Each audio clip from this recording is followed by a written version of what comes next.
Fnatic are third place in EML. I don't understand. Leo, Anne, can you break it down for me? Break it down? Yeah, sure.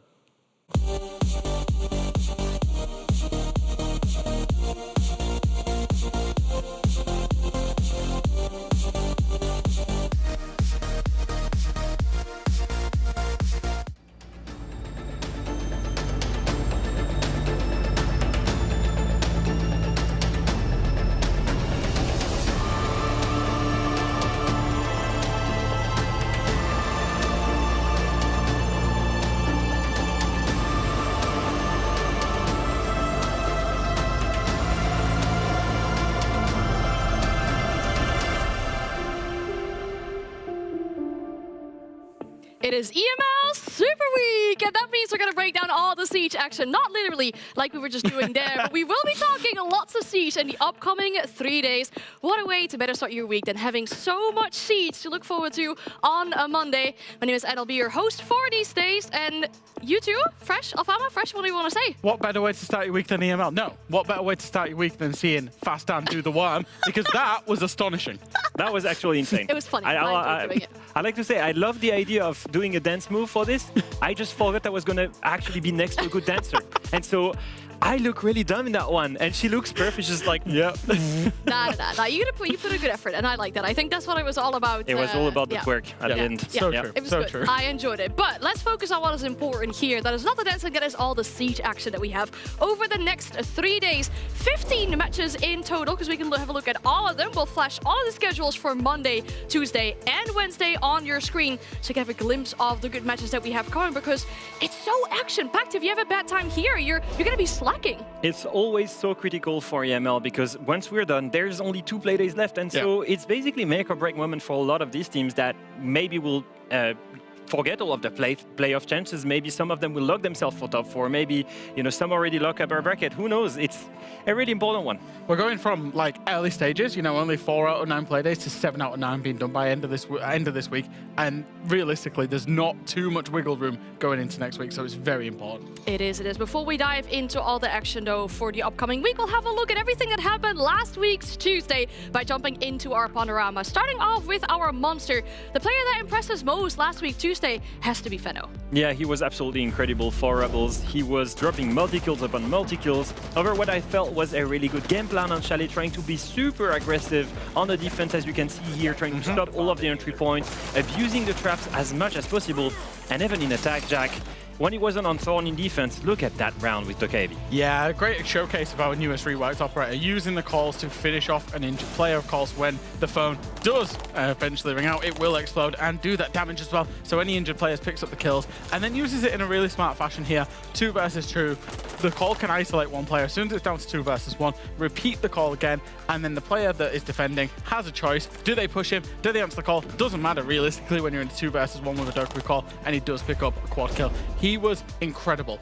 But one of the things that I wanted to highlight actually is the EML monsters from play days 1 through 4. Riaz, Noah, of course we know about Noah's capabilities, but the team that he's on, Deadshot, and then Fenno as well. I think realistically the big surprise for me, Leo, actually, is the teams that all 4 of these players represent, because these are not any of our big teams. These are all teams from the lower half of the table, generally speaking. Yeah, if you think about it, you'd expect to see teams that have been dominating in this stage, and you'd expect to see VP, Falcons, G2. And in reality, you know, you're not looking at the best performers in those teams, in the sense that usually when a team is struggling, when you have multiple teammates that are struggling, then you need one big carry to go and find us multiple multi-kills, and that's why it only happens in the lower teams. Yeah, you need a hero in that case. But for that matchup in particular, Fenno wasn't the only one to be getting multi-kills all around the board. We also saw LMs for our moment of last week's Tuesday, rolling back the years.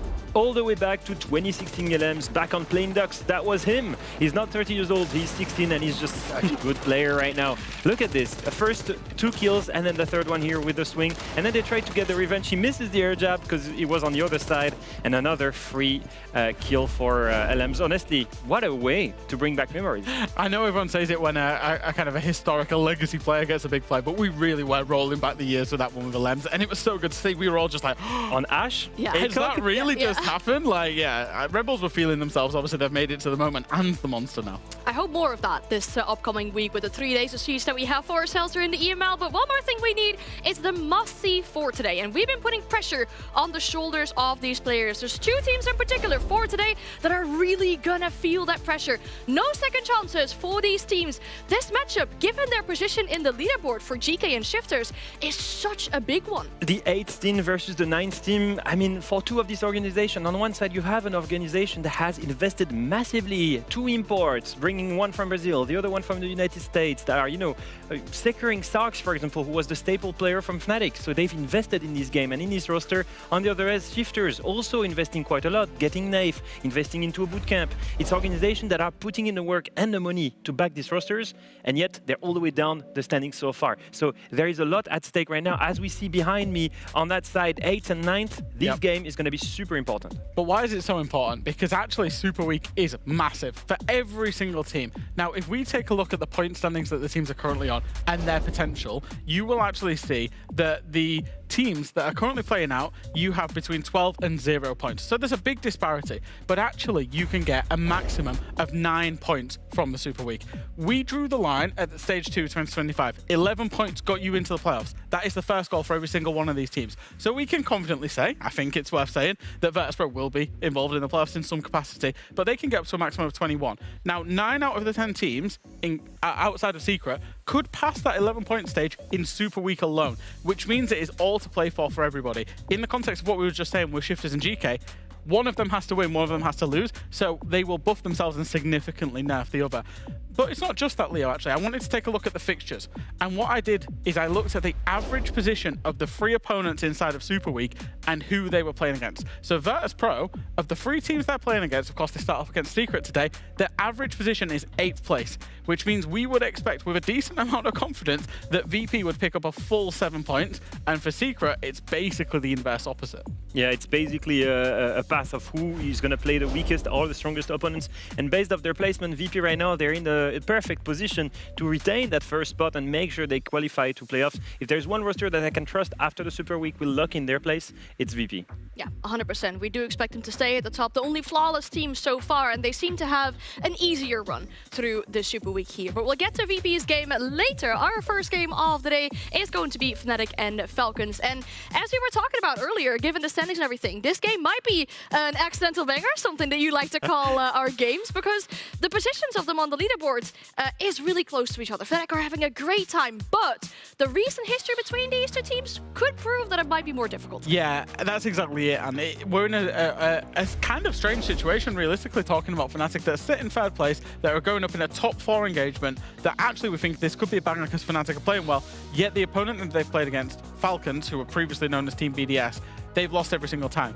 That being said, Leo, they have made it close as well in 3 out of those 4 fixtures. And the last fixture was actually super close all the way last year, 7-8 loss. And if there's one moment that I can believe Fnatic can take down Falcons, it's probably right now. It had taken years for Fnatic to finally be able to win multiple matches in a row, as we see here them defeating GK in a convincing 7-2 and also beating Heretics on Clubhouse.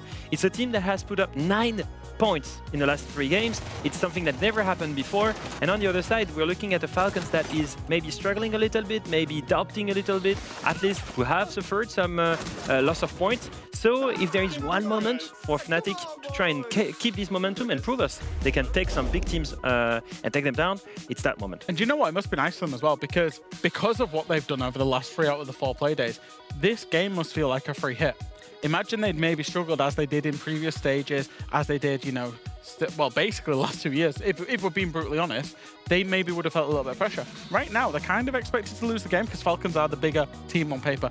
But also, they get that free hit because they've already accumulated a lot of points. 9 out of 12 puts them in a fantastic position going into the Super Week. Yeah, exactly. And you got to strike when your prey is wounded. In this case, a Falcon. We can talk about this roster a little bit as well. Their opponents for today, as you mentioned already, some struggles, right? They've played 2 teams inside that top 4, 2 teams outside of it. But so far, 2 wins and 2 losses is probably not where Falcons would want to see themselves after 4 matches.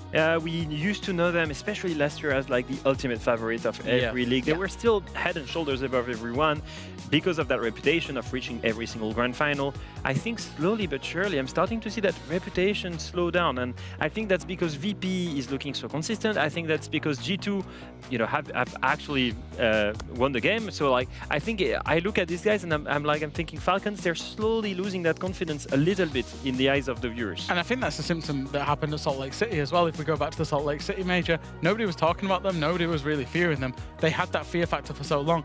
And it's kind of a beautiful juxtaposition, really, in that you've got Falcons who are always at every event. They will make playoffs, they will make the top four. I would probably put my house on them making EWC, if I'm being honest. But at the same time, speaking about them as if they're failing, because we know their level can be so high. So the fact that they're not currently sitting or challenging for the top of the table, top of the league, and don't really look like they're going to, or didn't look like they're going to off the back of the performances last week, is a little bit of a concern. And we hold them to high standards as well, right? We expect that from this team going into here. But for this one matchup, I want to see our map veto because the lobby is almost ready. We just need to know one more thing before we can dive into this game. Border, is our map selected? I thought that was an interesting choice on the side of Fnatic.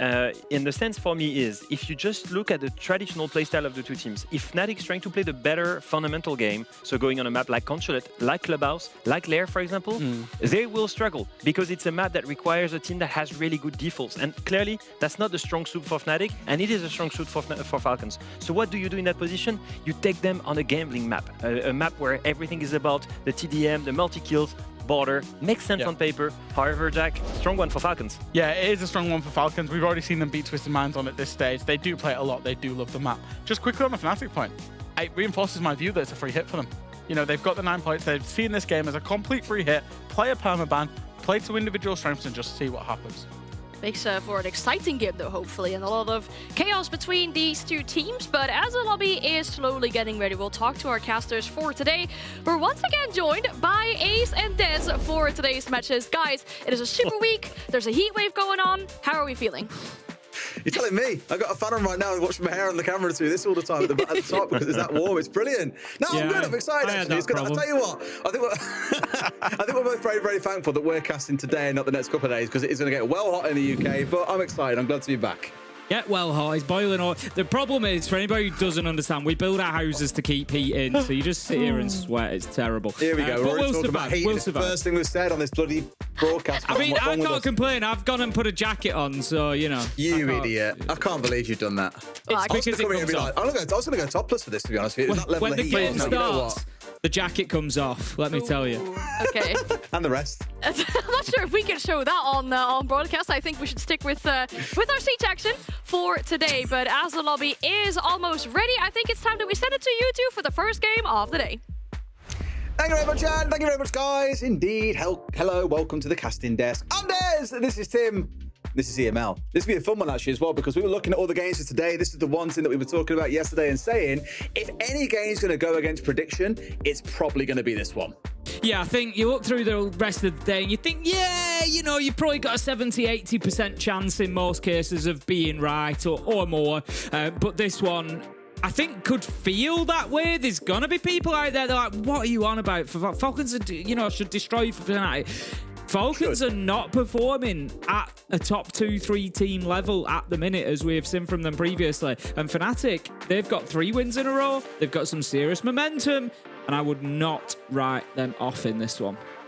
And they're third in the table, Tim. They sit above Falcons, which is very interesting. Of course, they've got some challenging games coming up, this no doubt being one of them. If they overcome this game here, it's going to get very, very interesting to see where they finish. They could even finish inside of our top 4, which gives you a good placement going into playoffs. Of course, if you finish 5th and 6th, you're straight into the lower bracket. You're not really in for a fantastic time, is the best way that I would describe it. So the higher you finish, the better come the end of it. And again, maybe you're hearing us talk about this and thinking, you guys, the heat is going to your head. There's just no way this goes the way you think it is. Like, Fnatic are not beating Falcons. Well, let's also talk about the map a little bit, Tim, in Border, because that has been a Fnatic permaban for the longest time. You don't bring this map out unless you have a game plan to beat the team that you're coming up against. And Falcons, while historically very good on Border, a 4-4 score, like a 4-4 record on it over the last few months or so, they are definitely, you know, gods can bleed. I think there is a world here where they do genuinely lose this game. Obviously, I want to see them push on and keep them performing at the level we know they can. For a long time, they were our team from Europe that were making it to all these grand finals. I want to see them back at this level. But the big question in everyone's mind is, how long does it take to get back to that point? No, I totally agree with you. I think the only word of caution that I would give with regards to the map is I agree that Fnatic have likely been cooking something up, but I would say that Border is it the map to be cooking something up on? Because it's rather simplistic. It's a very small map. It is a very old map. There is nothing new on Border. There is nothing on Border that we haven't, and the team certainly haven't seen before.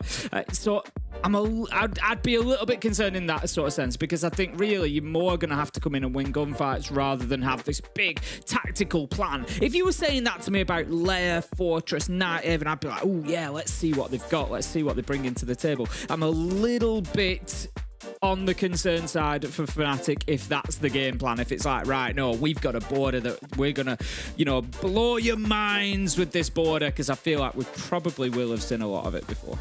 You know what? You say you're concerned, Tim. I'm sat here vibing. This music feels like the kind of music you get at a beach club somewhere. I've got a Tango Zeroed cherry sugar-free drink in my hand. It's not quite a cocktail, but the heat's there. The only thing I'm missing is sun and a beach. We're having a great time so far. I did think ahead and I did put some water in the fridge earlier, so I do have a nice ice cold drink. I do have a fan on me, but this isn't our first time. We've cast through heat waves before. We're well prepared. We know what it's all about, and the question really on everybody's lips is not how Des and I are going to survive the heat. It's how well prepared Falcons are going to be for what Fnatic are going to throw at them. For Falcons, of course, up and down so far, 2 wins, 2 losses, losing to both Rebels and G2. Will Fnatic be the third added to the list? We will find out. We're not going to have our third ban added to the list just yet, but Dokkaebi Deimos ban coming out from Falcons makes complete sense. We know the power of the operators, but particularly the Deimos on Border. There is so much verticality. Get underneath, use those tracks, force people out of power positions. I'm thinking, half-wall in CCTV. I'm thinking anybody playing inside of Office can all be dealt with by Deimos underneath at a lower risk. So, yeah, makes sense, couple of attacking bans there. I think it's also a bit of a target in towards Fnatic, who have played an awful lot of Deimos. Like, it's Blizzard's most played operator, it's Citizen's most played operator. We had Deepet playing on it last week as well, on Lair, like of all people to play Deimos. Deepok wasn't the player that I ever had in mind, so that makes sense. And I think taking away the Dokkaebi removes that pairing, right? Yeah, we know what Leo's like. He gets a little bit sensitive when you see bans coming away that aren't in pairs, so he'll be very happy to see that. It does mean the Snake is left online, which has been Citizen's go-to for the majority of their games. He's also his most played operator, but I'm looking down his list now, actually. Snake at the top, then Deimos, then Dokkaebi. Gee, I wonder what's coming as their third potential ban, Tim. Of course, we'll see if Fnatic run it at any point in these first 3 rounds. They are on the attack, Tim, and I'm looking at their lineup, seeing the Amaro on side, I'm seeing the Candelas, I'm seeing a shield. That, to me, screams that we have got a set-piece plan in mind. Yeah, absolutely. They're going to be shaping up. We will get a better idea as the first sort of minute and a half goes by exactly where that attention is going to go. Deadshot's actually going in underneath, so I think it's maybe going to be a zip up a hatch. So this is going to be to deal with and get them purchased inside of CCTV. We're going to have utility going in. They're not messing about here. We've seen this before. Razor Blooms are in position. One is down, kill confirmed. Well done from Fnatic, but Leakerfax stands tall, manages to take out Deadshot. Doom onto Citizen, and I don't want to say it too soon, but I come back to what I said, Des. Border, we have seen it all. There is very little new that you're going to bring to the table. It was a great attempt at clearing CCTV. It was a great execute of going in there behind the shield, but we saw it at Salt Lake. We've seen it at other places, and Falcons were ready for it, Des. 4 versus 2. They were. It was like the initial explosion was really good for Fnatic, but just when they take that little moment of pause where things start to go very, very wrong. 1 freebie coming out as the second one comes on through. Smith, I was going to talk about him after the round, Tim, but now he's left him in a 1 versus 2. Still not a bad recovery. Now he's a 1 versus 2 to come out, but there's a C4 from Breed. Falcons will get round 1. But I was going to come on to Smith and say, the fact that he survived that jumping in the first place is pretty miraculous. And I said this last week watching them on Lair. I'm watching him week on week, and given he was a rookie a year ago, and never really played Siege until a year ago, he's growing in confidence with every single play day. And yes, that first round has gone against them, but you can't ignore the fact he's got a 3K out of it. And I think it, again, speaks to kind of what I'm saying. Tactically, strategically, it is difficult to surprise anybody. How are you going to win rounds here? By putting yourself in a position, like Smith, to win a couple of gunfights. That's border through and through. And I think that's going to be what we see continuing forward. If Fnatic want to win rounds, they're going to have to go in there and win those gunfights. As it was, they struggled to get themselves any real map control that time. They lost too many bodies going into CCTV. Falcons stood up where it was Leak Effect, particularly in his movement, getting that first kill, dipping away, not really, committing too much to the fight, and then it just took a lot of the sting out of the push from Fnatic. So that was really well organised, really calm and collected from Falcons. I'm impressed with that from their side. Attackingly, I like that from Fnatic. It was explosive, it was exciting, it was trying something. It wasn't just sitting outside of the map hoping to get picked. So I like it, but also Falcons are going to be prepared for those sorts of plays. We love an underdog, Tim, don't we? It's built into British blood. You just love backing an underdog. Of course, as you've alluded to at the end there, you can't ignore Falcons' response around that. You know, quite a bit of pressure coming in on towards Smith, especially to try to force this 3 versus 1 onto him, identifying that a player was still inside of CC and not giving him any hope in hell. One coming from break, one coming out from main breach, one coming in through the 90 rotate. That's the sort of play that you'll see top teams pulling off repeatedly. They'll always make sure they've got the bases covered. Even if they lose one, there is someone there ready for the trade. Now, Smith did get 2 before he got traded, but they knew they had quite a superior man advantage in a 4 versus 2. They could still come away on top. So I'd say no massive complaints on that side. It's also worth talking about, Tim. You know, we've got many other games coming up today as well. It's very much the opposite of what we had on Playday 4 last week. For those who don't know, last week we had what probably will look like on paper as the most balanced matchups you could possibly ask for. We had Virtus Pro, Twisted Minds, we had G2 Falcons. They were kind of our top 4 teams. Fnatic versus Shifters, that we've often said are our 5th, 6th place teams. It's kind of deciding who fits where. Then Rebels, Secret, GK versus Heretics for who were the bottom 4. That was last week. This week, every matchup I'd say except this one looks quite dominant, because later coming up, we've got Shifters against GK, G2 against Rebels, Twisted Minds against Secret, and Virtus Pro against Heretics. Last week, we nearly had 7-4s the whole way through. I think if you kind of took those score lines and put them on this week, you'd say, yeah, that feels probably about right. Do you think we get more dominant score lines today, or do you think we actually see some surprises in there and games get even closer than last week? I think there'll be at least one surprise in there. I think at least one surprise. I'm looking...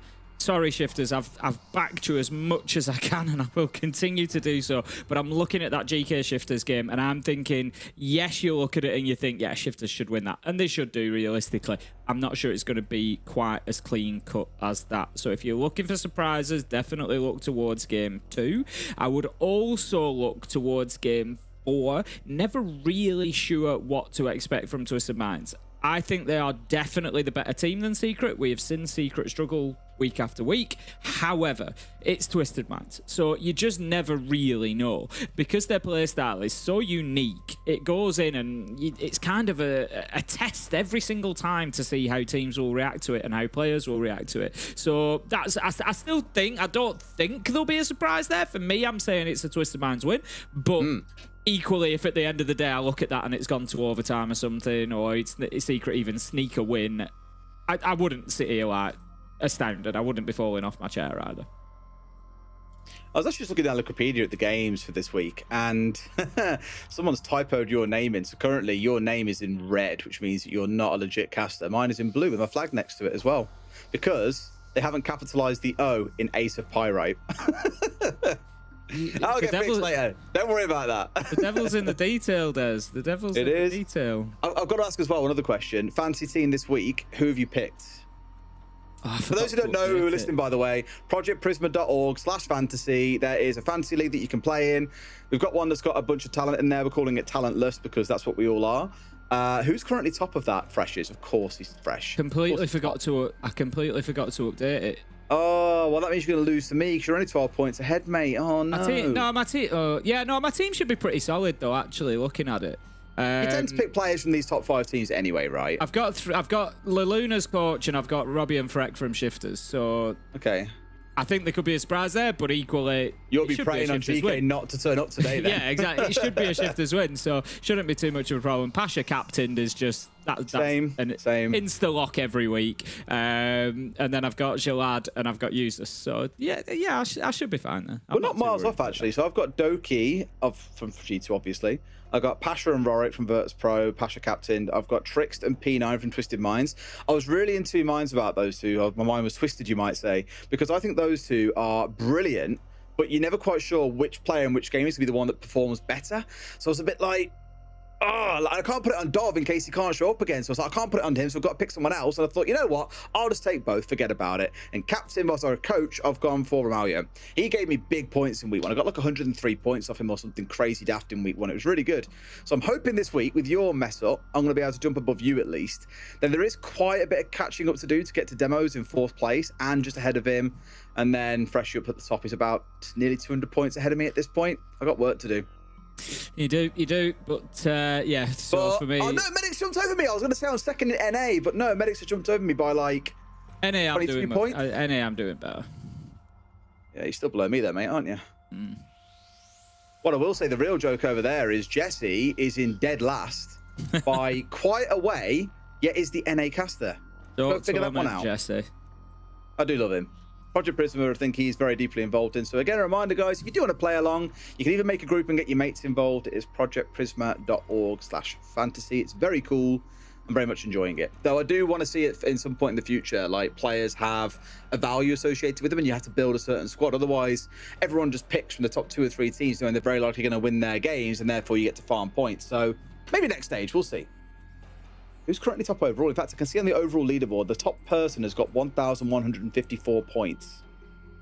Damn you.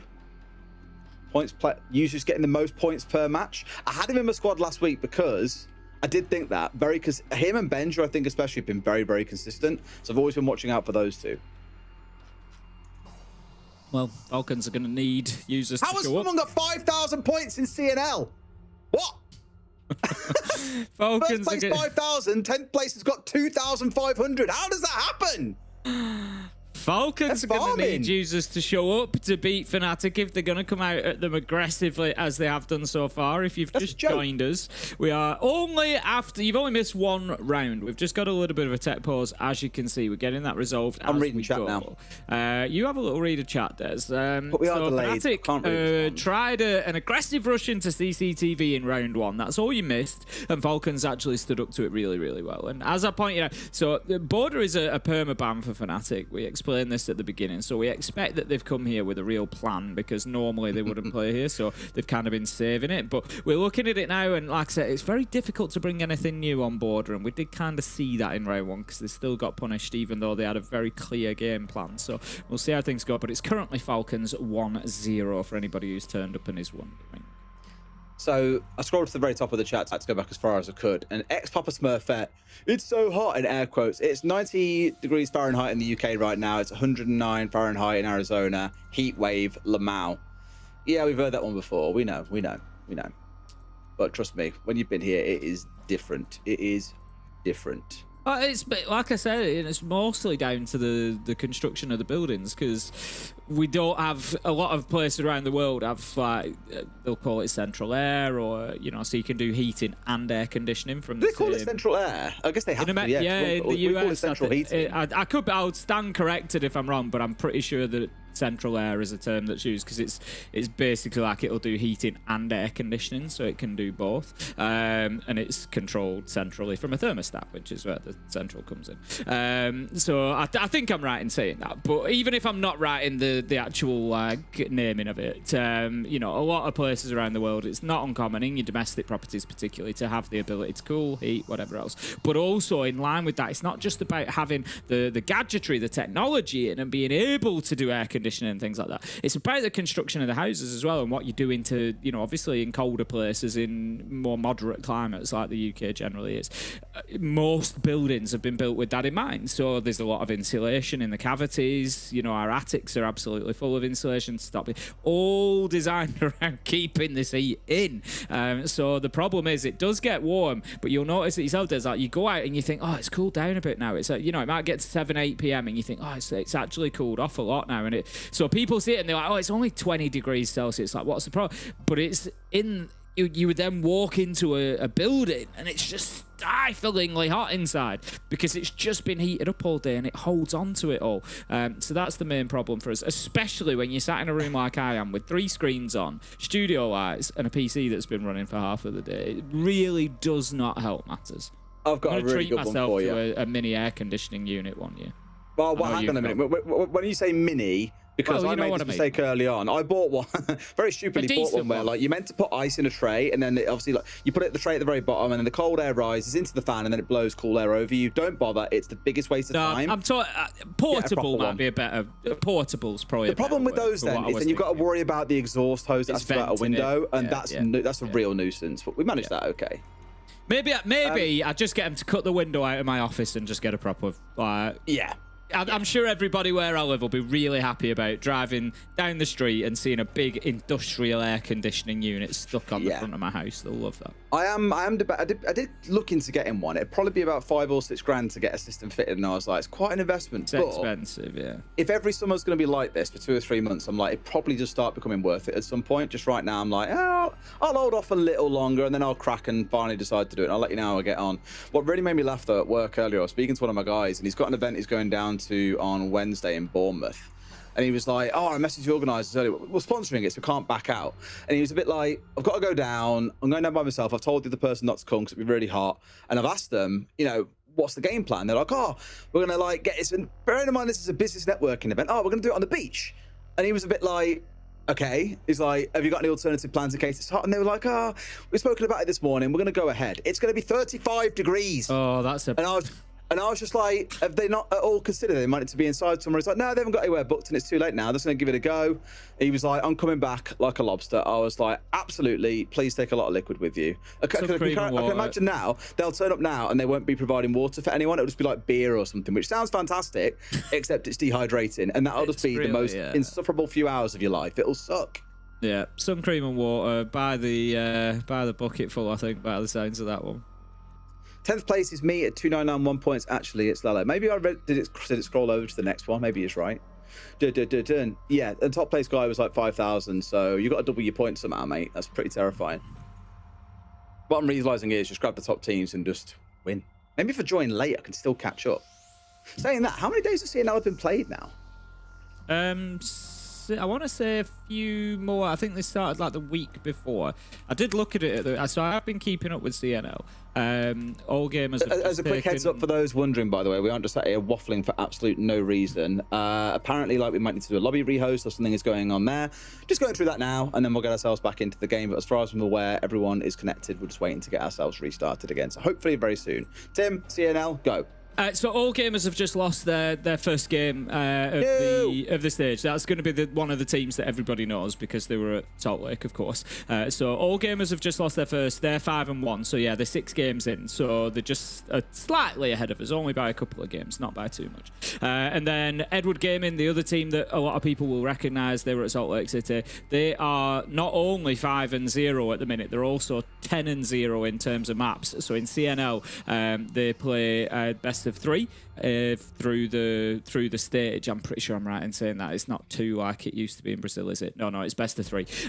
Sorry, for anybody who doesn't know, a little bit of Siege lore for you. Back in the day, 2021, we used to play in Brazil the best of 2 maps, so you could have a 1-1 draw. But I think that's the only area that's ever been used in. So no, it is best of 3. Edward Gaming 10-0 on maps, so they are absolutely flying. But interestingly, we've got some new teams coming through that we didn't see in Salt Lake City, that we haven't heard of. So 4 Angry Men, who you did see in Salt Lake, another one that you're going to be familiar with the names of, they are currently 1-5. They've had a real drop-off when they've gone back to this next stage. Really, really struggling to get themselves going, which of course opens up opportunities for the other teams. We've got Tai Lu, who have climbed up into 3rd, a name that we haven't heard yet, and who knows, we may be seeing them, at an event in the near future. We've got King Zero Esports, they're another one that are kind of coming to the fore. OneCoin as well.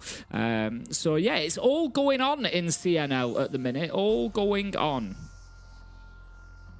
Someone has asked him, and I almost regret asking the question. How's the garden in this heat? The garden's fine.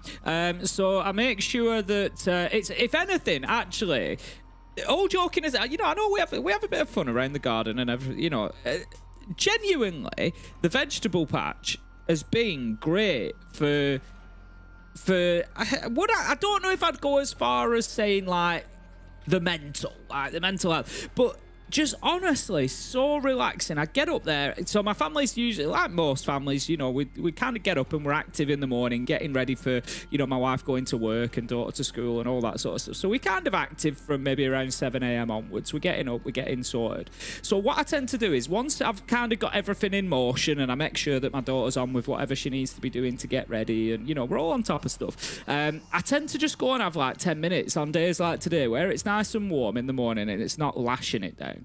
I go outside and I'll have like 10 minutes just looking after them, and I'll do it, you know, any little bits of weeding that, you know, if anything's like kind of cropped up, or I'll straighten stuff up, and I tend to, when it's warm weather like this, I'll make sure that they get a water in, so that they're nice and good for the day ahead and the heat. And then if it's really hot like it has been at the minute, I might ring them a second time later on during the day just to make sure that I'm keeping on top of them. But it's actually been fantastic, and the potatoes and the onions are thriving. But here's some big news for you, Des. Before we get back into this game, have I got a scoop for you? Not only are the potatoes and onions thriving, my daughter wanted me to plant a sweet corn plant as well.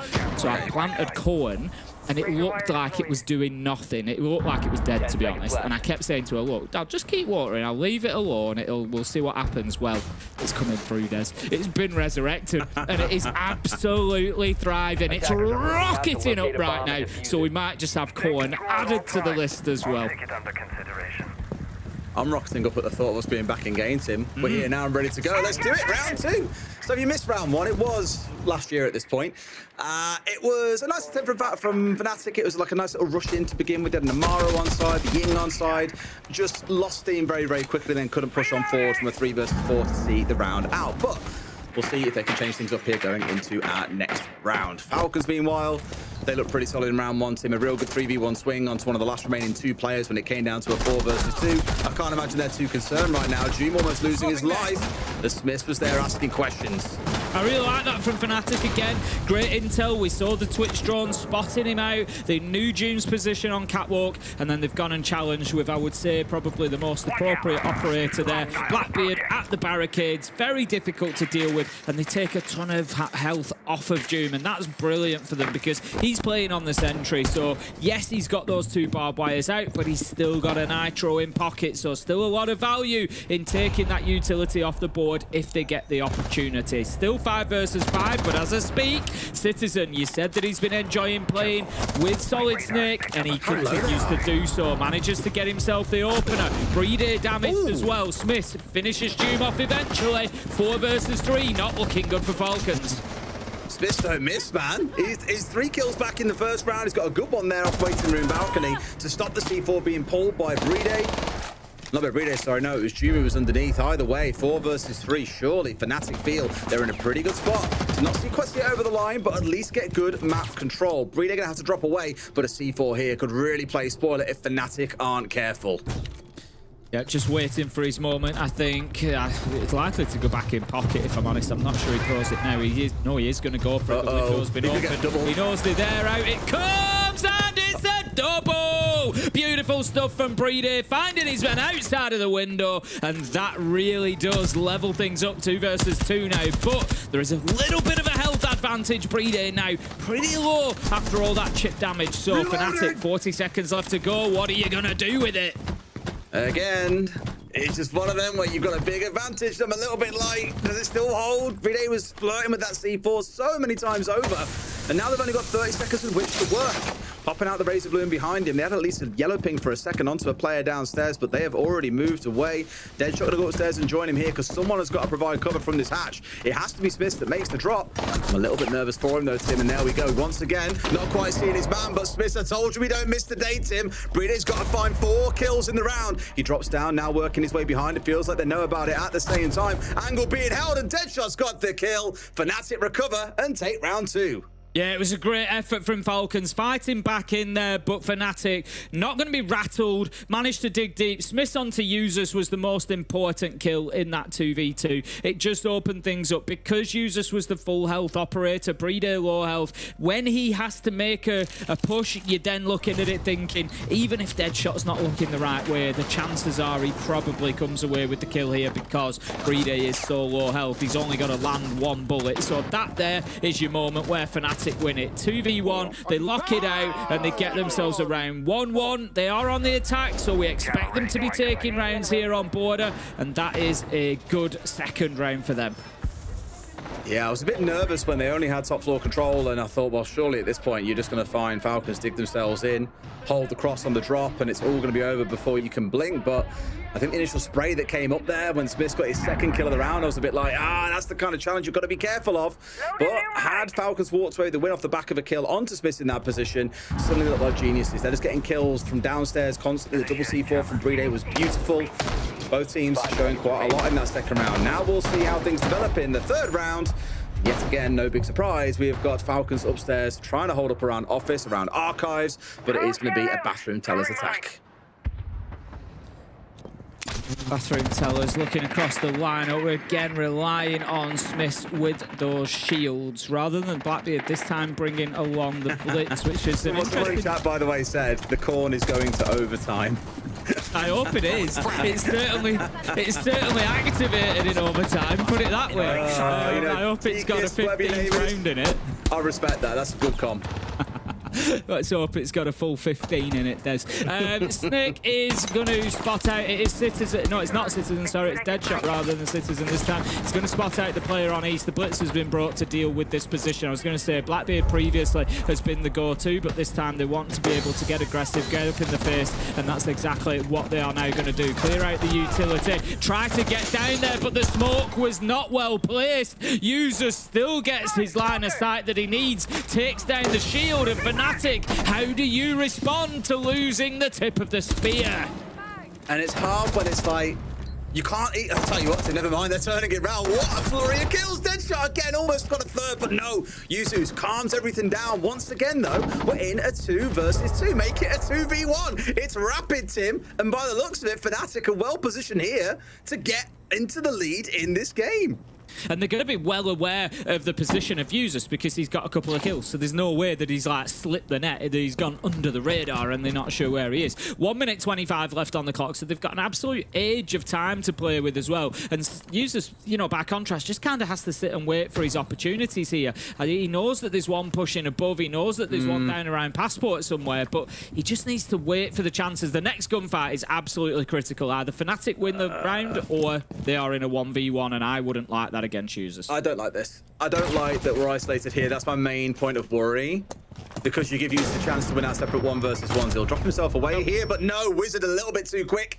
They'll catch him out. Finally sniffed out the rat, and as said, Fnatic are up 2-1 on the attacker border. Nice. Yeah. Good stuff. Good stuff, Fnatic. I think, you know, again, like you said, there was a moment there with that 2v1 where you're like, ooh, come on, guys, catch up. You've got one upstairs, one downstairs. That's a bit of a problem. But they did. They connected. They got themselves together, and they created an opportunity where one pushed Users out of position, and the other got the kill. Brilliant stuff coming in from Fnatic. 2-1 up on the attack. And if you remember, at the beginning of the day, we said there might be a little situation here where maybe it's not as easy for Falcons as many might think. And Fnatic are proving that that is the case right now. Looking good in the first 3 rounds. And the bans come out.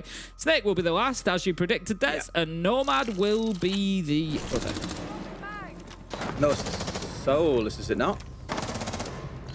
Oh, was it Fender, Soulless. Of course. The logos are too similar, obviously, for my eyes. Look. There's a heat haze in front of my... No, there's a heat haze in front of my screen. I was going to say then, I was talking to the coach of Fnatic yesterday, Tristan, actually, and he's been doing this thing over the last week just to really take the piss and wind me up. Just been like dropping headlines about it that people aren't saying on social media. It's just like, oh, you know, Fnatic, the only team to take X many rounds away from VP inside the first number of weeks. I was like, yeah, sure, mate, whatever. But one thing he actually came to me yesterday was genuinely quite interesting. He was looking at the 5v4 conversion percentage and the 4v5 conversion percentage of all teams in Europe. Fnatic right now are joint top with G2 for converting 4v5 rounds. Look at the previous round. What happened? This was their entry death, and they still managed to push on and win it, which I'm pretty sure now pushes them to top of that table, at least for now.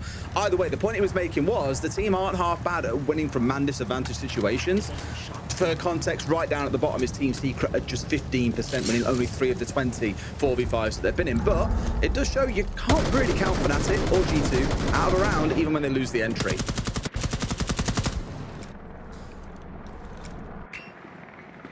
They will, of course, be looking to continue getting the entry if they can. They've had 2 out of 3 so far. Users managed to get it last time, but it did not result in a round win. Candela going in very early here from Deepak is on with some utility as well. And I think it's just a little bit of a bait and switch. Try and create a little bit of noise. I'm always a little bit conscious of it. It's not really paid off. Deadshot loses his life to a Nitro. They're 5 versus 4, and it's some hefty utility to throw in and not really gain too much for it in return. I'll give a shout out to Fet for this, actually. He did a really good video. I recommend watching it as well about Shopify Rebellion on this map and how they make use of sense to bait M80 in one of their games into flooding back towards site and then cutting them on the rotates back towards site and getting kills that then saw them ultimately win out the round. I think Fnatic have half tried the same there, just in trying to force players to try and move back towards site. Or maybe they are actually hitting us here. Maybe someone is going into sandwich window. We've got a swing. They were looking to try and get a free kill, but ultimately no one on the side of Falcons moved. They've played this game a bit too often now, I'm afraid, Tim. They know what it is they're trying to do and aren't going to fall bait to such simple ploys. Either way, it means the Falcons are in a 4 versus 3. So Fnatic, similar to round 1, are now a little bit of an impasse. They're a little bit stuck in trying to figure out what the next game plan is. This is the one to keep an eye on, of course. Already worked a bit of magic last time they were in this position, got himself 3 kills off the back of it. But do they know about the sandwich player off towards his right? C4 comes singing over, and the player then drops down through the hatch. C4 off the back of it, going to find no one. But Falcons are making it very hard to punish them here, Tim. Yeah, there is this absolute ton of utility being thrown in either direction. We've got Nitros, we've got Candelas, we've got smoke canisters flying absolutely all over the place. But as it stands right now, Fnatic haven't really gained too much other than what they've been given. However, that changes as Citizen manages to go in and get a big kill onto Leakifact. Takes down the Razor Bloom as well, and now Fnatic have CCTV as well as 40 seconds left on the clock. So users, Solitaire, Breeder, all kind of fallen back, playing a little bit deeper in towards site here. The big one is Breeder, bottom main stairs. Are they aware of his position? He could well work into a real flank. Managed to rotate their way all the way over here. You's going to have to drop away. And now that means a couple of players have had to drop downstairs overall from the side of Falcons. Now, Breedy at least worked his way back up top. It's the main breach just to focus those Citizens. Good for 1. In goes Smith, making the cross with the shield as Eustace gets 1 more back. A lot of work has got to be done here by Citizen to hold on, but they're going to try and make the plan happen. It's a triple kill for Citizen. Can he hold on towards the cross? But he looks away at just the wrong time and costs his team, unfortunately. But that is a siege timing moment and a half. That's absolutely heartbreaking from Citizen's perspective there. I think he's just unhappy with the cover that he's offering for whatever reason. I think I'm very quickly thinking, I don't want to be critical because look, these guys are way better than me. I think the angle of cover is pretty good. Nobody can cross unless he was worried that maybe he'd already crossed, but no, he can't cross because he's holding him from there. I'm just off the top of my head thinking, what is it that's causing that discomfort for him? And I'm wondering if maybe it's his position because he's on armory door. So if there has been a flank, again, this is very much ifs and buts. If there's a flank happening through CCTV, he's then easily killed from CCTV because so it's almost like he wants to get inside. If you look, he wants to get inside. It's like, oh, it's so difficult. I'm not critical. It's one of them. We can see the silhouettes. We can see everything that's happening. It's a real shame for him, an absolute heartbreaker, but it's well played by Falcons as well. Just using that aggression. He knew he had to go for it, Breeder, and he manages to win out a tricky 1v2 for his team there to bring it back to 2-2. But what an ending to a round that was. Attacker's objective is to locate a bomb and defuse it. Okay, well, it's stayed neck and neck between both teams so far, is the only way I can put it.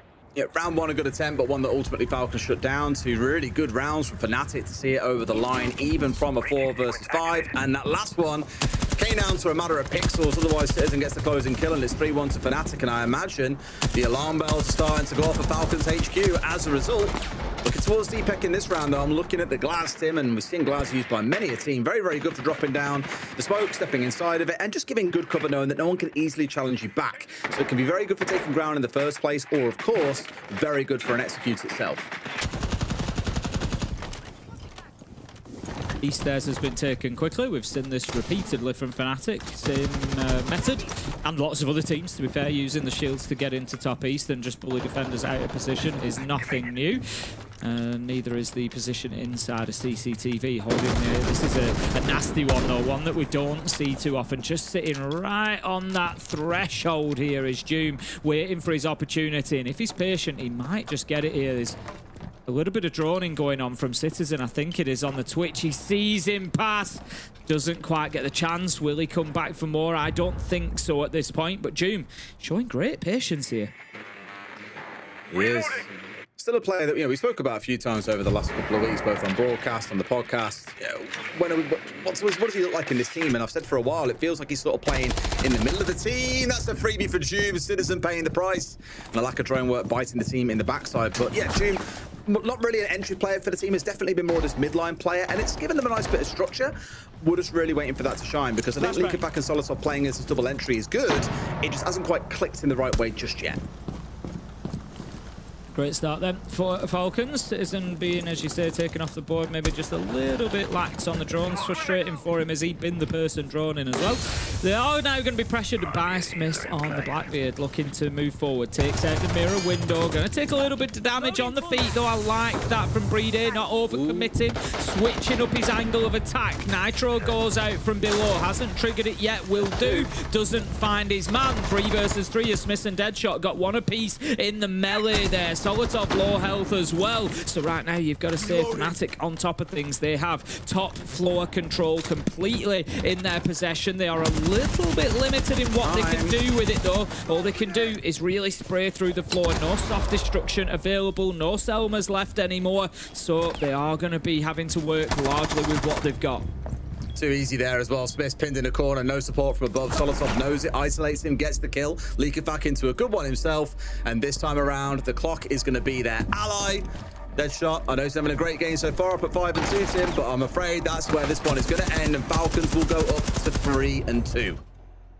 Yeah, good round from Falcons there. I like how they played that. They didn't crack under the pressure. It wasn't an easy round for them. Fnatic did a very good job of pressuring those key positions, getting themselves CCTV, getting themselves office, taking top floor control. Did a really good job of it, but Falcons, like I say, they weren't really scared by that. They dropped back when they need to. They were happy, sometimes it's valid to give absolutely everything to keep hold of top floor, because that is your hold, and if you lose it, you know that you're going to lose the round. But they knew that that wasn't the case there, so they were happy to kind of fall away once a bit of damage was done, once the time was on their side, drop back to site and gave themselves the opportunity to fight later in the round, and it worked out really well for them. And by the way, great patience from Joom there. He must have waited about 1.5 minutes for that, and then got his just reward as well. Great stuff. Okay, well, I've joked about this before, how I can speak to coaches after a game and they'll normally say, yeah, I know the score is 7-4, but there were 3 rounds in there that were really ours to win. We did something wrong, and therefore really the score should have been X, Y, and Z. And I can imagine Fnatic are looking at this now and thinking, well, there are a couple of rounds there, especially that one where Citizen, and I can't put the blame on him either, because it really was a huge timing moment. They'll look at that round and think, had that been half a second earlier or later, we're having a different conversation right now. It really will be one of those rounds they'll look back on and lament at least a little bit. Either way, they can still get a 3-3 split. My only nervousness then turns to when we get on the other side. How well can Fnatic defend it? How well, especially, can Falcons attack it? Because my eyes will very firmly be on them, and how well they can put together attacks at a bit of pace to try and catch Fnatic off guard. Because what I think Fnatic have done well this half is move at pace a lot of the time. That pace has kept Falcons on the back foot. They've had to always be reacting, and while it does slow down in the mid-round, is that initial burst I think has caught Falcons off guard and given Fnatic the advantage in the majority of them. Yeah, I think the growth from Fnatic through the stage has been really, really good. If you'd have said to me after play day 1, this was what we would be seeing against Falcons, and it'd be this competitive, I wouldn't have believed you. I wouldn't have thought that we would have got to that point. But here we are, and they are doing fantastically well. Really, really impressed. They've almost got me to forget the previous burns. There's Leakerback manages to take down Wizard Solitov onto Citizen as well. But there is a response. The mirror is going to be taken down. I don't think, sorry, it's the Fenrir actually of Solitov. I don't think there's going to be an opportunity to collect him, if I'm honest. He's going to have to crawl an awful long way to get to any kind of safety, and they really don't want to be throwing good after bad by trying to get in there. There you go, Solitov taken down. 4 versus 3, Fnatic get themselves back into it, but they haven't dealt with these stairs yet. Nitro goes out, not going to do any damage. Good fight by Smith, and Joom also manages to make the cross. That's pretty crucial, but now, of course, he's got to worry about the other angle. We've seen Wizard in this position before where he got a kill back in the round. They won the 2 versus 1, and Smith gets yet another. Leak it back himself, though, matches that tally for the round and gets the second 2. Deepek and Smith have got it all to do, but that's a great shot. Great reaction. Down goes Juices yet again. We're in a 2 versus 2, Tim.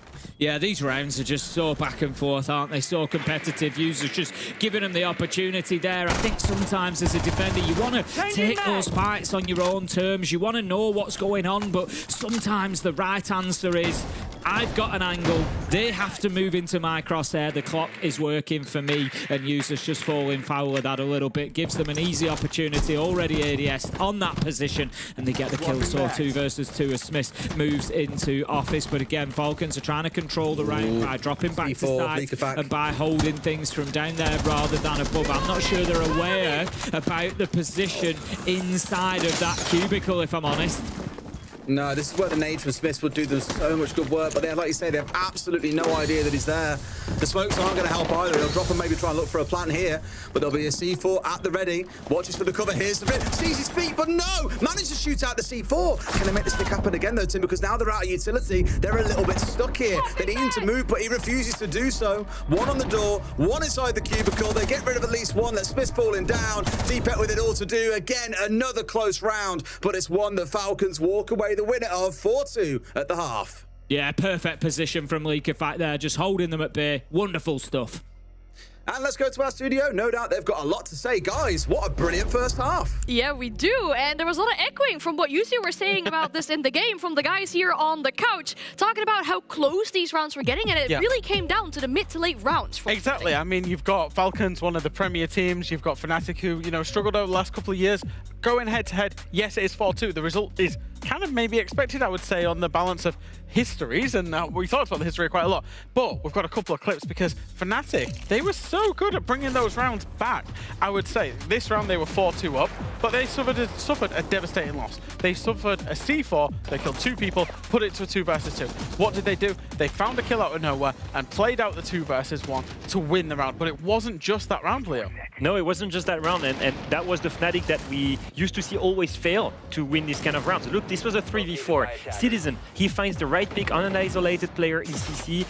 You know, he's full for going there. Here, it came down to a 2v1, and eventually they lose it. But eventually, you know, it was a 3v4. Exactly, it was a 3v4 initially. They make this round much closer than what they should be. And the old Fnatic, they were not able to do that whatsoever.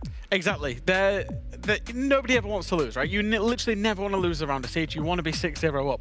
But if you are going to lose around a siege, I would want it to be the way Fnatic have, where they've been competitive in every single round. So yes, Falcons have been up. Falcons have put a very strong defense. We know they're good at this map. But Fnatic bringing the rounds closer, even if they haven't got on the right side of the scoreline, has been encouraging to us so far. Yeah, they were on the attacking side, of course, as well, right? That's where you're going to see so many different things from Fnatic, from who we haven't really seen this map so far yet. So going into the defense, thinking about potential operator bans as well. What do we maybe hope to see that can help Fnatic at least bring a few rounds back? I think on that map, there aren't, you know, that many big, important package of operators you can remove. I think a lot that we've seen so far on border, and it was the case here for the side of Falcons when they banned attackers. It was removing crowd control operators because, or removing shields, really, because it's a map where you struggle to get into the building because it's so hard to defend that everyone will try and prevent you to get that E-stairs control, that CC control.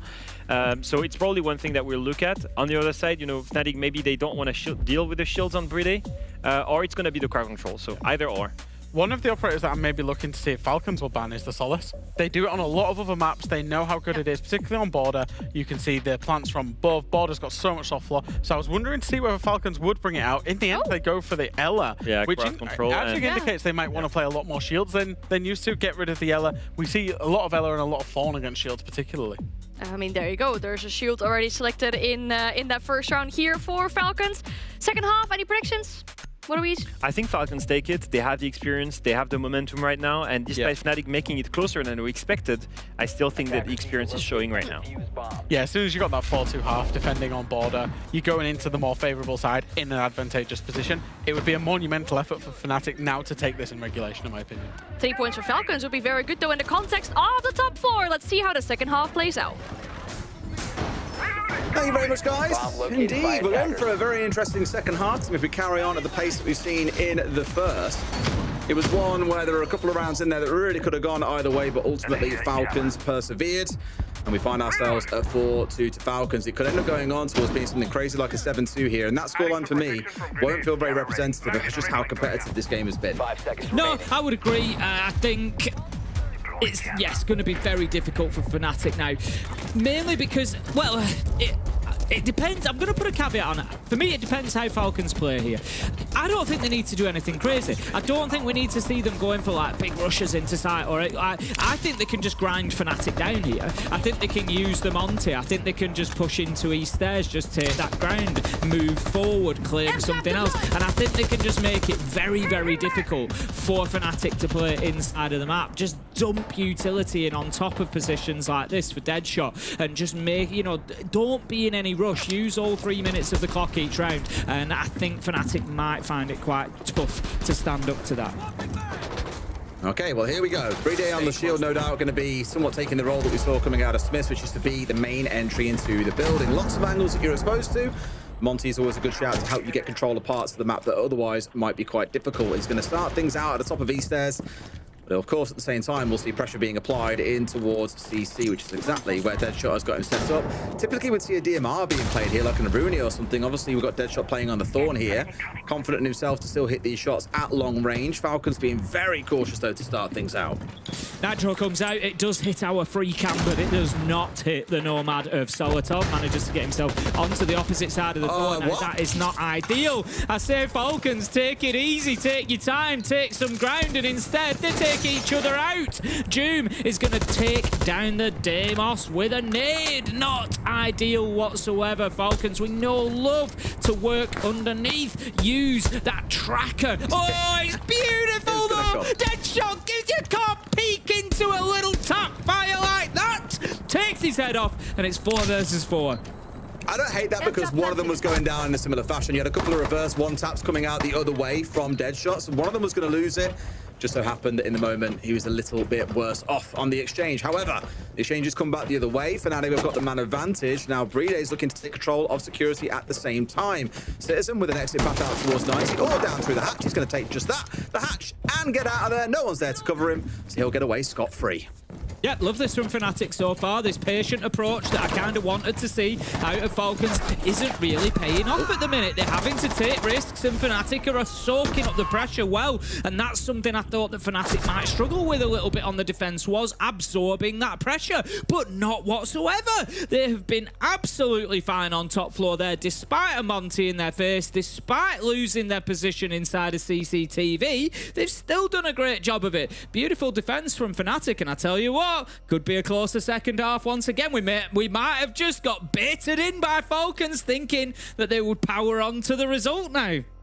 Very critically, you know, a big 3K for Wizard in the round 2, who it's probably worth raising, is like currently our 4th lowest rated player in the league. He's had a real torrid time. Well, if you remove Key from the standings anyway. At least as it stands, he's 4th lowest rated. He's had a really torrid time of things so far, which is weird because we spoke about this a little bit last week. When he first got picked up, there were lots of conversations about, oh, he's like stomping, you know, like he's absolutely crashed at the game, like he'll get picked up straight to the top team, and sure enough, he did. And he had a pretty good stage when he first joined. And then, I don't know if it's a confidence issue or what, but he hasn't been at his best throughout the stage. However, I think having a good round like that, having the teammates who'll rally around, yeah, go on, Wiz, good shit, let's go. That should hopefully give him a little bit of confidence, and we see him keep on delivering. He's up to 6-4. He's playing positive. Him, you know, Smith, Deadshot, Citizen, all having a brilliant game so far. It's not to say that Deepak isn't. He's playing a much more supportive role, but I like how we're seeing a really good team performance out of Fnatic today, whereas in previous play days, I feel that's been missing at times. Yeah, I'd agree. And I think that it's, look, things like teamwork is something that's going to improve over time, or at least it should do. You know, you've got new players in here, you've got things that have been switched around. They're obviously putting a lot of work in behind the scenes to, you know, get things polished as quickly as they can. And the work is showing. The work is definitely showing, and it is in things like teamwork that it is going to be visible. And we go back to another Falcons attack. It is this time going to be on Bathroom and Tellers. They are going to be attacking top floor once again. I'm not sure Deadshot is going to be as keen on fighting this angle. He definitely is. Saying that, he did cross over a second. You know, I don't think. Of course, he ain't scared of anything, Tim. He'll do it all day. Maybe he should. That's how you look. maybe he should be a little bit more scared. He ain't afraid. He ain't afraid. Fans out. But no early deaths yet. A minute into the round. Breeder once again looking to bully top east stairs. They have dipped back deeper into that corridor position that we often see played. I think it's Smith that is playing there on the Wamai. And the FNATs are, for the time being, just halting Breeder's progress. Sure, again, top east is going to be his focus. We saw them then move across in towards break. A swing from Smith, not quite finding his man, but that was a couple of warning shots onto his shoulder. Not quite the head being found, but he knows now that he is in hot water. A difficult spot to be able to push out. On his belly he goes, making the cross happen. And sure enough, he gets out of there. I've not really seen too many players make this happen, to be completely fair to him, but that does mean he's escaped danger. Yeah, he's done very well there. And again, this is something I said, wasn't it? I thought Fnatic might struggle with, you know, a slow, steady approach, grinding them down, but they're not. They are just working really well. They're getting the cover, they're getting moved back, they're not dipping too soon. There's a minute 50 being wasted here. There's no top floor control from Falcons yet. Instead, they've had to move down east stairs, and Breeder is going to get into a position to try and put the diffuser down. There's nothing really much that can be done from above here, so this actually could work out as a very good attack for for Falcons. And as Fnatic try to respond, a couple of kills come in, 4 versus 3, and they're now in the post plan. What I love is I was just about to say that Falcons look really unconfident. 3 players outside the building. You know, Leaky back only really getting himself in with 60 left, but it was all for what you've just seen. The plant goes down from Breeder, basically solo walking in towards the site, leaving Deepek in a 3 versus 1. But they didn't need to be inside the map. All they had to do was wait for players to make their crosses, to respond to the plant going down, and that's how they would have got their kills. So a lot riding on Breeder there to get it right, and that's exactly what he gets away with. Brilliant round for Falcons, up to 5 and 3. Yeah, the slow and steady does do the job for them that time. Like I say, maybe just a little bit more focused. Actually, we don't need to waste our time on Office, on CCTV, on Armory Archives of all of this map, because all we're going to do is get east stairs and walk on into site. So long as we've got waiting area secured and so long as we've got that balcony under control, we are good to go. So Falcons, I would call that kind of efficiency of effort there. Just very, very focused, surgical precision as to where they were going and what was going to happen, and they get the job done. 5-3, and this continues to be a great game between Falcons and Fnatic. It does. This is where my slight worry comes in, though, in those crunch moments where it really matters. Like, I thought Falcons would have the expertise, the experience, whatever else you want to call it, to be able to hold on. And like I said, mid-round, I was a bit nervous for a moment. They were lacking a bit of confidence and didn't really know their next action. It was Breeder Go Plant, an old classic, or, you know, sometimes they can even rely on Breeder Go Clutch. There are always things that they can afford to get away with, and it's so far paying them dividends. They've got that 2-round advantage. As a quick heads up, we are into a rehost, which Tim gives us a wonderful time to answer a question that someone did ask earlier on, but we didn't have time to. What is the UK equivalent to sweet tea in the American South? Like a hate it or love it regional beverage? Well, it's a bit of a difficult one, that, because I'm not sure what would be comparable. You know, we do have like iced teas and stuff here. It probably falls into a similar bracket. You know, we do have iced tea and things here in the UK, but I would say it's not like wildly popular. It's like, you know, it's not something that you see too much of. You'd have to kind of go looking fairly specifically for it, I think. We have got actually a replay of round 7 up and told that we should take a look at. This might be that self-nade, not the self-nade, but the friendly nade that we saw. Tell you what, this is some mad techers. Oh no, the timing. Honestly, that is a death that I would take. That could have been me down there. They have full sympathy, because that could have been me. Oh, that's so good. I actually put a clip on socials the other day that was very similar. Do you remember? I was Nomad running towards Trench on Chalet, and the defenders had castled double window on Chalet, and the knock that was playing with us decided to launch a nade at this castle from the other side of the map.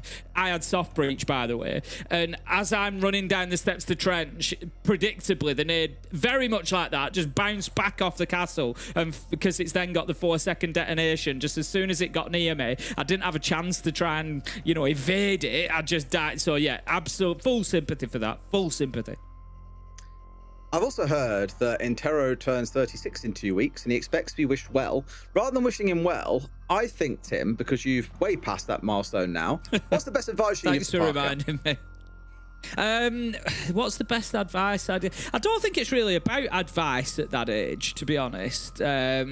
because you know, you're fairly, I think by the time you're passing 35, you kind of know what's going on, and you know, you've got your direction in life generally. If you don't, please don't worry. That's one piece of advice I would give. You know, those directions in life come at the funniest of times, believe me. I wasn't involved in esports until I was like 35 years old, so and you know, I think it's done me pretty well. So sometimes, you know, those directions come later in life, and you've just kind of got to take the chance and, you know, be willing to make a change sometimes, if that's, you know, the right thing for you. But I think the funny thing to me about getting older is there always seems to be like, it's almost like, I don't know if you'd call it worry or not, but there's like these miles. Oh, I'm gonna be 30. Like, people don't want to be 30. They don't want to be 40. They don't. And you know, I get it. It's like there's a little bit of a feeling of, you know, like, you know, life's ticking on and we're getting it. But honestly, I would say at every one of those milestones, particularly 30 and 40, I have felt better than I ever have or remember doing previously. And it's, I think, because I feel Physically. I've always felt more secure. I know what's going on now. I know, like, so when I got to 30, honestly, I didn't care about being, it wasn't like I wasn't like, oh my god, I'm 30. I don't care. Like, you know, we met loads of jokes about me being old. I don't care about being 40. Like, I love it. Like, I'm pretty settled. I'm like happy with the things around me. I've got very, very good friends, colleagues, everybody. You know, I'm very fortunate in life. So yeah, I think, you know, sometimes it's easy to get wrapped up in that sort of stuff of like, oh my god, I'm getting older, or but it's all good.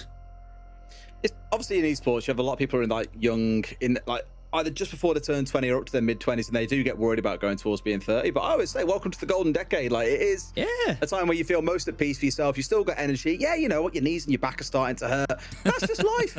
That's okay. Don't worry about it. That doesn't get any better. So just don't worry about it. Golf is on the horizon for you as well. You know, you are a mere 5 years away from golf. Like, you know, it's not a bad thing.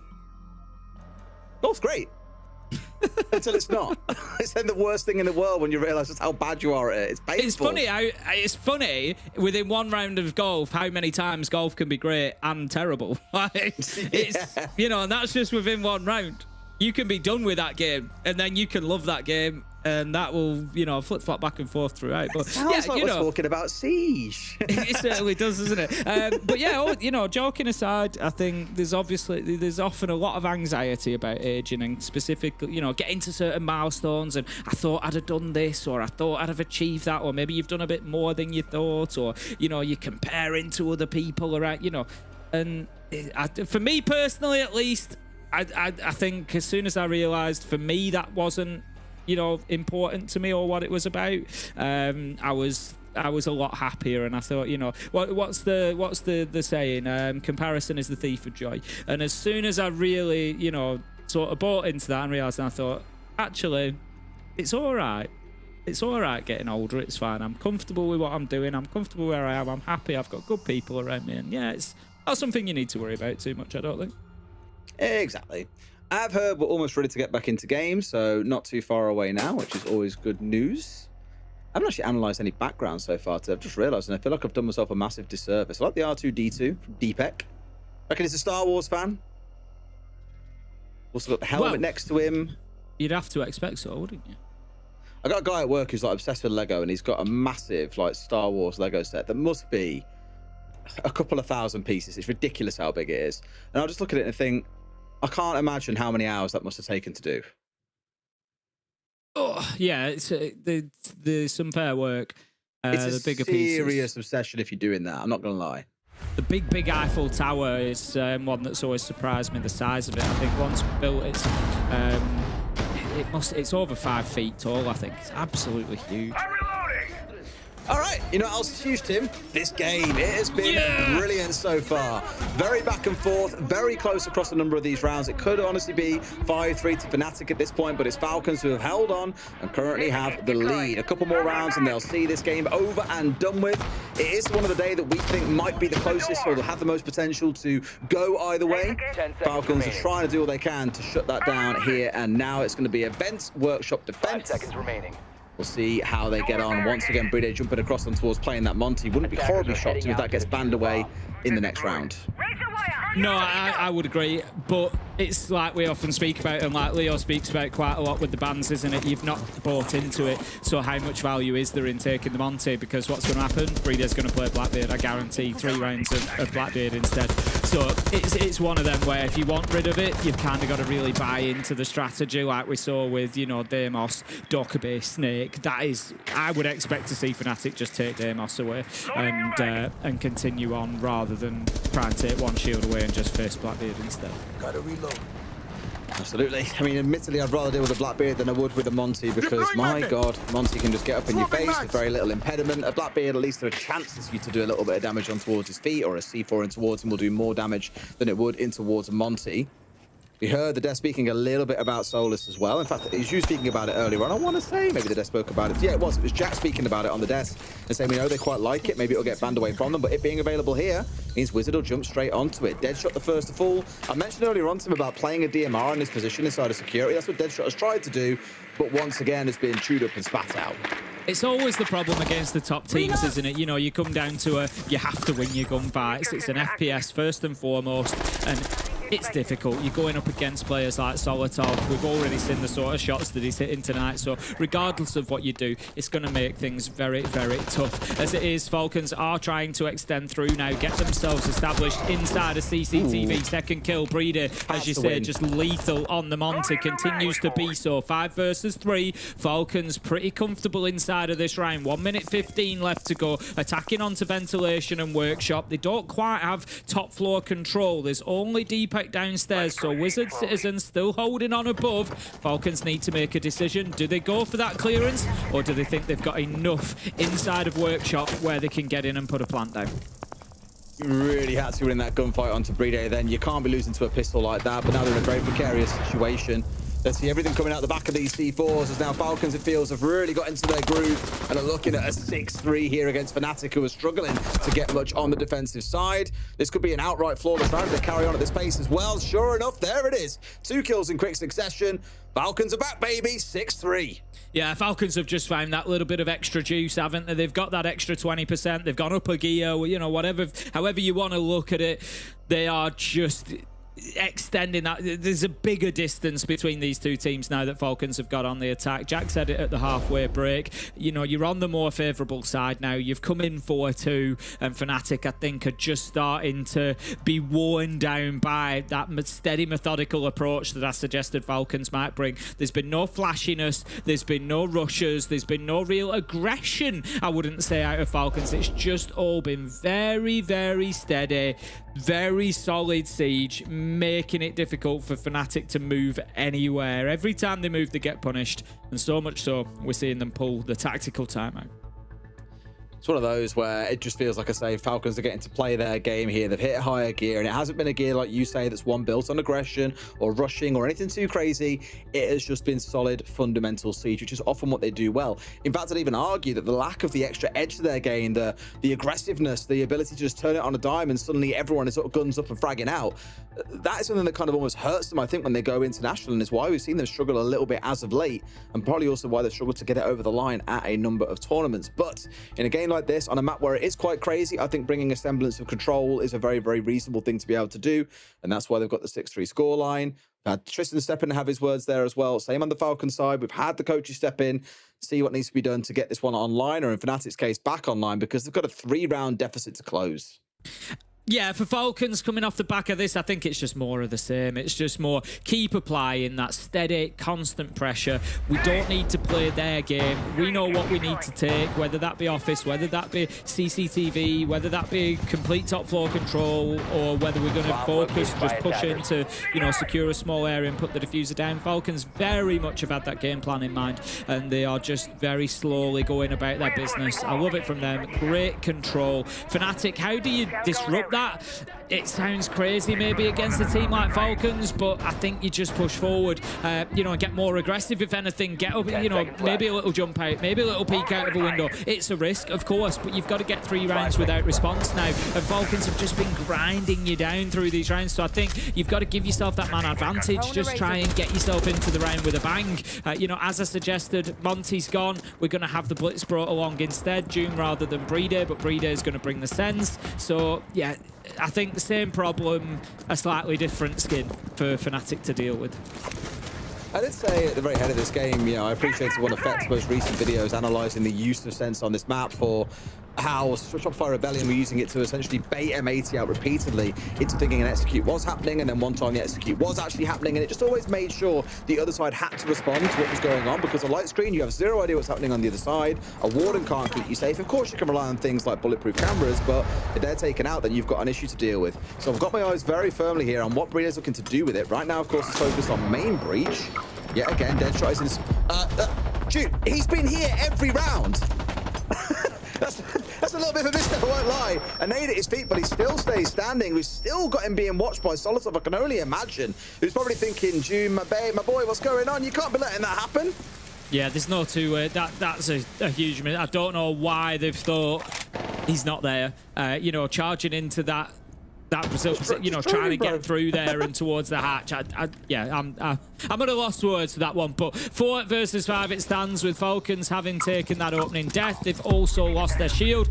Could be a big problem for them. They've got a lot of utility to play through as well. Sense Barricade is going to provide a little bit of freedom to push forward. Deepek will be down but not out. Smith manages to find Solitov though. 5 versus 3. Fnatic have the advantage. Effectively 4 versus 3. If they take the next death, it could get interesting. Leak of Fact finds one, levels it out. 3 versus 3. Falcons are back online. Des 3 versus 2 as Usus goes big, and this is the problem with playing this side. They will always find a way. They'll always win those gunfights. It's 3 versus 1, and it looks like it could be over. We have the Thinker boost come in just to give a little bit of extra juice in the HP department. Final kill from Usus outside of the window, and it is going to be a win for Falcons. Great use of the sense as well to isolate off Deadshot, who they then knew was there. Admittedly a little bit too late, but managed to find an answer and managed to pull off another brilliant round. A well-deserved win, 7-3 scoreline, 3 points to Falcons. We'll go to a break. When we come back, our desk, we'll break it down for you. See you in a few.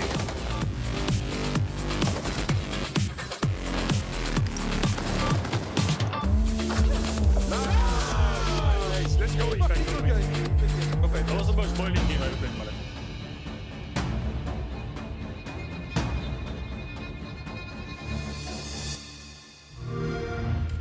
Pick up the pace, ain't no time to waste. Hey, give me the go, breaking it right to the goal. They tried to tell me it couldn't be done. Trigger the action. We want the action. Lights, camera. Give me the action. We want the action.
Falcons take 3 very welcome points in this fight for the top 4, and that means we get to speak to them. We have Leagueifect on the line to ask him a few questions. Good evening, and congrats on the 3 points here. How are you feeling?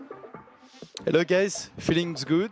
Long game, but a win at the end, so feelings good. How happy are you, Leagueifect, that you managed to see out a lot of those close rounds, particularly on your defensive half? Because there was sometimes you was looking quite dominant, they were bringing it back, and then you was just managing to get over the line. Yeah, like Border, it's a attack-sided map, firstly. So this kind of round, it's happening every Border game. But the way they played, like just waiting for our mistake and us making the mistake every time was like a bit annoying, you know. I can put like frustration on ourselves, but at the end we did good defense individually and even like small retake and stuff. So yeah, no, good game, good team synergy, and yeah, happy for the win. Leagueifect, I have one specific question for one of your teammates. We all know him as an amazing player, that is Joom, but today he was not the best teammate. And let's roll the clip one more time of what just happened there.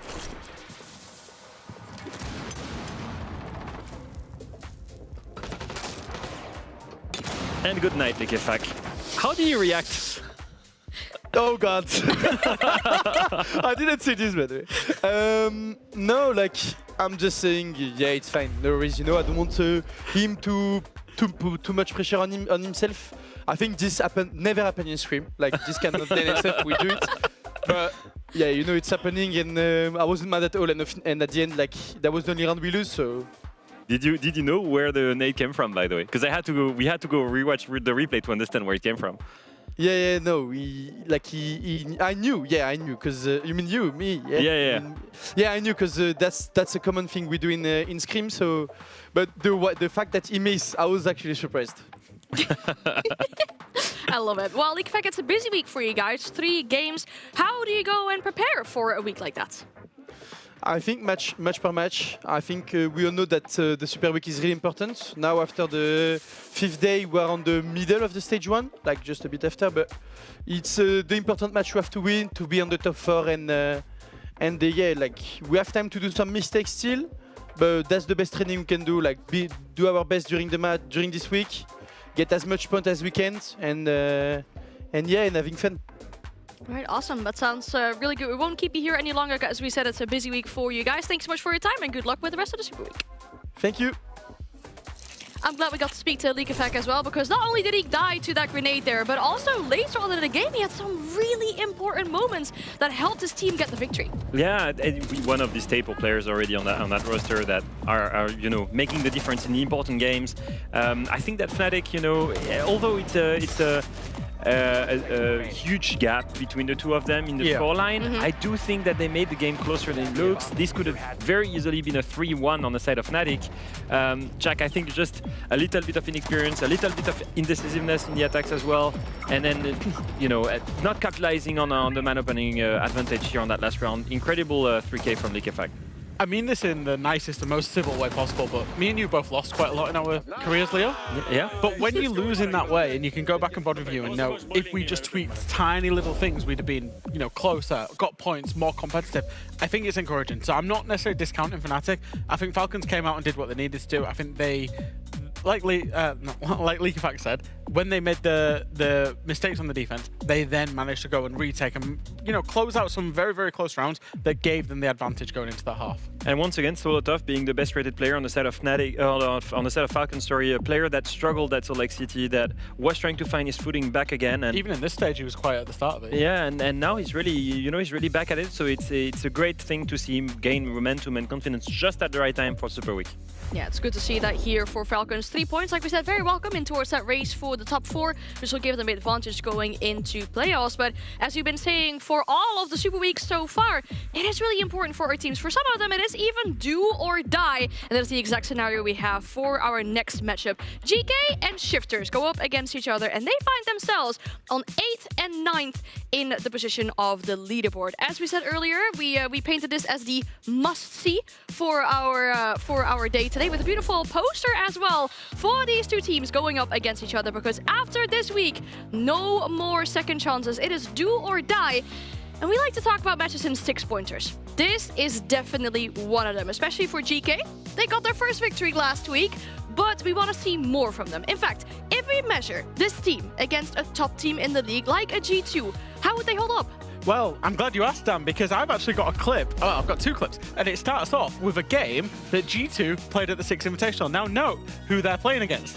They're playing against Black Dragons. Why is that important? Because who was on Black Dragons? Ask was on Black Dragons.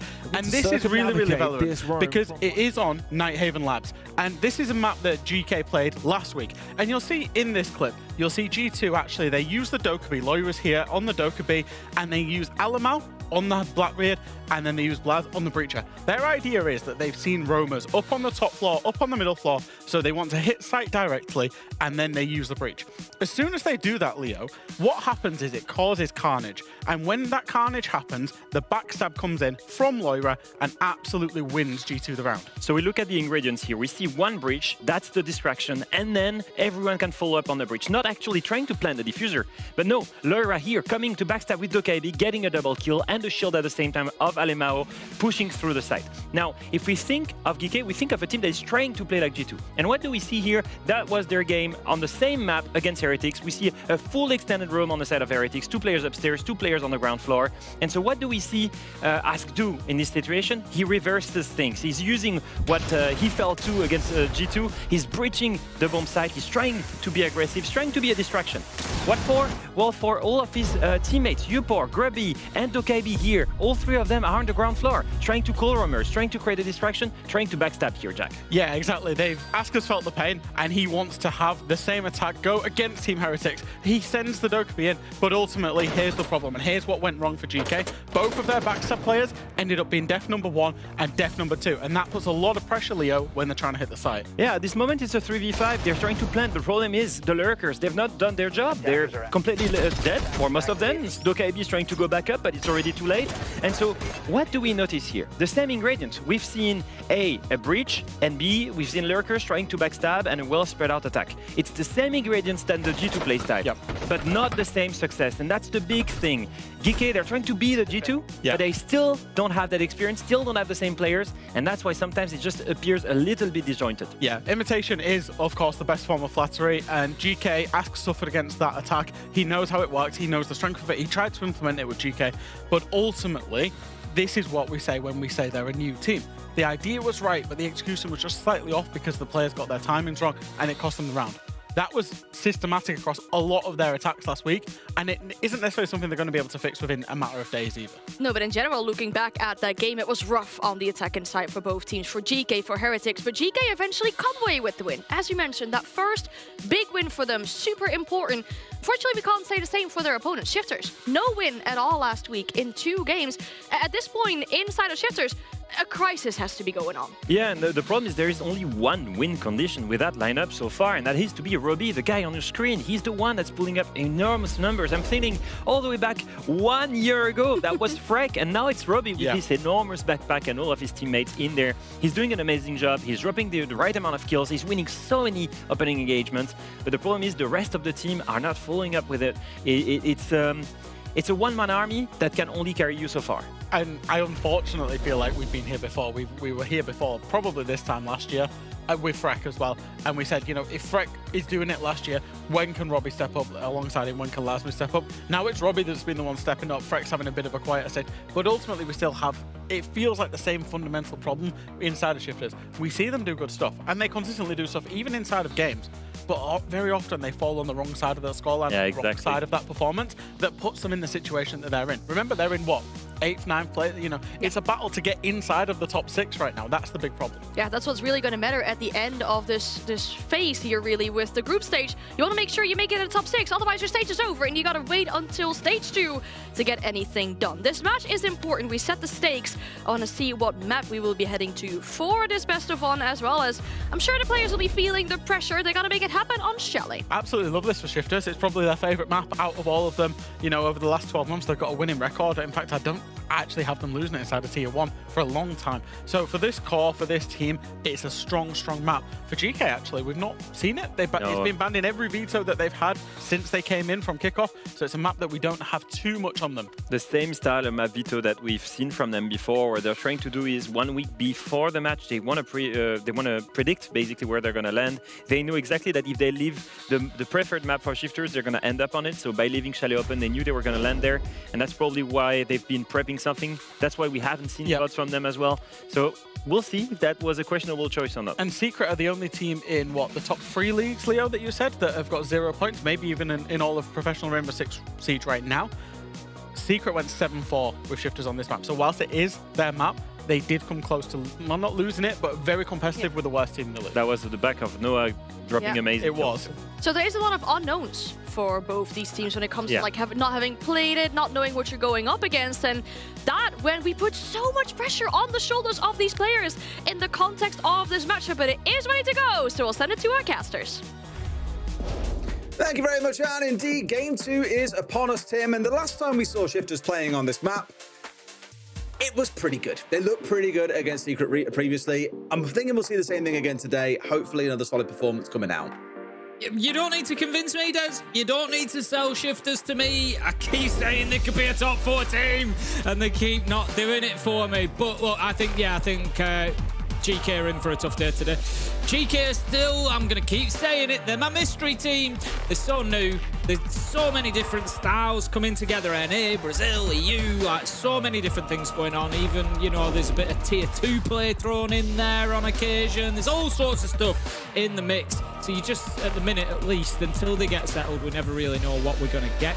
And that makes them, I think, very difficult to play against, because how do you prepare for that realistically? So let's see how shifters have done. If anybody can prepare for that, I'm sure Laloon, Helby, and the rest of the staff at shifters, are the ones who can do it. But we'll see those bans coming on through for Chalet. It's going to be Snake and Castle to kick things off. Will we see the continuation of player styles here? Will it be a Dockerby Deimos? Will there be a Mirror going? Are they going to double down on those as it is? I think on the defensive side, you could argue a little bit. You've got that area denial with Denari coming in as well as Castle. Slightly different methods of achieving that, but Monty and Snake, obviously very, very different play styles. Yeah, the Castle, the interesting one, because it was only played by shifters once when they played this map against Secret a couple of weeks ago, but clearly there's enough there for them to say, well, if that gets rolled out more, it's going to be a nuisance. We want to be able to move through at quite some pace. Last time we were here, it's probably worth stressing, it was only really Noah on the side of Secret that gave any fight over towards the side of Secret. I think where shifters did struggle at least a little bit, though, was on that attacking side. So that's where my eyes are going to fall to. They had a brilliant 5-1 defensive half. I think we're going to see them defend pretty well here against GK2, unless GK bring out more wild stuff that just leaves shifters completely reeling for what the hell it is they're facing off against. Either way, it's that second half that I've really got my eyes on for the shifter side to see if they can secure all 3 points. And it is critical they do, given how competitive that middle of the table is starting to look. Either way, let's get ourselves into it, Tim. It's going to be Master and Office up towards the top side to see how we go. That probably means on the attacking side, we kick things off on the library side for a clear, or you focus in on Solar and double window. Either way, there's a lot of options to play around with here. And given GK got a few spawning out towards the west side, I can only expect they're probably going to look towards going top side here, getting someone up on towards the library window, maybe try and force those players inside the library further out and back. But Groupie's the one eyeing up double window. For droning, at least, for the time being, there is actually a player prone underneath there, so I don't think he's going to see too much as soon as that drone comes in. It will get taken out. There we go. It is, however, going to force Blaz out of position. He's going to go back to plan B there, getting a little bit closer to the Solar side to be able to hold on. Now, that is a mistake coming in from GK, letting that Selma go, putting it on the wall too soon. Not aware of what's going on mezzanine, and you've just lost a very important piece of utility. And you've also lost a couple of lives as Blaz and Nath managed to pick up one apiece. Yupo does find one onto Blaz as a response at least, but a lot of damage done there. We've lost the book, lost the Blackbeard. Gonna have to be plan B, plan C, who knows for GK. Absolutely. Already in a spot though where they've got to try and recover this in a 3 versus 4. Lots of times with do it, admittedly. There is still a world where they see this over the line, but as I already alluded to earlier on, Shifters had a great defensive showing on Chalet. They're not the kind of team, I think, that will let GK back into this round. Outside of them pulling off something particularly crazy here, the Shifters just have simply no way of expecting. You see they're still quite spread. We had Uper off towards trophy window, Yog off towards front door side, and also Sarks looking to get himself involved in the mix. Really, they're looking on the ground floor. That means trying to get a pinch on towards Frack. They want to bring it down to a 3 versus 3, give themselves a little bit more breathing room. So I like that they've identified an objective that makes use of the time that they've got. They're not just going to try and hit the site, for example, but now I've got to be really careful about the death from above that can still hit them. Frack pops up, gets rid of one. A little bit of mistiming really on the GK side, and it feels like this round is only going from bad to worse, unfortunately. Yeah, it certainly does look like that. Unless they can find them. I think the next kill is particularly important, and Starks manages to get it. That just throws a little bit of excitement into this one, doesn't it? Because it now comes back to a 2v3, and it starts getting very winnable. GK are working together. They're we always say work together. They may be a little bit close at the minute. They're kind of in each other's pockets, and the run, the risky run there is just getting hit with a nitro in Nifs, for example, takes both of you out. You got to be in touching distance so that you can challenge onto each other's. Make sure you get in those trades to the gunfights, but just need to be careful. They have just separated off a little bit, so better from them. But 24 seconds left to go. They're running low on time, and Shifters super organised as we would expect. They're playing this really, really cautiously, and they're just going to hold the lines aside until they have to be pushed, until they have to move in. There it is. Lasmo gets one. Can he get a second? He's fine to be aggressive now. He does pick it up, and that is going to be the round for Shifters. Pretty comfortable. Absolutely. And all started in the very early round there. 45 seconds in, you've already got yourself 2 kills. That really sets the tone for the rest of the round. It's a good way of disrupting them.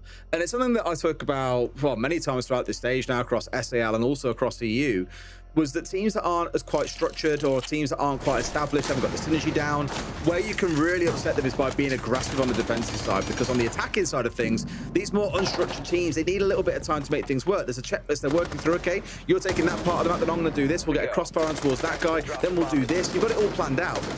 The classic saying is, no plan survives contact with the enemy, or everyone's got a plan until they get punched in the face. They quite literally have just been punched in the face there outside the building, and then you get forced to think on your feet, and that is a lot harder than going into a round with a preset plan. So good response, a good start by Shifters. GK, got to slow things down a little bit in the early round, I think here. Get yourself some abilities so you can at least get inside the building, then worry about looking for the more aggressive engagements that might get the round really moving for you. See if that's something that is figured out, taken on board into this second round. Just looking at Sarks on Capitao particularly, going to be important. No blitz, so I don't think no crazy kind of rush to try and plant here. We've seen that on Games and Bar a couple of times recently, but Sarks is going to be particularly key in attacking this bomb site, because he is going to be there to block those lines of sight, to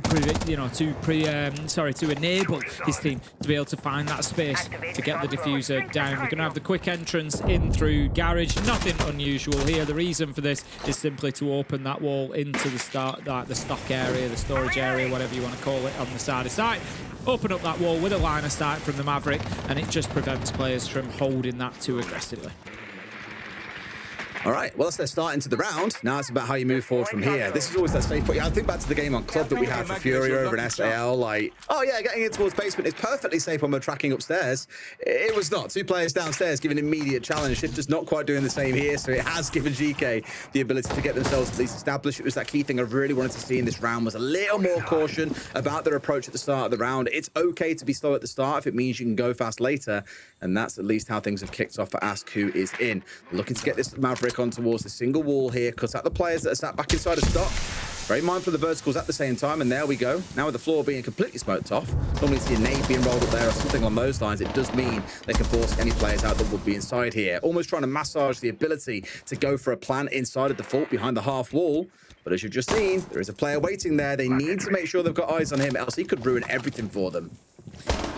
I like this from GK so far. It's organised. They've got a plan in place for, every element that they need to concern themselves with. For example, getting that Mav line done to force the defenders to move up their positions. They weren't quite ready for that one, though. I don't think they necessarily had a plan for Blaz shooting Ask as he jumped in through the window. But Groovy was there for a trade at least. Yupo does manage to find Lasmo, but the problem here for GK is these are all trades. There's the first kill is always coming for Shifters. Shifters are on the front foot. Shifters are the one able to go in there and really drive this round forward, even on the defense. So 3 versus 2. It's up to Yupo and Sarks to get this done. No smoke cover left, just 2 asphyxiation bolts for the Capitao.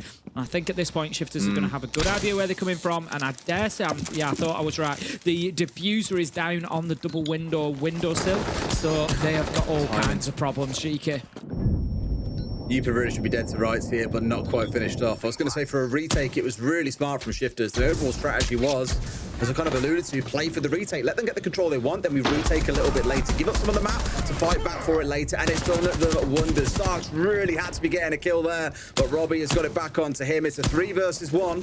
Shifters continue to show they can defend pretty damn well on Chalet, and GK still left looking for that elusive win. Surprise in mind, maybe he gets away with a kill here, Tim, but we know exactly which way this round is going to go. No time left. Shifters going up 2-0. Yeah, Shifters playing that smart. They're not giving too much of themselves away and, you know, making it a closer round than it needed to be. Pretty comfortable for them. The thing is, I like what GK did earlier. I was being very, you know, complimentary of them. I was praising them at the point. So I like the way they've gone in with the Capitao underneath as well to deal with that vertical angle. They've allowed the Mav to open up the line that he needed. They've got away without any damage done. Great stuff. Brilliant from them. And then they just launch themselves in through a double window with no idea that Blaz is stood next to it. It's like, you know, come on, you've got to see it through the, you know, the entirety of it. I don't know if they were just hoping to win the gunfight there, or maybe Groovy was just a second late and, you know, he was maybe to pick up the kill on Blaz before the Maverick went in through the window. But, you know, ultimately something went wrong. And for a start of a round that had actually worked pretty well like clockwork, it was, you know, a little bit of a shame for them really to crumble like that.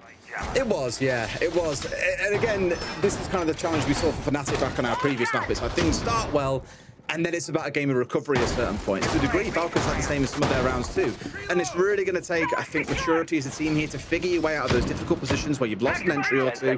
What do we then do when we're down 2 players on the game plan we were trying to execute? At the same time, I'll point towards Shifters there, who played that beautifully. Again, looking towards the same sort of win condition. How can we unsettle them? They gave up map control to GK, made them feel like they were secure, almost like lulling them into a false sense of security. And then when the time was right, they pulled off that retake, got 2 kills, and just everything descended into chaos there for the side of GK. So 2 very different styles of defending out of Shifters so far. One being hyper-aggressive, one being very passive and then playing for a retake when they got map control in the end. I think that's going to keep GK asking questions on, okay then, what are we facing in this round? How do we deal with it? Really like what I've seen from Shifters so far. It's almost as if they could be a top 4 team if they could just get all these things to click regularly. Like I said, as a team, I feel like they are the closest on that sort of verge to challenging those top 4 that we've currently got. So we will see whether they're able to continue it, particularly on the other half as well as this game continues. But right now, looking good. Need to be careful of this bathroom window being watched very, very closely there. But Nerf will be able to just keep himself safe. I think he's absolutely surrounded at the minute. He's doing a great, he's wasted a minute and he's burning all sorts of time and utility. He's got, you know, a little bit of support from Blaz as well. He's now being tracked by Demos. They're just, again, proving to be an absolute nightmare, but well played from GK. They get in and they get both of them without losing a life, and that is a great start for GK. Not bad. They lose one off on the back of it, but I think the way they played around that, although it has been slow, I said earlier on, I'd rather them play slow and go fast later, rather than rushing it early on and paying the price. And somewhat paying the price here. That's another one falling down as Ass gets his second in the round. The kill confirmed, I guess, really means 1 kill for the round, but you won't complain too much. Another odd shot out of nowhere means there's 2 kills here towards Shifters Team. They're far from out of this round, but those 2 kills that realistically they shouldn't have been getting away with. They make it a 3rd, and now it's being swung again, almost gets away with it, but no. Groovy comes out on top. Robbie against a very low HP Groovy and a pretty decently healthy Yogg. That's the problem, isn't it? Those 2 just kills that they needed were just Freck and Robbie. You know, 2 of the best players that we've seen on the side of Shifters so far. Freck's really given Robbie an opportunity to win this here, but not being able to get in to stop that diffuser going down, that is a big, big hit for Robbie to take here, because as we can see, the Demos of Groovy has gone up above. He had a tracking pocket as well. As it is, it's not needed because Yogg manages to find the kill before Robbie can really make any inroads on the retake. But, you know, a well-played round by GK. Got themselves the man advantage, kept it. I like the way they cleared that top. Nerf and Blaz were making it very difficult from him up there, but they just committed to it. I said, didn't I? Nerf looked like he was completely and utterly surrounded. They had him on every single side. And then the net just tightened and tightened until there was nowhere left for them to go. That's it. It's like a game of chess, right? Where you think, oh, it's a 4 versus 1. They can destroy this guy. what wasn't always, obviously, you don't always see it on camera, but there were two players playing in Library Hall that were there to give challenge. There was one on Mez as well. There was a lot of support really towards Nate that made it really hard to challenge on towards him. The player that was on Bathroom Balcony, for example, you saw the fear of God in Ask. He was aware that as soon as he stepped up to try and challenge Nate, he was probably going to find himself getting swung. In fact, this exact moment here, but all the utility that came out, the Lion Scan, the Dockerby call, the track that came out from Groovy, all these things came together to let them get away with it. So it was really well executed. It was very, very considered on their side. And again, plays into what I was speaking about on take it slow early on, play as a team, be methodical. Don't worry if it means that you're going slower than you'd like to be. It's about getting rounds over the line, and they've finally got themselves on the board. I think it's easy sometimes for teams to kind of get sucked into that early round aggression, isn't it? You know, if you go in and you get yourself a kill or two, and yeah, you've got the man advantage and you can start taking ground. But as we see, you know, you've got to remember what Siege is at its core, and there are so many options, there are so many ways to solve problems.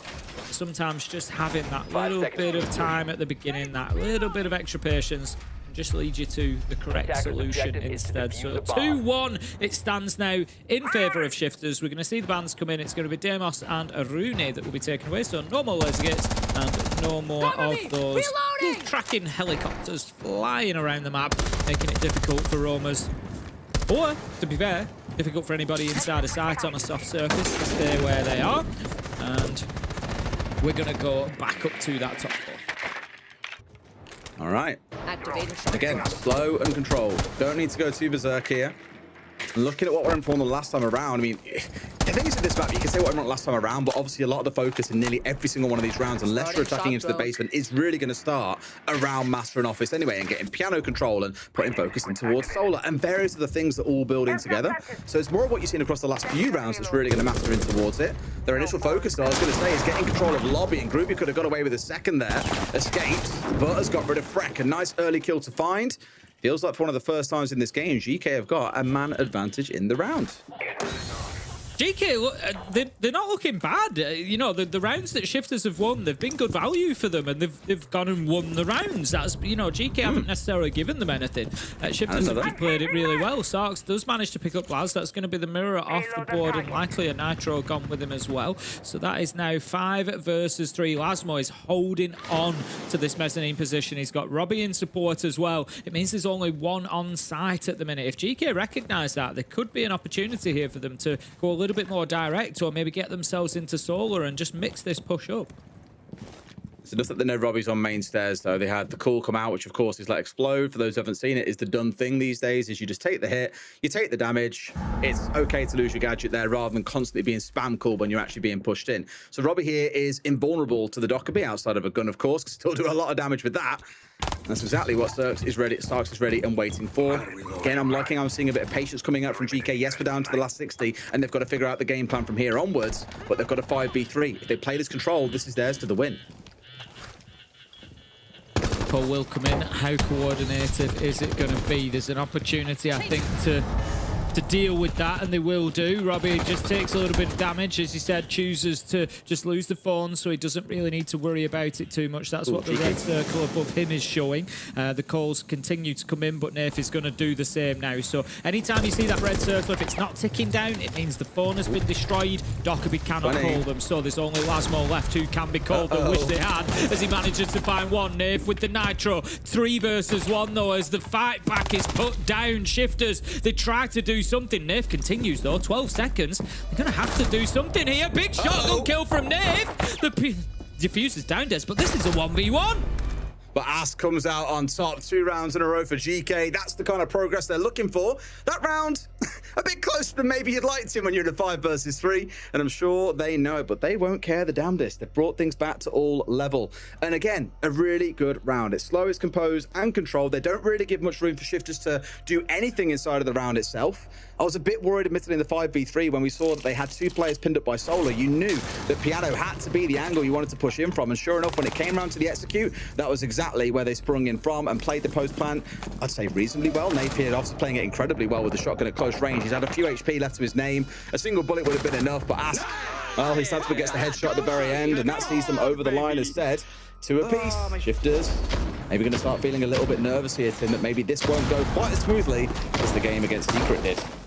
GK, the mystery team, continues to surprise us. Look, I think, you know, GK set themselves up really well in that 5 versus 3 because at the point where Shifters took a risk and got those couple of kills, yes, they got the couple of kills, but what happened immediately? It went to 3 versus 3 and then blink an eye and it's 3 versus 1 because GK had set themselves up in such a way that Shifters had to put themselves into risky, difficult, dangerous positions in order to get those kills. And as soon as they did, they were exposed to other angles and GK were able to take full advantage and keep that man count in their favour. So it was great stuff.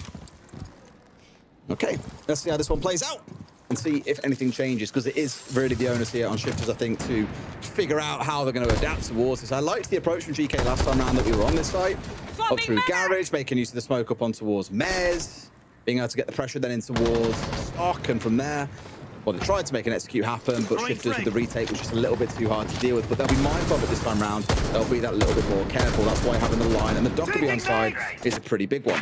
And given us in it interactive, I think it's worth noting Messi has scored his 17th World Cup goal and is now the all-time top scorer at the World Cup. Yeah, I remember Miroslav Klose getting it previously. And, was it Klose that he's taken over from, or was it Thomas Muller? Back in the 1960s. No, it wasn't. It was in the 2000s. Yeah, it's a fantastic accomplishment. Let's see if GK can, match the accomplishment, because it might not be on quite the same scale, but it'll still be a hell of an accomplishment if they're able to come in here and take Shifters down. It's been a quality outfit so far, and it is 2-2, 5 versus 4. They do it again, diving through that door when the opportunity isn't there. The landscape was shifted, and they just weren't aware of Nath dropping the hatch, and he gets the kill. I think they were hoping to be in before he did that, and it just leaves them now in a 4v4. Honestly, a really smart call from Nath. You normally stay inside library there, you get yourself fired out, naded out, everything else. He knew that his time was up and they were coming for him, so he takes a really high-risk move of just hightailing it for the drop. They don't expect him to drop at that point. Who would? You'd expect maybe to see someone sat on the hatch itself, but that's why you have the fire and the nades coming in upstairs. He's taken a high-risk play. It has paid off for them. Now GK have got to adapt with 60 seconds to go. Just giving away the location, if nothing else. 4 versus 4. I think Shifters are going to be the happier of the two teams coming into the final minute. That's really not going to help you. The nade just bouncing away there and causing a little bit of movement. But look at the health on the side of Shifters. Nath, Freck, neither of them are going to be too confident, too keen on getting themselves into gunfights. Position is going to be untenable as Lasmo drops over the handrail. Yoga manages to get Freck. Gruby another as the net continues to tight up for GK here. 4 versus 2. Nath on low health. I'm not sure that Shifters are going to hold on here because they are just dug deep inside a site. Very little they can do to get themselves out of it now. They're very much penned in, aren't they? This is not looking good for them. They need a kill from somewhere, but I don't think it's going to come. Final 10 seconds. Jupa's good for 1. There is a kill from Robbie, but there's an immediate trade. GK yet again, Tim, showing some teeth here on Chalet.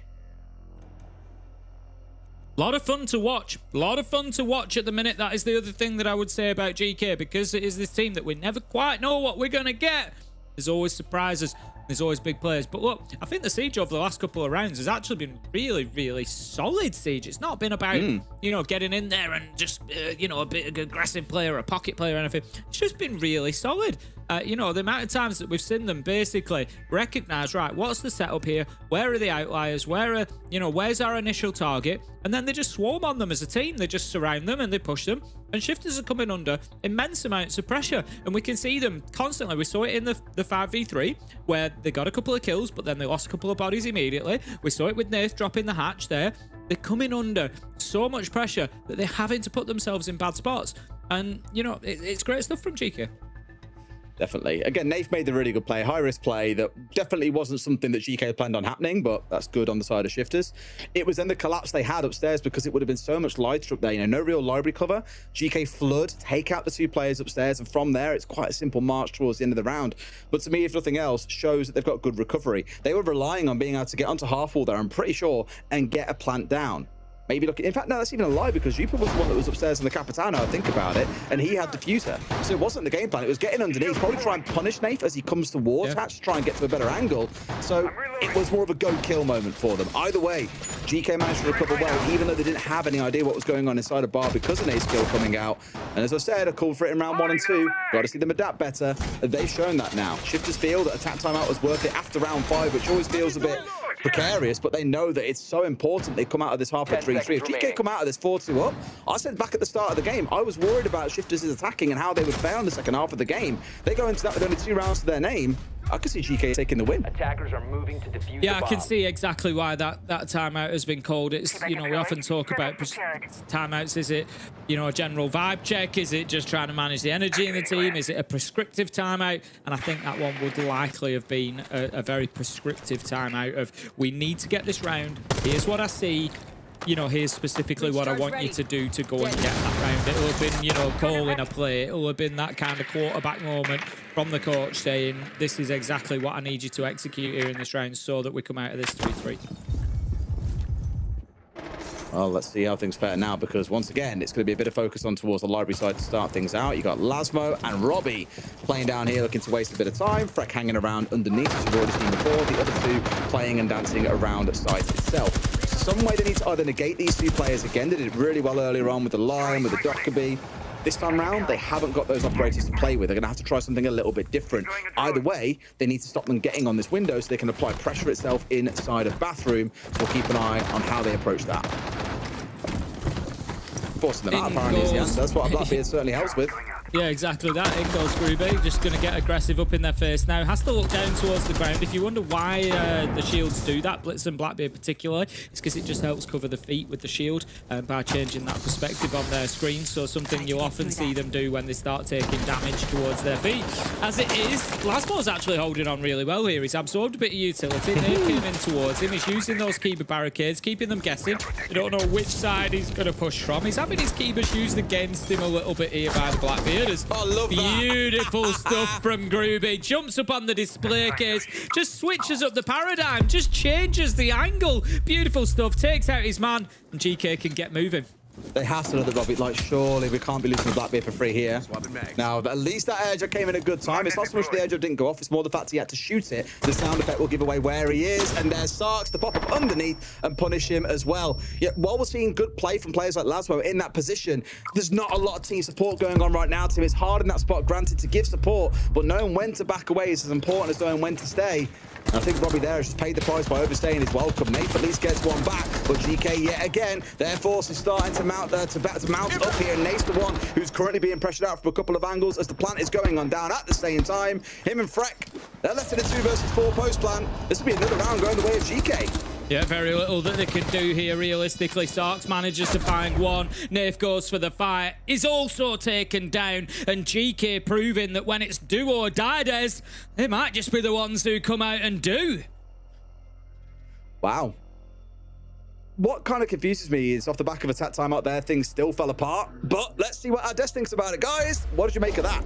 That was a good first half for GK so far, and I think we're seeing that on their attacks as well. Just zooming in on their takes, the things we're hearing from the player comms as well as that we're seeing. Yeah, it's the same playstyle that we pinpointed with Jack, which is basically that ability to spread around the map, try to have multiple points of pressure, and then play off that. And I have a great example of why it's working, but also why there are limits to it. So round 4, you can see here, a lurk comes from Grubby, they get the opening kill, and slightly later into the round, they will actually go and try to find a second opening pick. And it's only because Grubby went up from the basement side. You see Dokkaebi here calling, getting a little bit of information. The goal here is to lurk around, create some pressure, use the traps, to use the crowd control operators, and try to find a gap. And so, based off that open kill, they get a second one, and that's on the back of Sarks, again lurking with the KB. Now, interesting, that's 40 seconds later, they're in a 5v3, they could just continue here. But there is a lot of hesitation. Look at this. Everyone is still completely spread out around the map. They're not figuring out how they want to attack this. And eventually they go for the execute, but everyone is isolated, and suddenly it has become a 3v2. And so they managed to have the execution on one side, but the game is much closer because, again, here, no trade potential. Nath is by himself. Here, the cover is going on, but it's a little bit too late. The plant was going on at the same time, so it's another 1v1. So effectively, what was a 5v3, Yeah. became a 1v1 in the end. And so that's the biggest problem I see with GK's playstyle so far. It's been interesting to watch and observe both teams. We've been fortunate enough to listen in on the team comms as well. And I think realistically, both of these teams have got quite good reads on what's going on in the game, but the way they're reacting to those good reads is completely opposite. GK, very, very slow, as you've just shown, in terms of how they're reacting, getting themselves set up, giving them Shifters the opportunity. But Shifters actually are probably reacting too much. They're probably moving a little bit too much, maybe a little bit panicked, dare I say a little bit stressed as well. And I think that's why we saw Laurie take the time out at round 5 to try and get that final round over the line. And even then, the same symptoms still happened. It's the lack of decision on the side of GK, and it's the overreaction on the side of Shifters. Yeah. Now, the thing is, both of these things, they can be swapped around because it's very easy to be decisive when you're in defense, and it's very easy for Shifters to stop overreacting when they're in attack because they're in the lead of the pace. So we need to see a swap for the two weaknesses of the two teams now that the side swap is happening. All right, I like how you're putting that, and it puts prospect for both these teams. Looking at the ban so far, we see 2 shields being removed. Yeah, and one coin control operator, I think really just meta operators, right? Azam is just so strong on Chalet, so many strongholds. Yeah. And then get rid of the Monty. The other shields, you can deal with them with other things, impact, C4s and stuff. So yeah, makes sense so far, really generic. As Army Clash, 2 of the best operators on Chalet. You think about the basement, but you think about the top bar as well. The mobility of Clash to get past all of the cutoff points on Chalet. Plus, it also means then, you know, realistically, take the Clash away, makes the shields stronger if you want to play into them. There is still 2 on the board as well. So, yeah, pretty standard bans, I would say. All right, well, the big question for Shifters for sure is to stop overreacting because we put a lot of pressure on these players, right? It's do or die, 8th and 9th. You want to make it into playoffs. Yeah, that's the big thing to me is that we're looking at 2 direct rivals. And, you know, on one side we had DK that were completely frozen as this game is apparently frozen as well. You know, at the beginning of the attack side. And I just feel like there is a lot of nerves and pressure in that game, in a sense that with Fnatic overperforming as they have at the beginning of the stage, realistically, you're in a scenario where there is only a few spots available to playoffs, and these 2, they're battling for it directly. It probably feels right now, we called it a do or die. It probably feels right now actually that a regulation win, overtime for both of them would probably be the wrong result because whoever wins it really needs a 3-point win to really start making a run towards playoffs. So, you know, even for Shifters for the side of the more established team, that means 5 out of the next 6 rounds realistically on the attack. So they want to get it done as quickly as possible. And we put a clear ask for both these teams, what they need to be doing in the second half. Let's see who does it better. Thank you very much, guys. Indeed, it's proving quite an interesting conundrum this game. We've seen GK struggle, I think it's fair to say, over our first few play days, Tim. But today, we are seeing a team that is playing with confidence, even if it can be a little bit risky sometimes, playing that very spread-out style that Des were referring to. But I feel this map kind of demands it. Yeah, I'd agree with you. I think we'll see whether that's what we see going forward or not.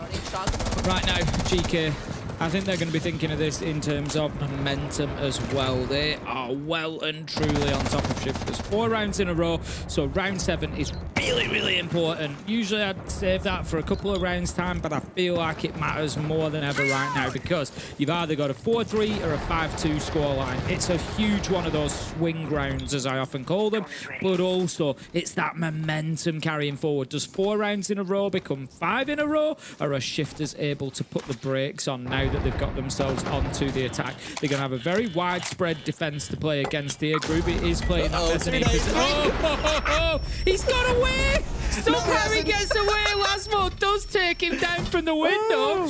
Yupo finds one along the way, and that's the Dockerby offline. Big loss for Shifters there, but 1 man each at least.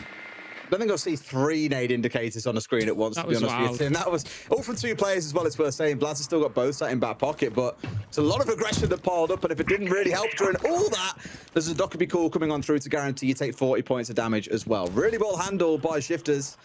I mentioned again, back in that first half, the second half was where I'd feel most nervous for them because their attacks against Secret, despite the domination throughout the game in general, really was a little bit nerve-wracking at times. They relied on 2 players to have big multi-kills to get them through.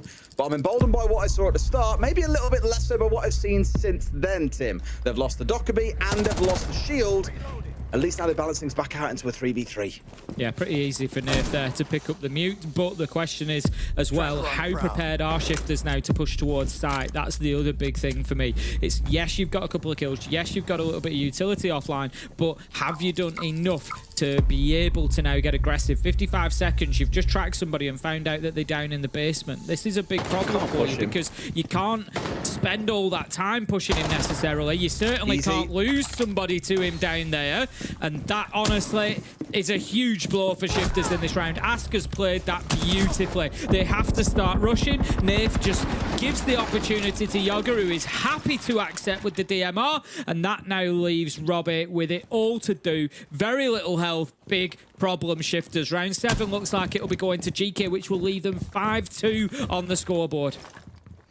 Yeah, they've played it so well this round. Like, I know it was a moment, a point where I was like, okay, they've been hard punished here. Sark's got deleted off Mez, and I thought, all right, Shifter's looking good. But ever since then, GK's response has just been absolutely brilliant, down to being hunted down in the basement, down to the individual one-on-one gunfights that they've won. They've forced Shifters into not being able to play as a team, and I think especially stripping away the shield and the Dokkaebi early on just gives you even more freedom to play with. Really good round, and they are quite comfortably in the lead team now, 5-2. I'd feel quite nervous if I was Shifters. We were talking about, you know, are they our 4th place team for the stage when we were coming into things? At this point, if things carry on the way they are, they might not even be in our top 6. Look, Shifters, I've really tried.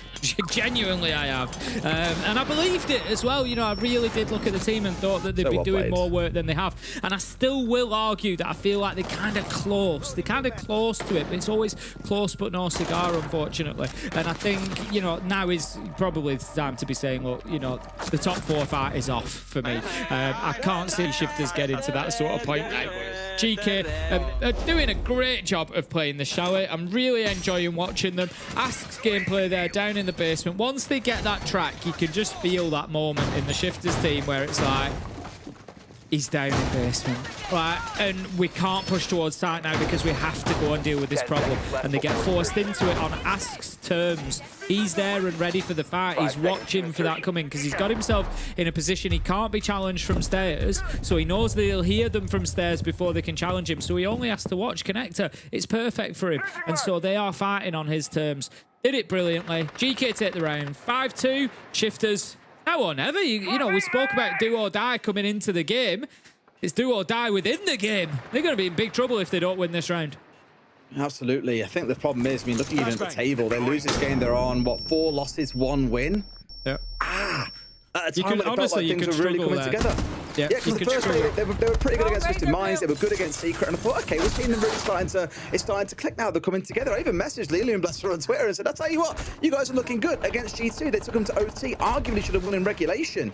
But since then, it started to look a bit ropey. They weren't great on Lair. They're looking, you know, definitely up against it here today as well. And dare I say, teams like Fnatic and teams like GK, if you wanted to be a top 5, top 4 team, those are the kind of teams you need to be getting good results against. It's going to be holding that angle from Ivy window. Shifters, I think, maybe just need to, you know, try giving GK a little bit less time to be settled. There was an age to take the shots there. Freck didn't, and naturally nearly pays the price for it. Takes a lot of damage along the way. Just didn't really seem to, and I know he probably sat at home, and I would be as well, going, he had about half a second, what you on about? But these players' standards for their reactions are, you know, a lot higher than your average player, and he really should have been making a challenge there. Retero drone is going to take the shield off top blue. So that leaves us now still 5 versus 5, but a minute and a half into the round, Des. And Shifters aren't even really confidently inside of the map yet. They're only just about getting themselves established in there. I think this is okay. Like, to be at the point now where you've got eyes on Mez, where you're starting to ask questions around top library as well, about a minute and a half to go. That's not too bad. But now comes how do you execute? Because look, every single player is coming from this one side of the map, so they know where the lines are drawn. It's like a diagonal line through the map here, where we've got a defense set up from the side of GK and the attack starting to line up for Shifters, but it makes it predictable. It's my main worry. And look who's now behind them. You got Groovy has worked his way underneath, and now can come up Solar. Suddenly things aren't quite so clear. 5 versus 4, ace off the board, so any hard breaching that they needed better be done already. Given that we're at 40 seconds, I'd be saying that anyway. Lasmo is going to work in above so he can start pressuring from the hatch, but you just have to wonder how much is that really going to give Shifters here? Is it going to give them the opportunity to get in through the window? He can hold the door at least, so that is something. And the play is all going to come down to that, but are they going to lose too much along the way? Groovy finds Blaz, diffusers down. Nath has dropped it as he dies to Groovy as well. 5 versus 2, Shifters no choice but to look for kills. They lose to Blackbeard, it's up to Robbie. 1 versus 4, out of the window, half health, 8 seconds left to go. This is another round done and dusted with GK putting themselves now onto map point. Look at the confidence that they are playing with. Out of the window, fighting for the kills, chasing everything, laughing, smiling. GK are a dangerous animal right now. Shifters, on the other hand, look like a wounded one, Tim. I didn't mind they were taking that side of the map, but the lack of control downstairs, wow. Groovy was running around through kitchen, through dining, doing as he pleased, and when he knew an execute was starting to build up, he moves in towards 90, and then he's in a position where he can challenge Blaz, who's trying to get control of lobby. So you can't play inside a lobby, you can't really play anywhere downstairs except the window itself. Didn't really have mud control, nothing. It was just top floor that they were working with there for all 4 players that were up there. So lacking a bit of bite, I'm afraid, keeping things a bit too simple, a bit too direct, and GK just ran circles around them. 6 and 2. The Shifters, it's looking like a foregone conclusion. This one is going to fall by the wayside, and GK, as you've just seen, very jubilant about the fact they're about to get a big 3 points. Yeah, they're going to need 4 rounds in a row now, Shifters, without mistake. Shifters have 6 rounds in a row, just themselves. So, you know, that's Shifters at this point might not even remember what it feels like to win a round on Chalet, and that's a tough feeling to go up against. Not to mention the fact that every round so far has converted based on the entry kill. So whichever team has got the entry kill has gone on to win the round. So that means that the last 6 rounds in a row as well, GK have got the entry kill. So Shifters are just constantly playing this in a 4v5. They were nearly doing it again there as the nitro toss comes out of the way. I don't hate that, by the way, from Shifters. Sometimes, yeah, your back's to the wall. You've just got to throw the dice, see what goes, see what you land. It didn't pay off this time, mate. You nearly lost your life. But I think, you know, sometimes, you know, you've got to take the chances. But yeah, GK looking good. Very, very difficult to stop right now. They're playing with a lot of confidence, and it is giving them their just rewards. Keep an eye on Shifters, though, because, again, it's the attack I want to see mix up a little bit here. The big difference was how GK were playing very surround focused whenever they were trying to hit in towards sight, whereas Shifters have kept it very, very narrow, and that has given GK a bit too much freedom to be able to work with. We were here back in this first half. In fact, he sees 2 players cross in front of him. Here and Robbie, unfortunately, can find absolutely neither. Now, that means he's under a lot of threat on the window at the same time. He's got to be super careful here as Ask gets the entry. Tim, is that a sign of the times? It could well be. As they get a second, he does get traded out, but the damage is done. The Deimos is gone. The shield is gone. It's the same as when they lost the Dockerby and the Blackbeard in our earlier round. This is it. What utility do you plant behind now? You've got the Capit out. You've just had both smoke bolts used. You're not in a position to put the diffuser down. It's granted, could bought you a little bit of space. You've now got Freck and Blaz walking in and around site. Going to bring the diffuser on in as well. But GK are holding on from above. They've got all 4 players up above. So Shifters need to take the warning from that. And that is, we are confident that we can hold every angle. We can hold every spot that you could plant in. This is part of the game plan. And right now, Shifters are playing into it. They're trying to really risky plant under the hatch here, but knowing they've got cover from the window might just prove to be enough, and will get a chance to stick it, and they get a kill off the back of it as Jupa falls by the wayside. Sarks, at least one back the other way, a 3 versus 2. This is still doable for Shifters. They've just got to make sure they get another kill to bring things down to a 2v2, and sure enough, that is what they do. Sarks knows that he can't stick it, needs to go for the kill. He knows where his teammate died from. They know they've got a punish on towards Blaz. Nate still sitting on the window here, of course, can repel in at any time and go for the exchange. But he wants to try and get rid of Yoggers off towards his left. They get one more. They have to know that he's on big window. He's going to have to repel in, locking himself into the animation. It's the easy swing that comes out, and they're on the diffuser. Tim, GK have done it. 7-2, an emphatic victory, 3 points, and that puts Shifters down to second from bottom. Not the play day they envisioned. As it was through the entire game, GK finished that one off so calmly, cool, collected, absolutely no fear. Even with the low health Kaid, they get the job done, wait for the repel, and they just played it perfectly. Des, great game from GK. They deserve every bit of praise. It might have been their permanent before today, Tim, but I can only imagine that is going to change. A fantastic showing. We'll go to a break, and when we come back, our desk will be ready to break it down for you. See you in a few.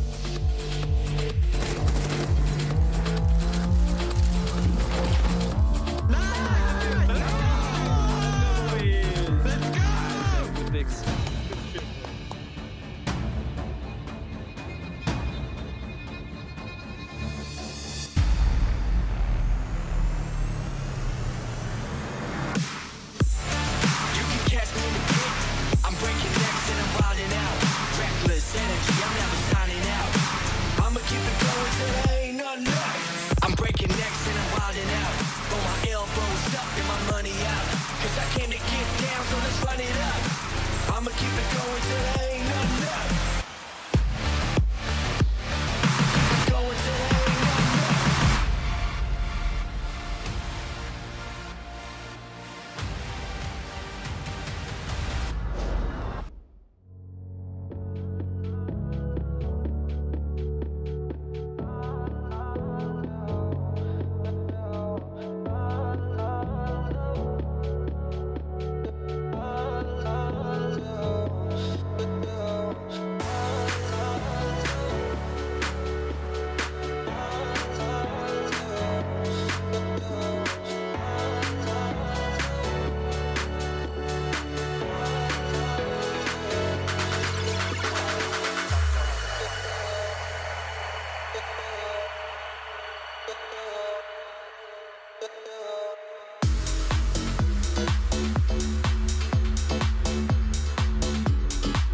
GK make quick work of Shifters. 7-2, 3 points go their way, and that means we get to speak to them. We have Groovy joining us here for the interview. Groovy, congratulations on the 3 points, but a 7-2, were you expecting that result?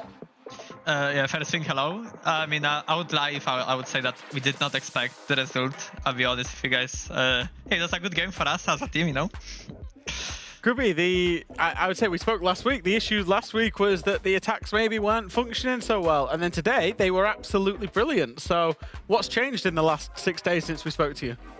I mean, we've been working very hard on the attacks, like how to fix the issues, like with the small overpeaks, like with the miscommunication, with not going on the timings. Well, the first 2 rounds that we played, I felt like the same issues appeared again. Yeah. But then we said, guys, we have to switch over. We have to let's try maybe a bit different way. Let's punish them for standing still. Like let's be more compact as a team. And yeah, we changed the way we played the game, and I think it worked well for us. We started playing a bit, more of demos, like the Dokebi, so Stars could get the space, or us could get the space, or I was taking the space with BB. So yeah, I think we've been working hard on that, and slowly it's getting better. It's still not on the level that we want it to be, but at least we can win some attacks and make them look like we are a team, not randoms, you know. Yeah, I think we've seen that. In the attacks, where the fact that you guys had multiple moments where one guy was, for example, in basement lurking up, one guy just got into bar, another one was poking from the windows. It felt like you were trying to be everywhere, and it worked. Like you created overpicking on the side of Shifters. Was it part of the game plan? Yes, kind of. We went through the prep before the game, and we kind of knew how we should play against them to make them a bit uncomfortable on the either defense side or on the attack. So we kind of force it, you know. It was not the whole idea, but yes, we did kind of. Is it something like a playstyle that we're gonna see more from you guys? Because I think we've seen that with Jack, with GK in general, that you like spreading around the map and giving space to Sarks to ask, and then having multiple pressure points. Is that a playstyle that I think will be your identity throughout the rest of the stage?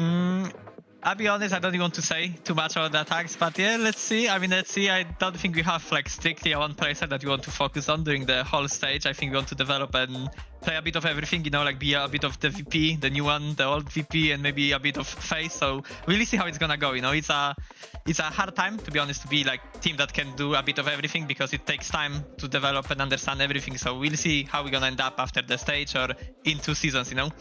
Okay, well, I understand you can't be giving us too much information on everything that's going on behind the closed doors, but maybe a bit of information about the game tomorrow, big one against Falcons.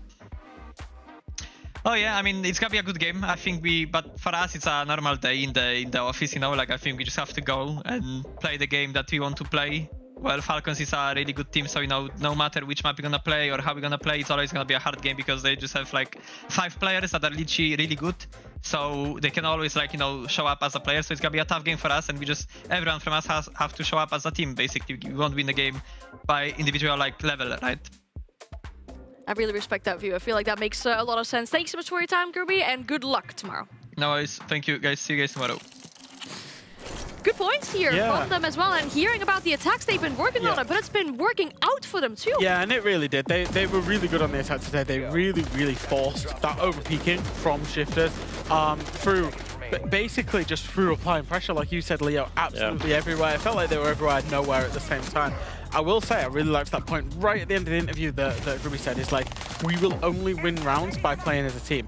And I think this is why it looks so feast or famine with this team, because when you spread out, when you play separate, as we have seen in multiple different games now, no matter, you know, if Groovy wants to dress it up like they'll play old VP, new VP or FaZe, we have seen them spread out and they've been all over the map. That's really hard to force team play at the same time, because it relies on communication and not being in close proximity to each other. So you can see why it's been really bad at times and really good as well today. I think for Shifters, I'm starting to be worried for multiple things. I think they really struggle to read the playstyle of GK. I think they struggle to read it, they struggle to adapt to it. I think it was really clear that they were overpeaking, they were moving too much, and I think, you know, in this kind of scenario, you have multiple ways to fix it. You bring a lot of traps so that you're more aware. You bring intel so that you make sure that you're not surprised.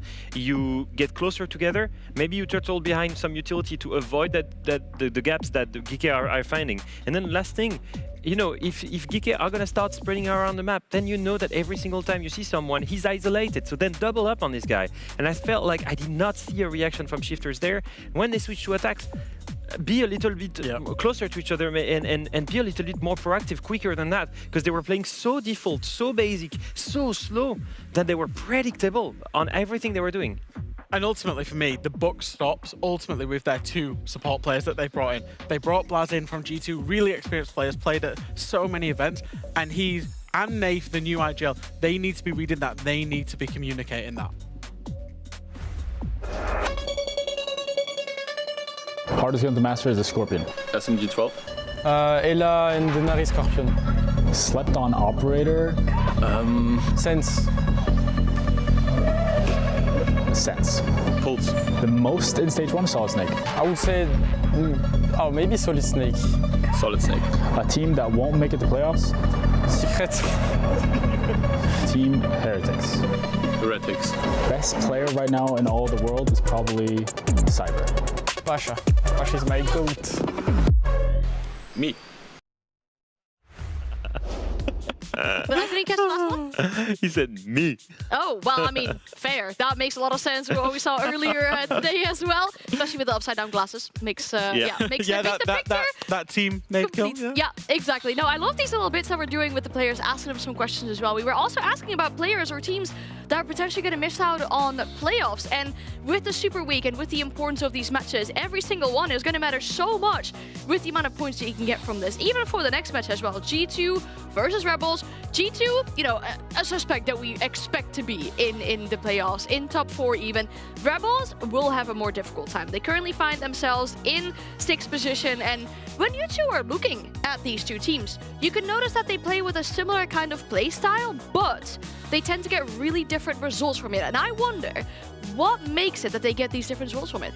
I think they are trying to find the same ingredient for success in their ability to frag and having these big multi-kills, trying to play really aggressive, force the gunfights. It's the only way Rebels really have found a way to try and break the default playstyle that we've seen. However, we do tend to see a lack of results here in the opening engagements, where G2 absolutely thrive in playing aggressive early and getting those opening kills. On the side of Rebels, it is a consistent problem of trying to force these gunfights, but isolated, without the right intel, turning you back to your opponent. Like, the amount of opening death that Rebels get is insane. They're the worst team in entry, despite Secret being on 0 points right now. Rebels are the worst team in entry in the whole tournament, in the whole league. They're at 40%. And then on the side of G2, they're the second best team at it. And so if the main character of your playstyle is those gunfights, especially fighting early on, and yet you lose most of them, that's the big difference that I see between Rebels and G2. It's not necessarily sustainable to be fighting from behind all of the time. You know, you will basically only ever win for like 20-30% of your rounds when you're starting in that 4v5 scenario. Yeah, that's very rough for these players. I'd say there's opportunities though, because when we talk about their opponents for G2, it's a classic G2 thing that we've seen so far. It's round 12. They're about to give you a heart attack. They look like they're about to lose the round, and then somewhere a big player pops up and they save the round. So that's what the best teams do, and ultimately I think when they go up against their opposition, when they go up against other teams, they know that they have the big game players for the game-winning moment, and that's exactly what happened. G2 round 12 up against GK, all the way back to play day 1, and Shaiko it is that pops up with a 4K. Now, Shaiko's not had a brilliant stage by Shaiko's, you know, stats, by what his standards are. Not had a brilliant stage, but he got him at least 1 point, maybe even 2, in that one singular round with a 4K. But it's also not just Shaiko that's done it. When G2 have then been facing up round 12 and they're playing now, who's it going to be? Up against Shifters.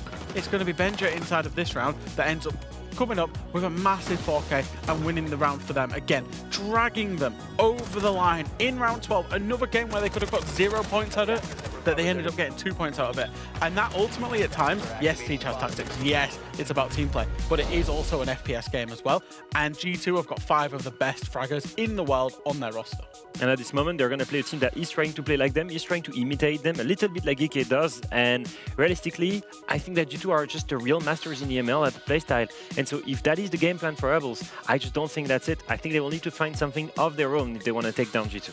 Exactly. The map might be really important in that one too, right? Can you really replicate that kind of play style from your big brother in this essential? It's a map we saw during Eclipse. We're going to go back to Fortress. Wow, that's a ballsy move for Rebels. We saw them play once against VP, and to be honest, it was a great showing in the sense that they made it close. It was a 7-4 loss.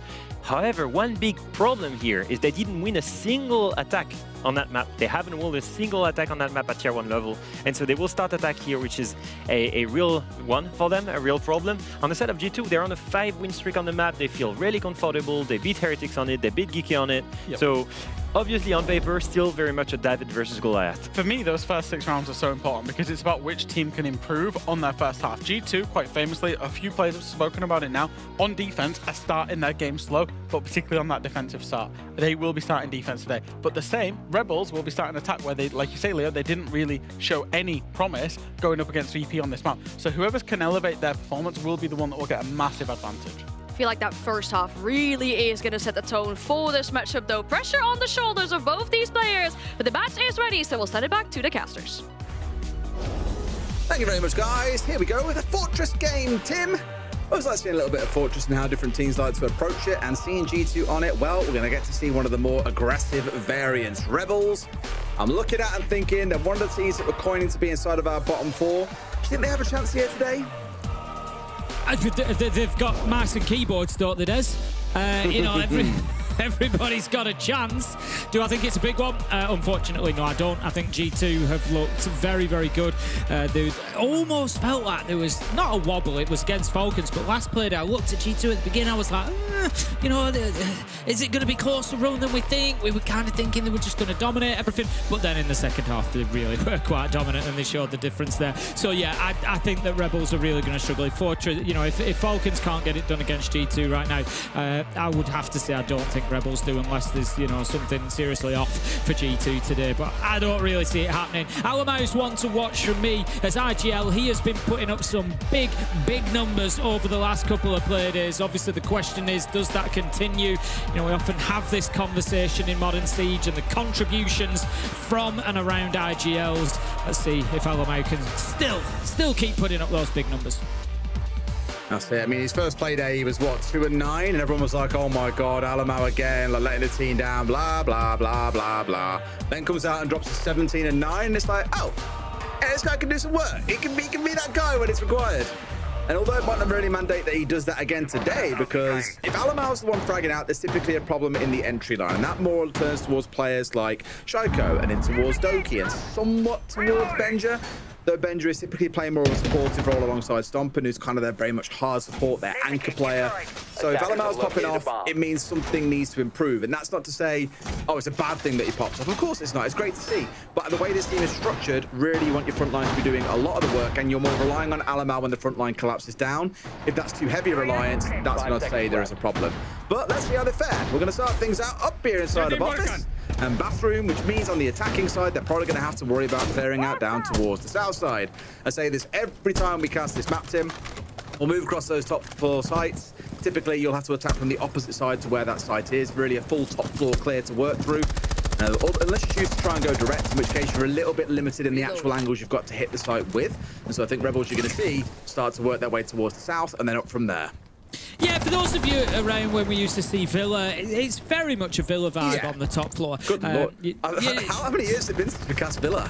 A good while. But yeah, very much a Villa vibe up on the top floor that you tend to see that push coming in from the opposite side. But there is also very close by, like direct access to the site should you choose to take it. But right now, we are going to have G2 holding out in the games and lobby side. This is an area that's interested me actually, Courtyard. So Courtyard, at the beginning of Fortress, we never used to see it. Teams were just like, oh, don't go near Courtyard. It's an absolute kill box. Like, it's a death trap. You're going into trouble. And we're starting to see it creep in a little bit more. And it's always the interesting thing with new maps, because once they come in, there will be initial thoughts, there will be initial feelings, and over time, we tend to see, you know, necessity is the father of invention, isn't it? You get to a point whereby the defenders get so used to the attacks that the attackers have to start looking outside of the methods that they have been using, and we start to see new areas coming along. And I feel like Courtyard is certainly one of those areas that's picking up a little bit of favourability in terms of the teams using it.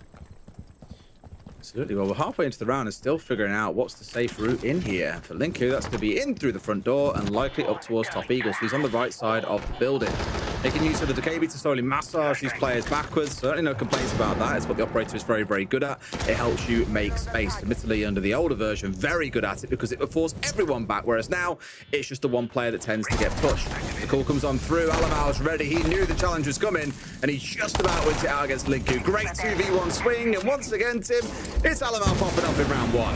I love that double swing onto courtyard door there. Just that movement before is enough to draw the gun away from the side that Alamau is actually swinging. Stomper manages to pick one up. He's been playing on Eagle throughout this round. Takes down Fenor. Leaves us now in a 4 versus 2. Need to be careful though. Alamau low health, Doki low health, Benja half health. This is not, you know, all said and done. Let me tell you that. Rebels do still have an opportunity with that Blackbeard on the board. They need to get Marto to work quickly though, and it's not going to happen as Stomper manages to find him. Alamau with 3 in the round, and G2 take a very comfortable round 1. They did lose ground along the way. They did lose map control, but nothing that they didn't want to give up at that time. They weren't forced away. Nothing was taken. It was just very well structured defense from G2.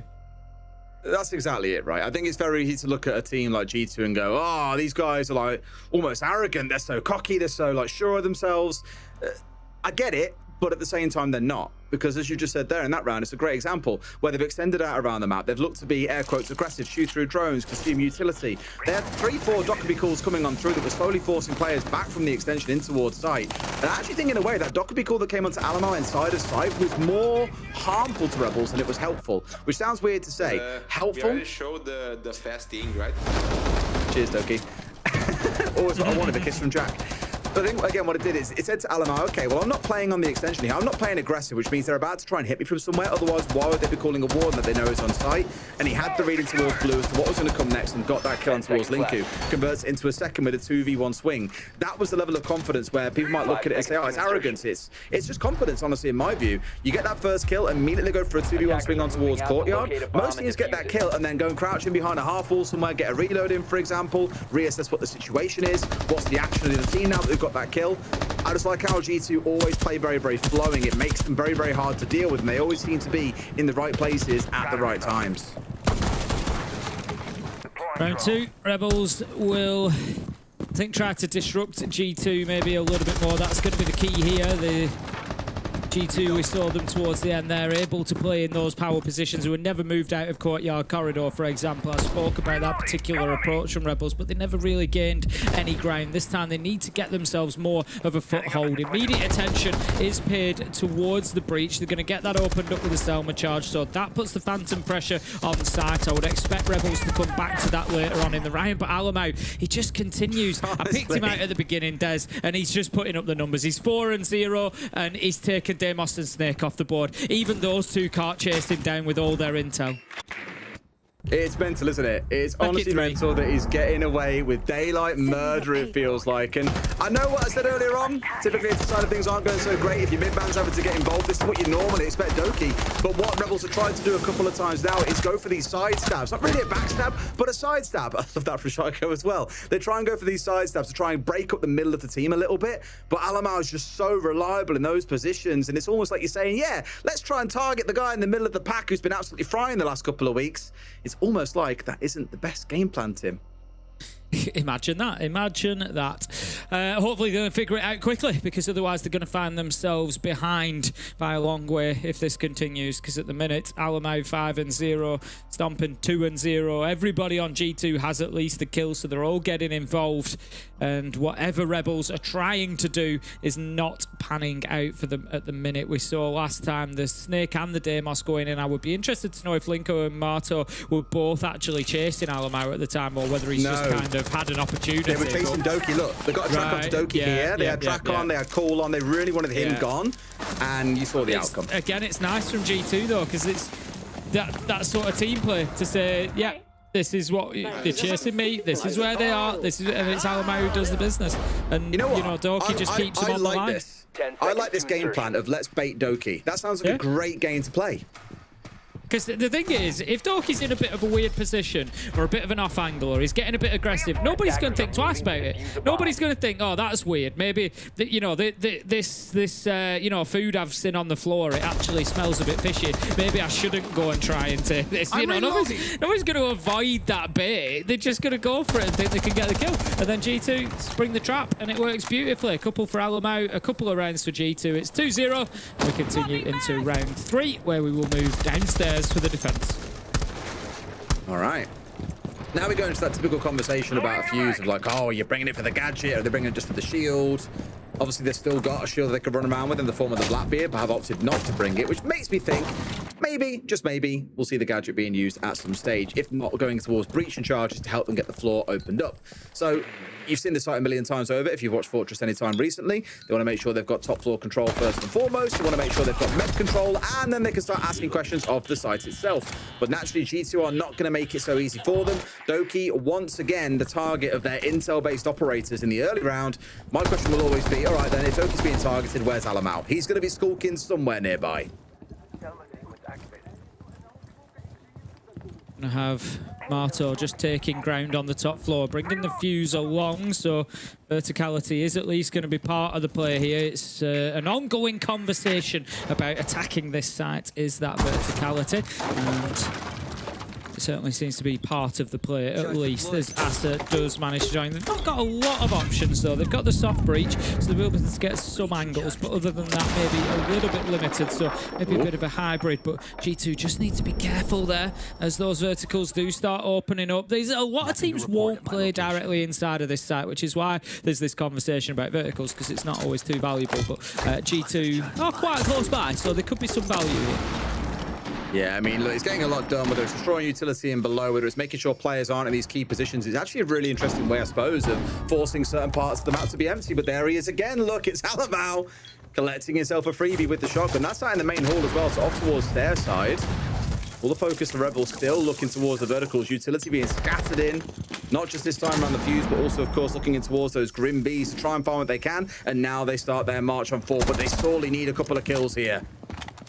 Yeah, they really do need to make sure that they're getting the numbers, but they're not going to. Des, because Lems gets taken down. Benja manages to find him. 30 seconds, and again, G2 springing the trap. Alamau stomping Doke. Pretty sure that was a team ace.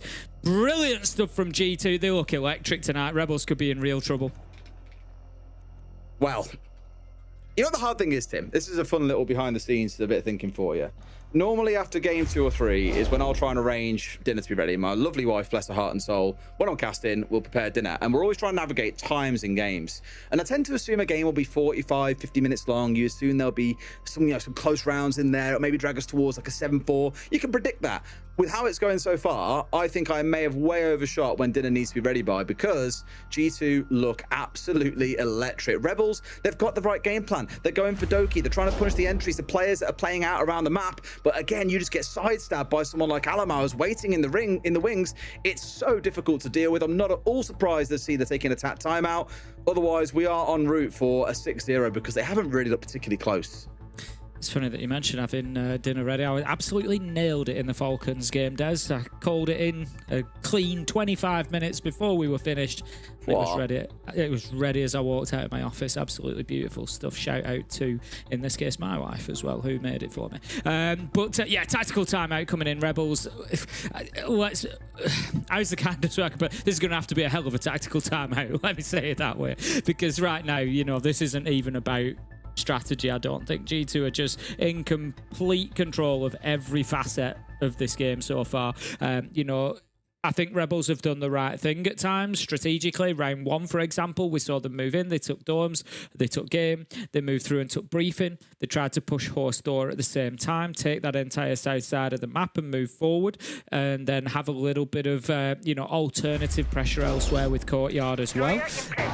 And it didn't matter. They forced G2 back. G2 dropped back because they had to at times. And I think there was even a push onto Eagle Stairs as well, White Stairs, and Stomp and shut that down. And G2 just had all the answers. And that's what we've seen round after round, to be honest. Rebels have gone in and they've fought over they're fighting over the right places. They're fighting for the right things. But G2 are just winning those fights. almost every single time, if not every single time, like in the last round. There's only been 2 kills so far on the side of Rebels, by the way, in 3 rounds. Out of a possible 15, there's been 2 kills. Yeah, and it's all on one player. And it's just Fenno. Yeah.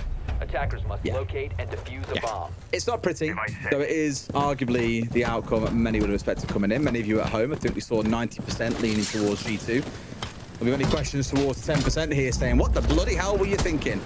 Just some Rebels diehards maybe, I don't know. Either way, it's not looking good. Let's see though if things can turn. If they can transform their fortunes after attack timeout, they've still got 3 more rounds in this half to at least get something back. If they can get a couple of attacks, I think they'll feel okay with that one, but it does mean winning 2 of 3 that I'm sure, and I can almost guarantee G2 are not going to take Lion down. No, I would agree with you there, Des. G2, they're one of them teams, there's blood in the water, and they know it, and they're just going to keep pushing and getting aggressive.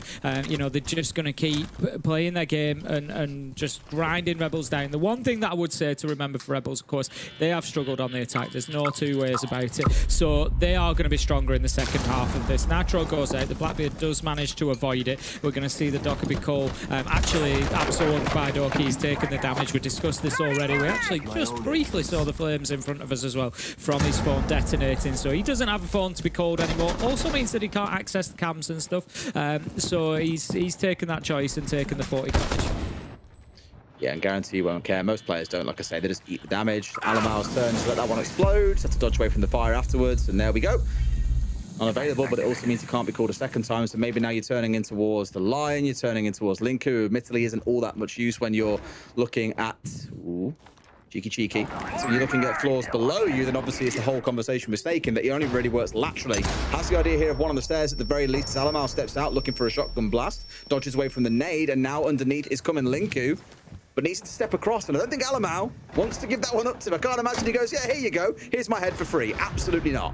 Oh, no, not a chance. Is he going to be challenged again? Benja manages to find Marto. Alamal's wasted 2 minutes down here, by the way. That's absolutely ridiculous. Just baits out a little bit more of a challenge there. Sees the foot. He's just holding, waiting, and he gets... They can do nothing about it. He's managed to down the Blackbeard. Doki finishes him off and retakes the position. Again, G2 masterful in time wasting and in guaranteeing kills. Stomping onto Elems. This is just smooth as butter from G2 right now. Linku manages to find one at least, but look at his health. 30 seconds left to go. Up against Doki and Shaiko. He can do nothing. Shaiko takes him down, and G2 4-0. And we start looking at that 6-0 half here, I think, at this point. I don't see anything from Rebels on the attack that convinces me that they're going to get around at the minute. I think it was kind of promising. That's all I've got, Tim. I haven't got a lot to work with, I was waiting for more there, Des. I'm going to be honest with you. I was no, it can't just mean that Linko's going to be enough to stop G2 with the way they're playing. I'm not saying he's playing bad. He's just not going to stop this G2 team. The fact that it took 3 of them all gathered around Blue Tower the best part of a minute and a half to force Alamal out, and even then they still lose numbers in doing it. This was a nice shot, granted. But outside of that, it was again just more G2 dominant. It tells you a lot when it's Doki and Shaiko that are the 2 players left alive at the end when they are meant to be the entries for this team. Alamal's had 3 entries. Benja's had 1. They're just having a lot of fun right now. Yeah, they really are. Right, we'll move on. It's going to be games and dorms, so I would expect to see similar from Rebels that we saw last time. They didn't actually make too much progress onto this site, unfortunately, for them. We saw them open the exterior breach, so I would imagine that we will see that again. Ace is on the cards, so that'll be Marto's job. They didn't really get themselves to establish then. You're looking to get office, you're looking to get master bedroom area, you're looking to get briefing particularly, and put a bit of pressure, trap the team in between both sides, so you can play externally through the breach, and you can maybe hop in through vending window, and you can challenge on through the north side as well. But I never really felt like Rebels got themselves established inside of the map really in round 2, so let's see how they do this time. Okay. Now or never, boys. I say now or never. Round 6 is probably where I fancy the most to get around, being it's the off-site. I'll tell you what, Linku is playing... Bro, he's playing with fire there, I'll tell you that. He was lucky he didn't die to the player on the Eagle. Like, he knows that he's still there. He had the little notification come from originally, but still managed to get away with it, and his charge is vastly forward here. Tried to get a cut as well from Astra on the other side, but they won't be rewarded with a kill. A little bit too slippery there, I'm afraid. Will not be getting Doki anytime soon. Be on guard. Maybe now?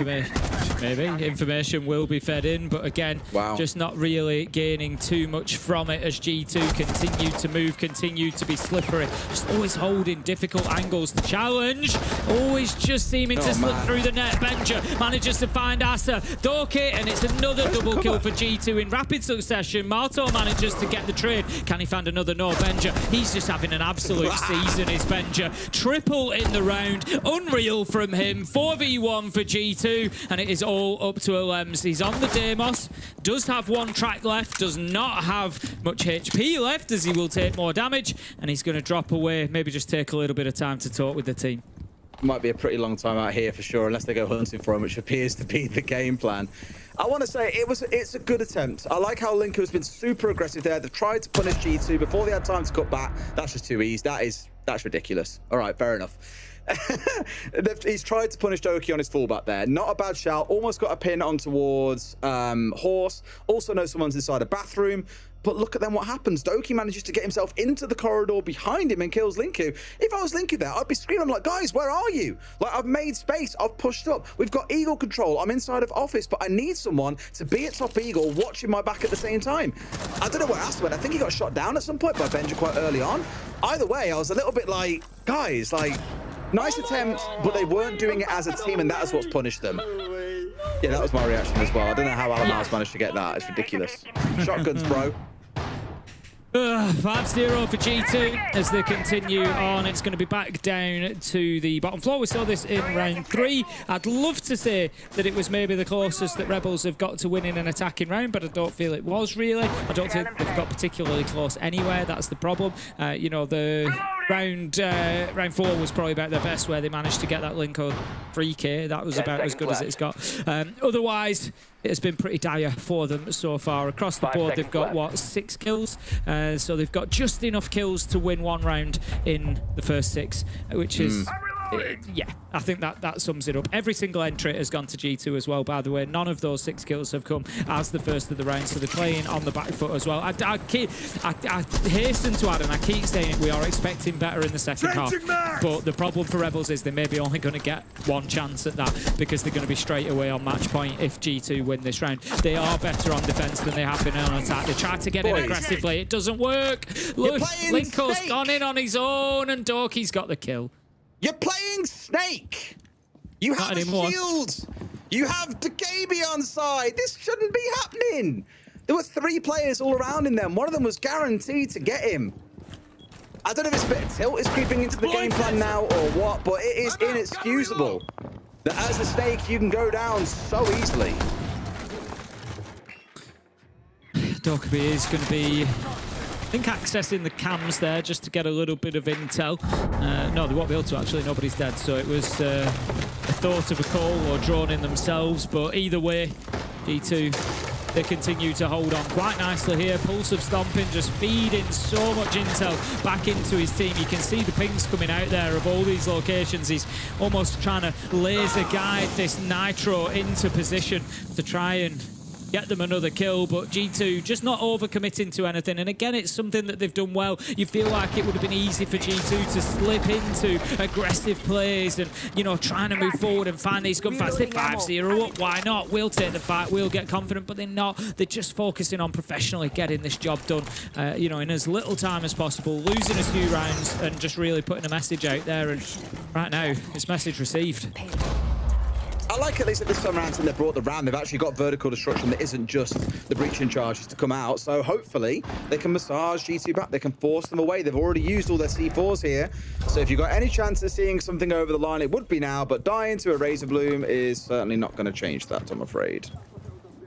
Just trying to use the verticals that they've got here, see if they can find anything, get something going, a foundation to build on, but they will not, as Benja gets one, Alamo, another, Asa taken down, flawless round, 6 kills only for Rebels, remains 6 kills only in the entire first half. It's been tough for them, Des.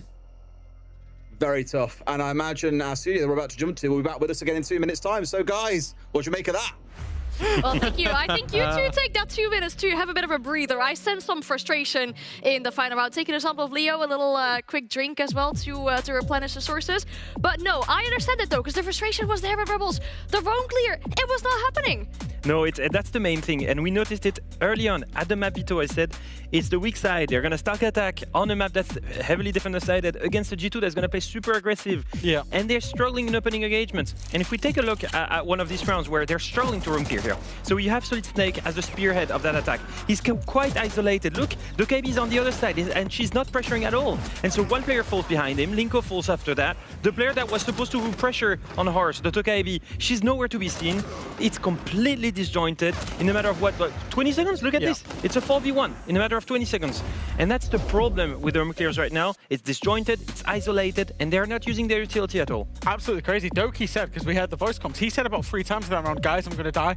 Oh, I've got away. Oh, I've got away. Oh, I've got away. And then he pushes back in and gets killed. Absolutely crazy. But it wasn't just Doki that was farming. There was one man in particular that was going crazy from the very first round. That man was Alamau. He ended up 10-1, big double kill to start us off, then a second double kill in the next round, and he's the brains behind the operation. Let's not forget that. He's the one IGLing, but he's the one that's dragging people around, you know, making mini plays, finding those kills. It all starts in round 1 here, and realistically, this was, you know, he benefited from the fact that Rebels were just so disorganized, offering 1 versus 1 versus 1, and Alamau was cooking with it. He played Warden 5 rounds out of 6 inside of this defense, but also another guy who was very close behind him in the scoreboard, Benja, this shotgun killer. Yeah. How does he get away with it? How does he get away with it? But also Benja played a Rooney 5 rounds out of 6. Yeah. G2 weren't really changing a lot with their defenses in terms of the areas of the map they wanted to control, and Rebels just at no point, literally 0 point, did they find a way through it. It's the G2 rule. They decide where to fight, when to fight, and they do it so well. And that's on the back of their incredible individuals, yes, LMO, but also really on the back of Rebels, not using utility, team play, not doubling up on certain roamers. Yeah. That's the problem, because G2, they're playing super extended, so you had opportunities to pick up these roamers and isolate them. Now they're going to switch, they're in defense, they need a huge mental reset. That's the big thing. And G2 just need to be right once, right? It's Yeah, literally as that's simple it. as that. And you know what G2 are like? They will keep forcing things. They will keep forcing until it works or until it doesn't work. Form ban, Goyo ban screams some kind of execute, pre-planned execute to me. They just need to win 1 of the rounds, even if that is the tertiary bomb site. I mean, that's what I was going to say. 1 round is all they need to end this game and secure the 3 points from it. Can they do it in 1, or will we need more? I thought we were going to stay for a megacast, I'm not going to lie. This is one of them, Tim, where it's just looking like it could be over in no time. I was going to say, I don't want to be harsh, but I'm just not sure there's really any point, to be honest with you. We could be handing it back in about 2 minutes' time. That's what I mean, if not even faster, depending on how fast G2 play this round in particular. You know, you heard the guys there speaking about it. That disjointed nature of Rebels is what has really cost them. Like, being so focused on trying to clear out Doki on the entry, only to get sidestabbed by Alamau, to then find yourself in these round situations where you're actually playing well, Linku's taking ground, and then suddenly he's getting shot in the back, and it's like, it's all out of whack. And what baffles me a little bit, you know, we spoke a bit about the map at the start, or the Des did. They had the chance to go to Chalet, which is their favourite map. They love playing that map. They've not banned it once so far in 2026. They always want to play Chalet when they get the chance to do so. It's G2's least preferred map. The one map they'd rather avoid out of any other is Chalet. But instead, they said, you know what? Nah. We won't take our favourite map. We won't go to G2's worst map. We'll go to Fortress, which happens to be a perma ban of ours. Look at how well that worked out for Fnatic in the first game of the day earlier on Border. Yes, it worked out for GK in map 2. It's been a day of these kind of like lower teams, the David versus Goliath, and the Davids in this situation pick maps that typically perma ban away to try and surprise these bigger teams. But in 2 out of 3 cases, it has not paid off. Nope, it really has not. And we're going to see Benja going in on the Twitch drone, just having a little roam around. Does not get picked up, manages to take out the FNAT. So already a little bit of a win for G2. Clear out that destructible ingredient as well. Just clear the path for any later push should they need to be going down there. It's one of those, just take the opportunity as you're passing. All right, a little bit on courtyard though. They see the opportunity, send in the drone, see if anybody peeks. They don't. Benja goes in, does the damage, and that's the Tachanka off the board. What's your plan for defending now? Well, Peno says, I'll tell you, it's going to be getting some kills. Manages to take down Alamau, but Benja another. Doki on the one after, 4 versus 2. G2 just proving they are Fortress masters right now, Des. having an absolute field day, aren't they? And again, the crucial difference is when one player goes down, there is a second to step in and guarantee a trade or something like that off the back of it. Good 2v1. But again, there is someone else there for the trade again. Twice in this round, we've seen G2 do what Rebels struggled to do throughout the entire first half. After at least getting one. Two still to find in the form of Stompin and Doki. Two smokes to play with at minute 15. It feels like it's cooked, but hopefully he can put out a bit of magic. Yeah, they're going to need it. 9 kills in a total game. I've got a bad feeling could be a new record, not one that you want to hold.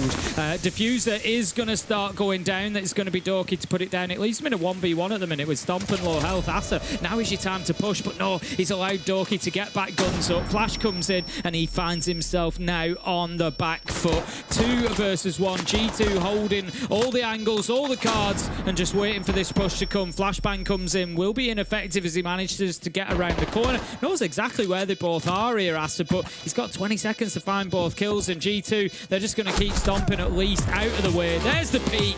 There's the kill. There's the win for G2. It's 7-0, and it is dominant. We expected it after how that first half went, but G2 locking in a 7-0. That is domination from them. Outright domination. And Rebels will rue the day that they dared to take G2 to Fortress. Maybe a mistake they'll have to review for their playday tomorrow, Tim, and see if they can do better then. For now, we'll cut to a break. When we come back, our desk, well, they'll break down what you just saw. Blink and you missed it.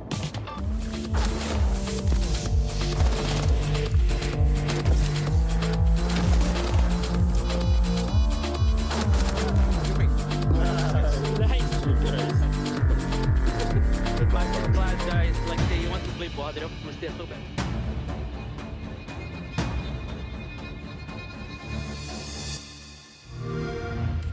Pick up the pace, ain't no time to waste.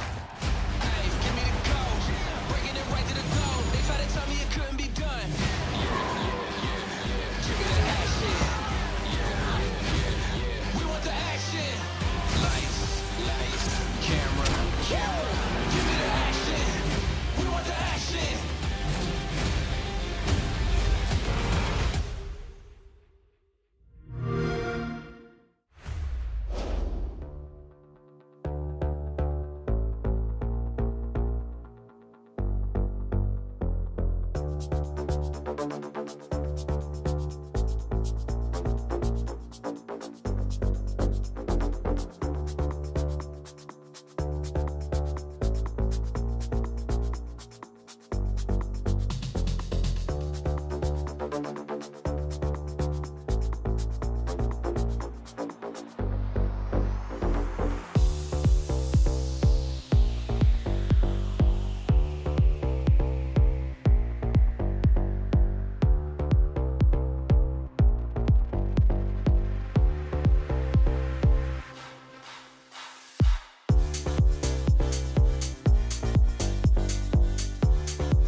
Complete utter dominance for G2, a 7-0, very fast game. And that means we get to speak to the winners. We have LMAO on the line for a few questions. Good evening, LMAO. Congrats on the 3 points. That was quite the game from you. You went 10-2, shock and kill outside. Like, what was happening? Hello guys, yeah, it was a shocking game actually. We thought actually it would be a harder match, but Rebels stick to surprise us every day. Surprise us in a good way, I guess, for you at least.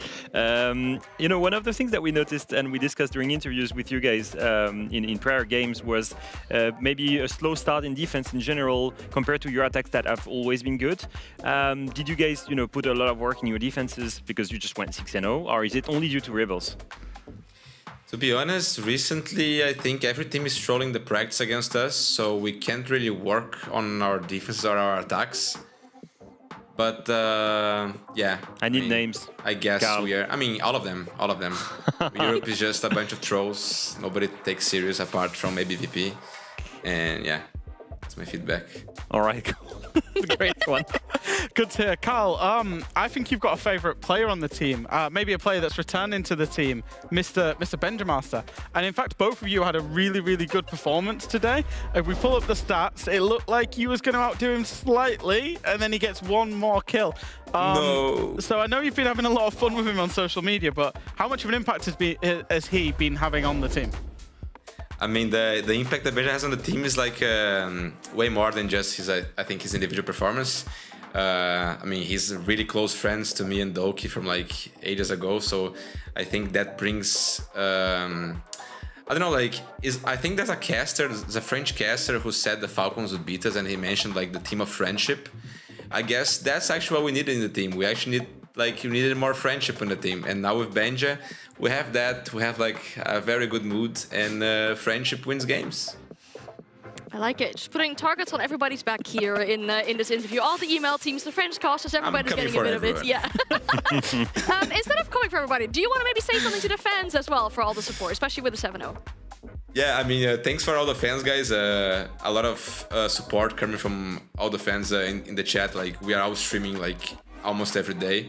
Besides Doki. Doki is quite unfocused playing DayZ, but the rest of the team is streaming the whole day, and the fans are always supporting us on our streams and having fun with us. Even playing some other games, like that Mecha Chameleon game is actually so fun. Yesterday we were playing together, me, Shaiko. And yeah, thank you for supporting us every day. And yeah, we are all a happy family. That's awesome. Very glad to hear that. I'm glad you thanked your fans, but still also put a target on Doki's back for slacking a little bit. But thanks so much for your time, LMAO. It's a busy week, so we'll let you go for now, and good luck with the rest of the Super Week. Thank you, guys. Good night. Enjoy. A lot of words there coming out, putting targets on everybody's back, but in general, this game, putting targets on every back of the Rebels player, because that was one of the fastest games we have ever witnessed. And I mean, Rebels weren't putting a target on anyone's back today, let's be honest. G2 have pretty much had a dry run there in this game, in an official game. There's not a lot to say about the siege. I think we covered it off at halftime. But I think a very important point coming out of that very, very serious interview from LMAO, power of friendship may be a meme, but actually when you've got a team that's functioning, that wants to be present with each other outside of the hours that they have to be present with each other, which is scrims, which is, you know, dry runs, which is theory sessions, when they're getting off work and then still playing with each other, streaming, playing other games, creating that brotherhood and that trust, it does show inside the server. So yes, today wasn't a lot of opposition, but there is a lot of good signs coming out of G2. And when the system rewards close friendship, deep relationships in the game, it works out. You know, if your playstyle is relying on multi-kills, on huge, strong individuals to win, then having players that you're close to, that you develop personal relationships with, will definitely help you. And today we've seen how much it means for G2. This is Pro Tips with Noah, cut 1. As an entry fragger, it's very important that you're comfortable with your own keybinds. And in the beginning, I kind of fell into this trap of following other pros and listening to what they're doing and trying to copy everything when it comes to keybinds, sense, all those different things. But at the very basics, when it comes to entry fragging, you have to be comfortable with what you're using. You have to feel like you're really in your own setup. So I just recommend going through games, custom games, real games, ranked games, whatever it is, and just feeling out different keybinds that make you feel like you're at your best. And don't listen to what pros are using. It might guide you in a good way, but try to use what is best for you, whether that is weird or whether that is normal. It doesn't really matter. It'll just be your own style. When you're in a game, whether it's bad or for other people or not, you just do what makes you feel comfortable, and that is leaning on the side of my mouse, which makes me, I don't know, it just helps me play. It's not really the ideal for most people, but it does help me play a lot. There's a lot of pros that are going to be flashy. There's a lot of, you know, ranked players that are going to be really good and use their own like settings and mechanics, but all of them have to work out what's comfortable for them. And I think that's the most important thing, is just finding what's comfortable for you and not trying to be anyone else.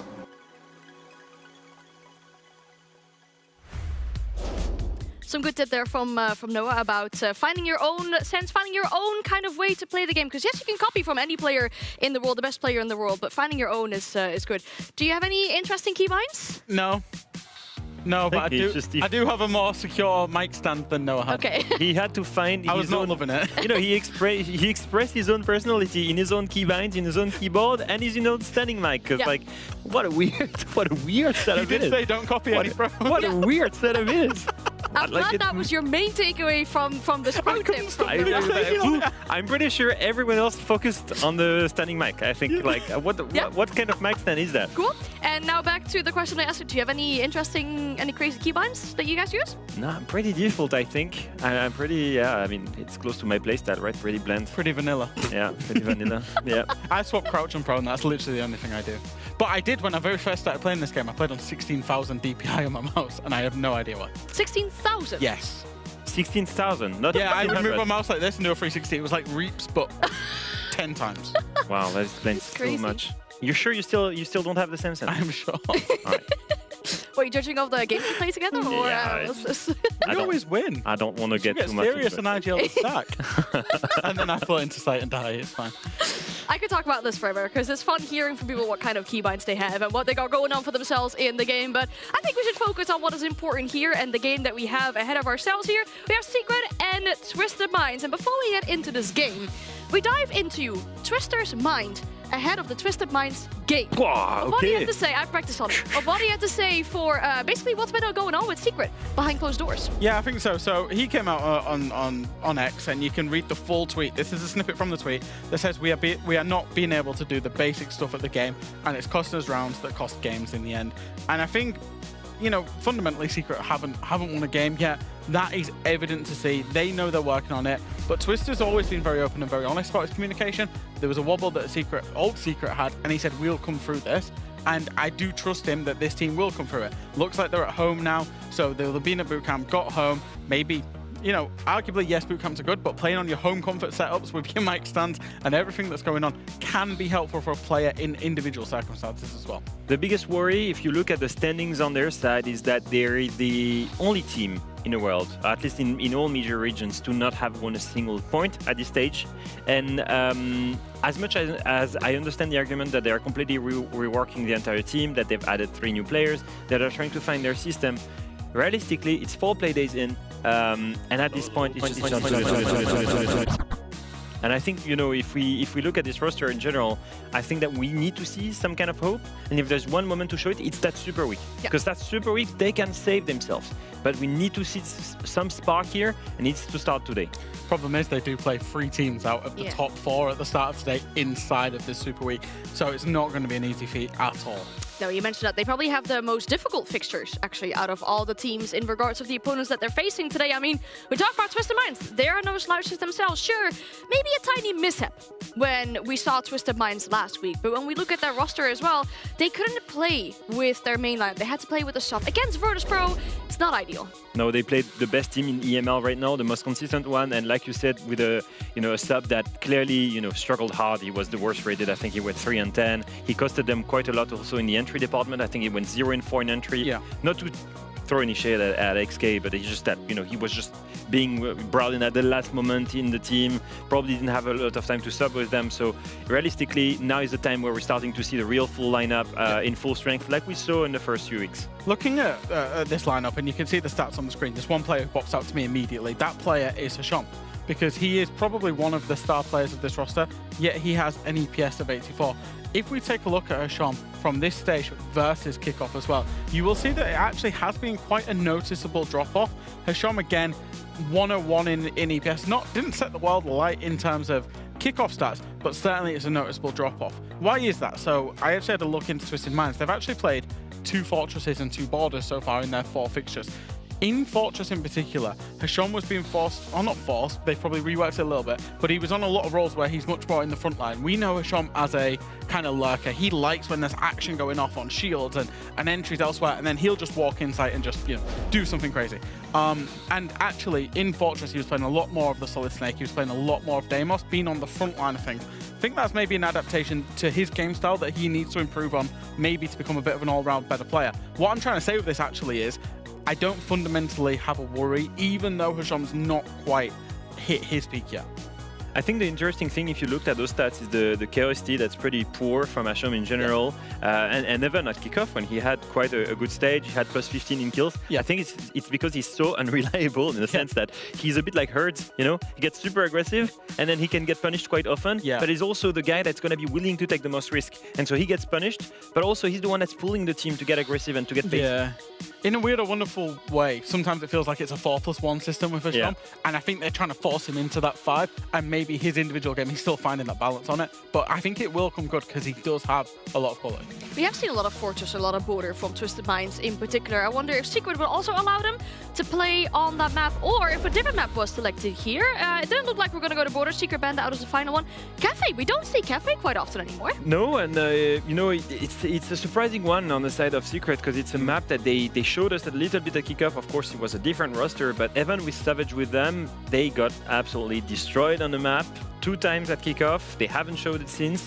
Now, however, they ended up in this map veto in a position where they would have landed a heavily defender-sided map, quote-unquote, at least before, whether it is Consulate, whether it is Cafe. However, with the current form of Twisted Minds, with now their full roster, it is a scary team to face on the map. I agree. I think the defense start is good, but I think if I'm Secret, I'm bringing a lot of operators to control the lurks, to control the entrance points from Twisted Minds, because if there ever is a gap, Twisted Minds are one of the best teams at finding the gap. That's available on Cafe particularly as well. So I think for Secret, it's important that they get off to a good start on this map. I think one thing where Twisted Minds is actually amazing also in attack is the pressure points. They're amazing at doing that and having one lurk, like you said. And so on Cafe, you can do that on all of the windows. Think of Piano Rappel and of Cocktail Rappel and the pinch between the two. Think on the basement, the rushes that you can do on the first floor. Think of all of these things that are available, and as he says, yes, he's agreeing with me. Don't leave gaps. Exactly, so there's so much they can do right now on the map that really suits their playstyle. I think Hasham is trying to signal to us that he's ready. The lobby should almost be ready. One more thing though, since we don't see Cafe so much, we talked about the pressure points and the attacking shields on this map. Given we talked so much about Dove now going back into the roster, being that main shield player.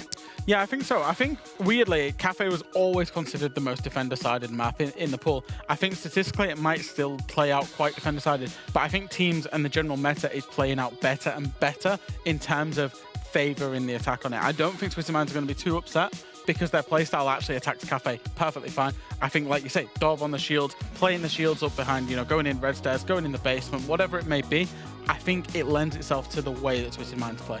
Yeah, I still do think that the shields meta is very much there on every map, and on Cafe it's no exception. I think it's very useful. Early on, when you want to attack basement and do for a roam clear, it's always useful to do it behind a Blitz or Blackbird. If you want to go and push and take a Cigar and Piano Control, having a shield to breach all of those line of sights, a Mountain, for example, is also super interesting. So it is, as much as there's a lot of window crossfires, it is very important to create movement, which is the biggest thing you want to do when you're attacking Cafe. Okay, so we talked about the Cafe attacks for Twisted Minds' sake here. Then for Secret, starting out on the more favorable side here on defense. What's going to be their one win condition here? Maybe specifically against Twisted Minds to finally get a point on the board. I think just playing off the back of each other. I know that when we get to Ace and Des, I know they're going to talk about playing our team start on the top floor bomb site and Ace hates it. But I think if you're playing the top floor bomb site, don't be lurking out down on the basement. Don't be giving a 1v1 against any Twisted Minds player. Get close, get compact to each other, play off the natural crossfires. Cafe is a very tight, compact map when you think about it. It's just stacked 3 floors. It's just one big square. And that's what you need to create those crossfires, create those power positions, utilize whatever's available. if Azami and Mira are banned, which is very common on Cafe, play the Aruni, you know, play the Fenrir, play all these little traps that can help you just manage positions and create crossfires with each other. That's what I want to see from Secret, is them playing together. Yeah, you have multiple options available in that toolbox of yours when it comes to the defense. You know, if you think about it, when you're playing a team such as Twisted Minds, you can force them to problem solve utility. You can force them to go into a default fundamental playstyle that is so annoying to face by bringing a lot of these utility operators. But also, one thing that you need to not do is overreact, like we've seen do shifters against Geeky on Chalet. It's a playstyle that Geeky had on Chalet that Twisted Minds has also. It's one of those things of like, if you start to think pressured, just not moving and keeping the control that you have very often, it's one of the hardest things to do, but one of the best things you can do because you're still close to each other, you're forcing Twisted Minds to go into you, and then you can trade each other. I think that's one of the things that you know, are a couple of elements that they can use. There's a saying that gets said in pro play a little bit, which is it's more used for scrims, but it's test the execute. And what that means is scrims is don't die early, don't lose the round in the first minute, because we want to see what we're like in the late round. And I think it's applicable to Secret here. Don't do anything stupid in the late round. You know, play the layers, play the utility, play the crossfire. Test Twisted Minds execute. That doesn't mean give them the map, allow them to just get a plant down, but actually win or lose the round in that late round, because I think that's what lends itself to the defense of Cafe. We're waiting for the final players to be joining us as well on the player camera, so we get to see everybody's reactions. Because let's be honest, even throughout today, we've seen some incredible things on the player cameras. You saw Jooms upside down glasses. We saw the orange juice from Doki. Yeah, big glass of orange juice, trying to stay healthy as well. Earlier, it's also just like the glass, and then there's Doki, so like the glass will always be here. You know? Man, this is why he's in interviews with us. Yeah. No. He's not even played the loves game, and he's still getting slack from us. I hate it here for him. We've seen crazier things as well earlier stage. We saw a cat from Dora. Petition for more pets, please, on the player cams. True. But are you looking at me because you want me to show my cat again? Yes, please. No. My cat is too far away now. Now, as we said, we are waiting on the players to join up the lobby and to make sure this game gets going on, because it is important, right? It's only the start of Super Week. There's 2 more matches after this. If you started with a bad match here, it's going to look really rough on your mental for match 2 and match 3 later on in this week. Specifically for Secret, I mean, they have that safety net of making it to EWC, but you don't want to go there and get bummed out on day 1 of the tournament. I think just thinking back at the graphic you showed early on in the pre-show, Jack, the moment where we're looking at the potential from the different teams, Secret, they have to do it now, right? It's Super Week. They need those points. They have to do it now. They need all the points they can get. Any points to get them off that 0 on the leaderboard. Can they do it on Cafe? Let's find out. Thank you very much, Anne. Indeed, we will find out. Now, there's been many a question about Secret over the last few weeks, Tim, namely that they are, I think, one of 5 teams globally that have 0 points right now. It is not a pretty spot to be in. Do I think it could change on Cafe against Twisted Minds? Realistically, no, but what do I know? I'm just a caster. So true, Des. So true. Look, Team Secret, the problem with Team Secret, I love, you know, to come in and shout about teams and get excited about them and talk about how they can do it, and I love to be the one believing when, you know, maybe other people aren't, but Secret just haven't given us anything to believe. That's the problem. You know, they've had these moments where Noah and Mowgli maybe will come out and carry for a game, but it's still not enough. It just goes to show so quickly that at this level, it's really got to be 5v5. You know, there is no room for carrying, so everybody's got to be chipping in.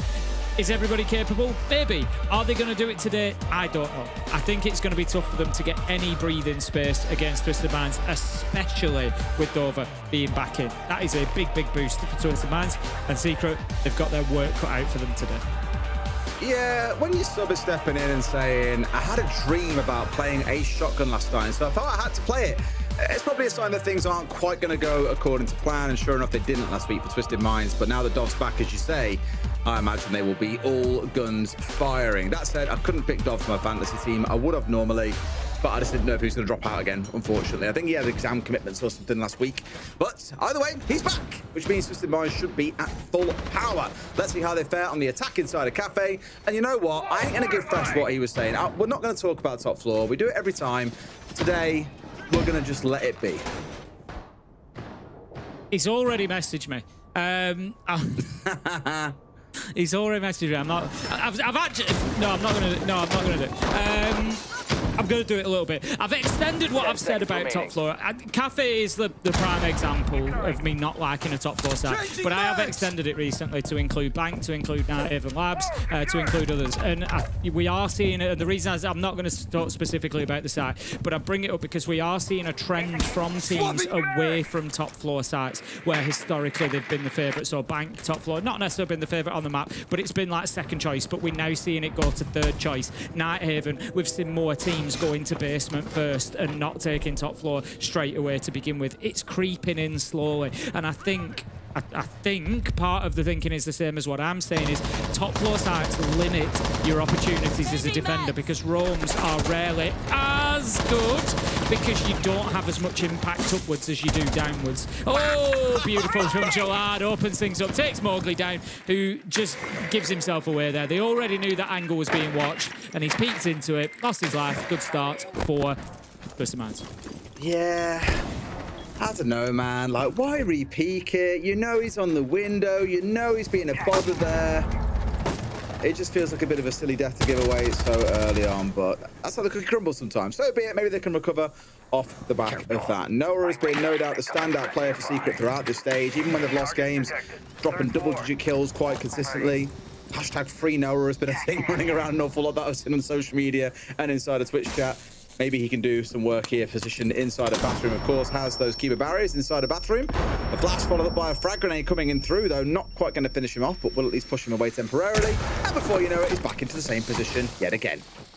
Yeah, he's going to continue getting this wall opened up at the side of him, bullied by a shield as well. Noah will lose his life, as does Vidrills. Tricks managing to take down both. Beautiful play on the Monty. You know, we often talk about the weakness of not having a gun, of having to take the fights with those pistols, and just showing that it really does not matter as he manages to get a third. Flexi did have one, Shalad finishes it off, and I think my point is proven about top floor. Or it could just be there's a very good team attacking it, Tim. Nope.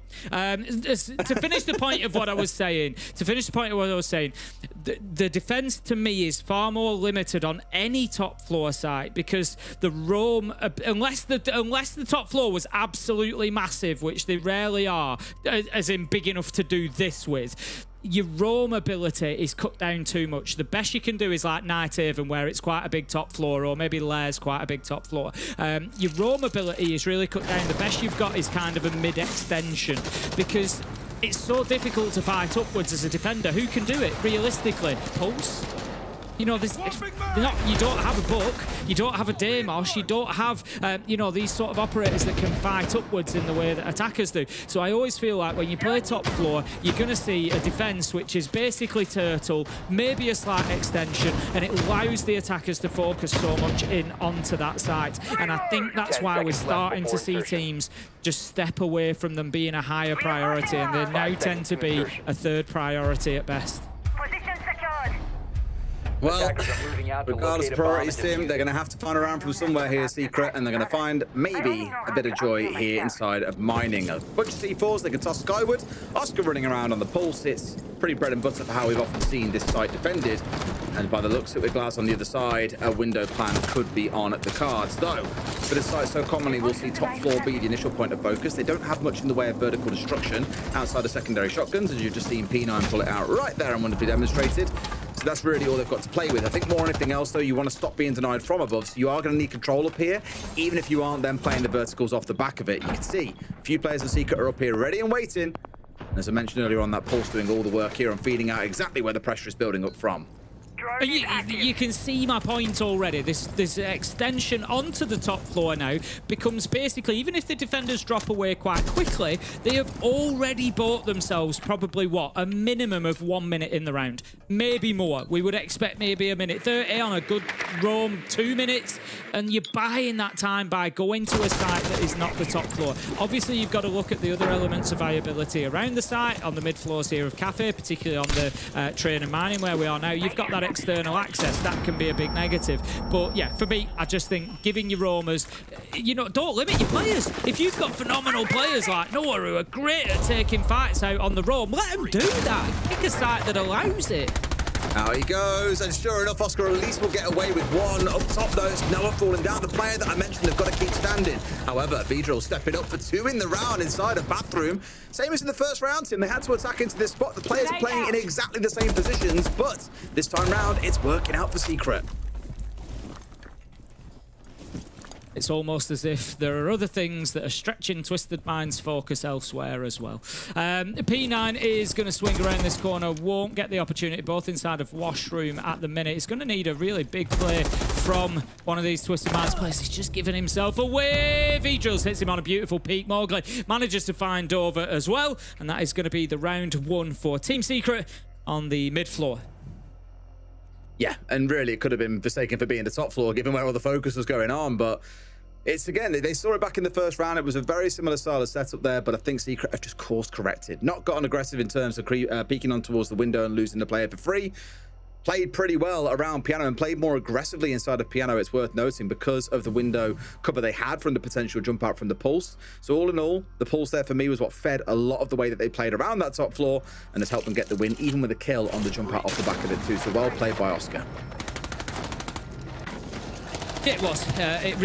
It broke it down. This is the point when you're doing something that's maybe not a top floor where you've got multiple areas to look after. You need to recognise where that immediate threat is going to come from onto site. That site's weakness is that external window. It is that potential for a hop in. It is that potential for direct pressure straight away into site. And Oscar's dealt with that and he's removed that brilliantly. And what it's done is it's allowed his top floor owners to just hold their positions and burn more and more time, more and more lives. Really well done from Secret. Impressed with that. And that levels things up 1-1. Twisted Minds now attacking onto the basement. Wonder if it's more the same, worried about that top floor, or if it'll be more of a lateral direct towards Site 1 itself. I'm looking at, of course, seeing Mowgli upstairs on the second floor, which isn't really that much to worry about. It's one player around Pillar. He can dip his way down Brown and get challenging towards restaurant area if it comes down to that. Otherwise, everyone is set up on Site itself. And again, there's not really much in the way of vertical destruction for the attackers. They're going in towards the Sense, looking in towards the Snake that we spoke about many a time in saying that it's focused on lateral detection rather than going for vertical. And Dov, well, what a surprise, Tim. He's on the shields, as we so often see him do. Well, he's got the tag on towards red stairs. Now the question is, how do they force him out? Because there is supporting coat downstairs, and they at least will force Mowgli away. But guess what it'll do, Tim? It'll just step straight back up because no one's there to take the ground. Just going to dip himself away from that fight. And he said most of the job is done sheerly by presence. Just wasting that little bit of time. Gillard does just spray through wedding window there. Not going to have an immediate fight coming his way. Instead, it's going to be Dover taken down by Vidrils. And that is going to be a response coming in. Trix manages to get himself in behind that bakery counter. Finds himself a sweet treat as he goes in for a second. And that's going to be P9 actually picking up the kill and leaving us now in a 4 versus 2. Don't think Mowgli quite had the right read there because, yeah, Trix in a very dangerous position, gets 2 kills. You think, okay, Mowgli swinging for the trade. It'll be fine, they can course correct, but no. P9's being dangerously patient, sat on the door, waits for the swing through the breach, and is rewarded with a kill. That now pulls us straight back down to a 4 versus 2 in Twisted Mind's favor. Half the round to work with, and they've got full bakery side control. This is looking brilliant for them. Yeah, it is at the minute, and they're just using their time well as well, not getting carried away here. Utility coming out, doing everything they can to make it more difficult, putting the diffuser down, forcing the challenge to come on their terms. Trix manages to confirm that, so 3 versus 1 now. Noah, anybody can do it. We know that it's him, but they know his position. Taking the damage there, tries to come back through, just goes for the double bluff there, but it doesn't work. Sean picks up the final kill, and that is going to be the round closed out. 2 very convincing rounds from Twisted Minds. You might look at that light screen that came down at the end and think, well, why place it there? Why not in front of the wall so no one can see anything? One, it was down to position for the Sens, but the fact they rolled it across there means anyone playing on sinks or playing inside a freezer can't work off the window, can't work off sinks themselves, challenge on towards red stairs. I believe it was a Sean that we saw at M was playing on the head height holes that have been opened up on towards that red wall. He can then give full coverage and get into a very, very comfortable position, knowing one, no one's going to swing in from sink sides. He can just watch on towards double doors while his teammates keep the cover in towards bunker side itself. So it effectively eliminates two very powerful angles that could have been used to try and stop anything going off there, or to stop Twisted Minds getting into key positions. Really well thought through, really good attack from Twisted Minds. Brilliant cover here from P9, like I mentioned, because at this point, it was a perfect play. It was a brilliantly timed 2v1 swing from Secret. Twisted Minds were just one step ahead, and they were ready for it. Let's see whether Secret can dig deep again and find a response or not.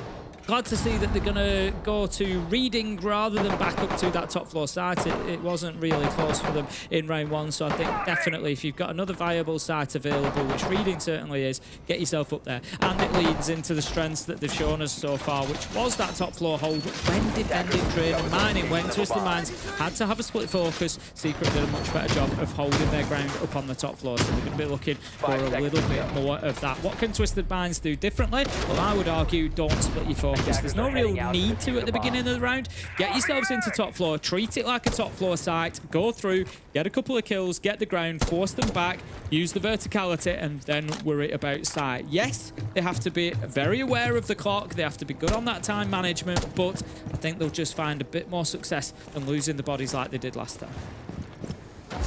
Okay, good stuff, Twisted Minds then. Secret showed that they could adapt to what they pulled off in round one and pull it off much better the second time around in terms of the top floor hold, but we need to see a little bit more from them in other areas of the game. Snowdor going to be the initial focus here for Jalad as he gets himself ready on the stake. Of course, making use of that gadget, you can see an awful lot about what's going on just inside the site, off towards his left-hand side at the same time.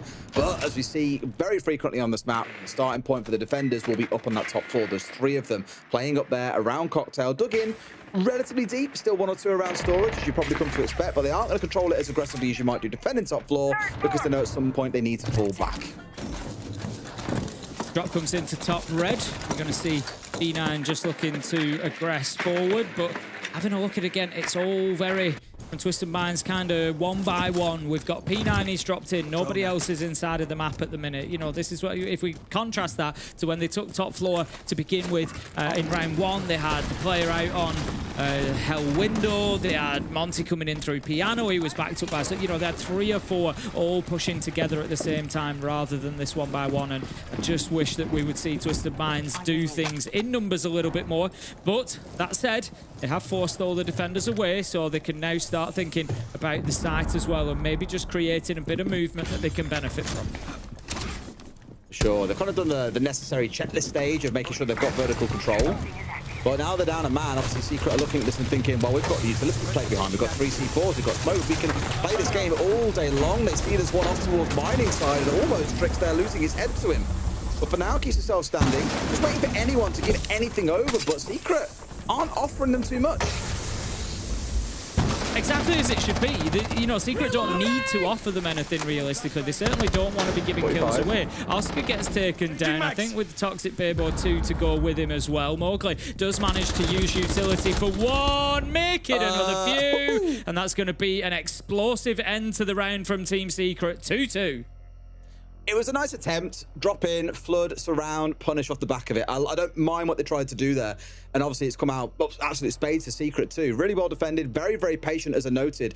They weren't peeking their head into a doorway. Oh, are they still pushing that angle? Where are they? What's going on? They were waiting to see if Twisted Minds tried to pull anything off first and then wanted to respond. But what I liked most was Secret said, okay, we've used the C4. We've gone through all of our smokes here. We are now limited on utility to just a couple of C4s. If we're going to pull off some kind of aggressive flank, now is the time to do it. And when they pull the trigger, things look absolutely beautiful. 2 or 3 players constantly dancing in and out of shadows, giving challenge to Twisted Minds, not letting them be comfortable. A very well managed round. Up to that top 4 we go again. We'll see if Secret can get it done this time round and get away with a 3-2 lead. A big risk given the way that it went back in round one. But as you said, there are things that they can change. I don't want to be, you know, a negative Nelly about it necessarily. There are things that they can do differently. Mowgli not peeking onto Hell Window to give that opening opportunity to Twisted Minds will be a big part of that. We've seen the Monty taken away as well. I was just going to say that's also the big one. We quite often see if teams struggle with a specific site, they just move away from it now. We're used to 1 spawn a day, you know, years ago now, to be honest. It's been quite a while. But we would see them try it again, you know, give it another go. That's not really the case anymore. Since the new banning system especially, it makes sense to just go and try somewhere else. Are they going to miss droning? Oh, if he just stuck the course, he might have just got away with that. They were backing up because of the pest. He might have just kept himself hidden, but that won't be the case as he steps out and kills the drone. But yeah, ultimately, you know, those bans really do shape things now. So it's easier to step away from that side, say, look, the Monty was a real problem. Got 3 kills. We didn't know how to deal with it. So we'll go back there when the Monty is banned out. Let's see how much of a difference that makes. There's actually no... Oh, sorry. There's the Blitz on side this time. So a very different vibe attacking-wise if you're going to try and push and take ground with the Blitz. I think it's more the risk of staying there as well, just in case you were figured out or there's some drone that has seen you. It's okay to remove the drone and move away because you just slowly chew through that utility that's available to the other side. Like, they've only got a few drones left here. Mowgli is still running around in Narnia down in the basement and they've got no idea where he is and what he's doing right now. Working his way back up white, though, is the answer. We'll be able to rejoin his team quite safely and securely. Now we finally see the shield getting inside the building. Just waiting up there to... tries to put a smoke bolt in, but will find the fire arrow picked up to begin with. Smart play so that the smoke was still viable. P9 does pick up Noah. Always a great start. 4 versus 5 for Shom. Waiting to move forward. I think just thinking that somebody's going to be playing underneath Skylight, but I'm not sure that's actually the case at the minute. 2 kills coming for Secret. 4 versus 3. They need to get the Blitz going. Careful though, because that's a Warden. He's got the glasses that can deal with you, and the fight will become nasty. Tricks manages to pick up the kill. 3v3, but how about that player just under new balcony for Team Secret, under new hatch, sorry. Need to be aware of them. What do they know about the player below them? They should well do. It's a Shom that's asking the question from bottom white. 2 players ready to swing in and be aggressive. And now here comes the shield. I tell you what, Trix has been a bit of a demon this round on the Blitz so far. Has got her down, not quite into a finish, but this is looking good for them. So now down to a 2v2 as Vector gets one back, and a bit too quick on his heels there as Shom gets finished off. Trix has got to find a 4K in the round on the Blitz to see it over the line. He's got 40 seconds with which to do it. Just gonna see if he can find his first man. Does a little bit of chip damage, not too much. Secret not keen to take the fight here if they can avoid it. The Blitz so deadly, especially if he can get up close as well. The movement here is good from Trix. He's giving himself every opportunity. He knows where they are. Flashes around the corner, doesn't catch his man. Flexi manages to find the final kill. Team Secret take the top floor. It's gonna be 3-2. Yeah, I mean, nice attempt. Fair play, Trix. Giving us a little bit of a show there on the Blitz. I've touched on it a few times, but Dov is always normally the go-to shield player for these boys. But obviously a bit of a change in this round was more than justified. Just not quite enough to get it over the line. But Secret, quite crucially, managed to keep themselves fighting. I was very worried coming into this game that we would just see them roll over. They'd have, especially at the back of round 1 with that second peek from Mowgli on towards the window. I was a bit like, you know that's never going to go your way. Like, why are we trying to make this happen? Almost paid the price for it. However, they're showing that they can grit their teeth a little bit. They can stand up firm and do a pretty good job. Sean being maybe a bit too keen on that step up, otherwise that 2v2 could have played out very, very differently. But Secret stay competitive. And anything's out this half, down inside a kitchen. I think this is shaping up pretty well for Team Secret so far. If they can get a 4-2 half, I think they'll be very, very happy with that. If we have a look at their prior stats here on Cafe, it's a little bit difficult because obviously the roster's changed quite a lot and some of this is going to spill over, you know, into kind of old rosters. But we can still say historically their defensive win rate hasn't been amazing. It's usually about 40%, which is a little bit lower than some teams on Cafe. You know, so given that obviously Twister's going to be at least working with a similar foundation in terms of strategy and everything else, and then they'll build from there depending on the players and how everybody develops. I'm going to expect that it's going to be somewhere similar. So yeah, 4-2 half really does give them the opportunity to push on, get an overtime, get a win, really be in the mix. All right, we'll start things out. Gadgetry being snatched away by the Brava. Typically only really see Brava come out when there's like a Maestro on side or a ton of bulletproof cameras to work with, and there are none in this round. But I think what it's going to enable them to do is start thinking about the execute. So I'm looking at the lineup, especially with the Raul on side. Once you get them deployed down, you need to move fast. That's a certain bit of aggression being shown there from out of Flexi. I think he was trying to see what he could snatch out.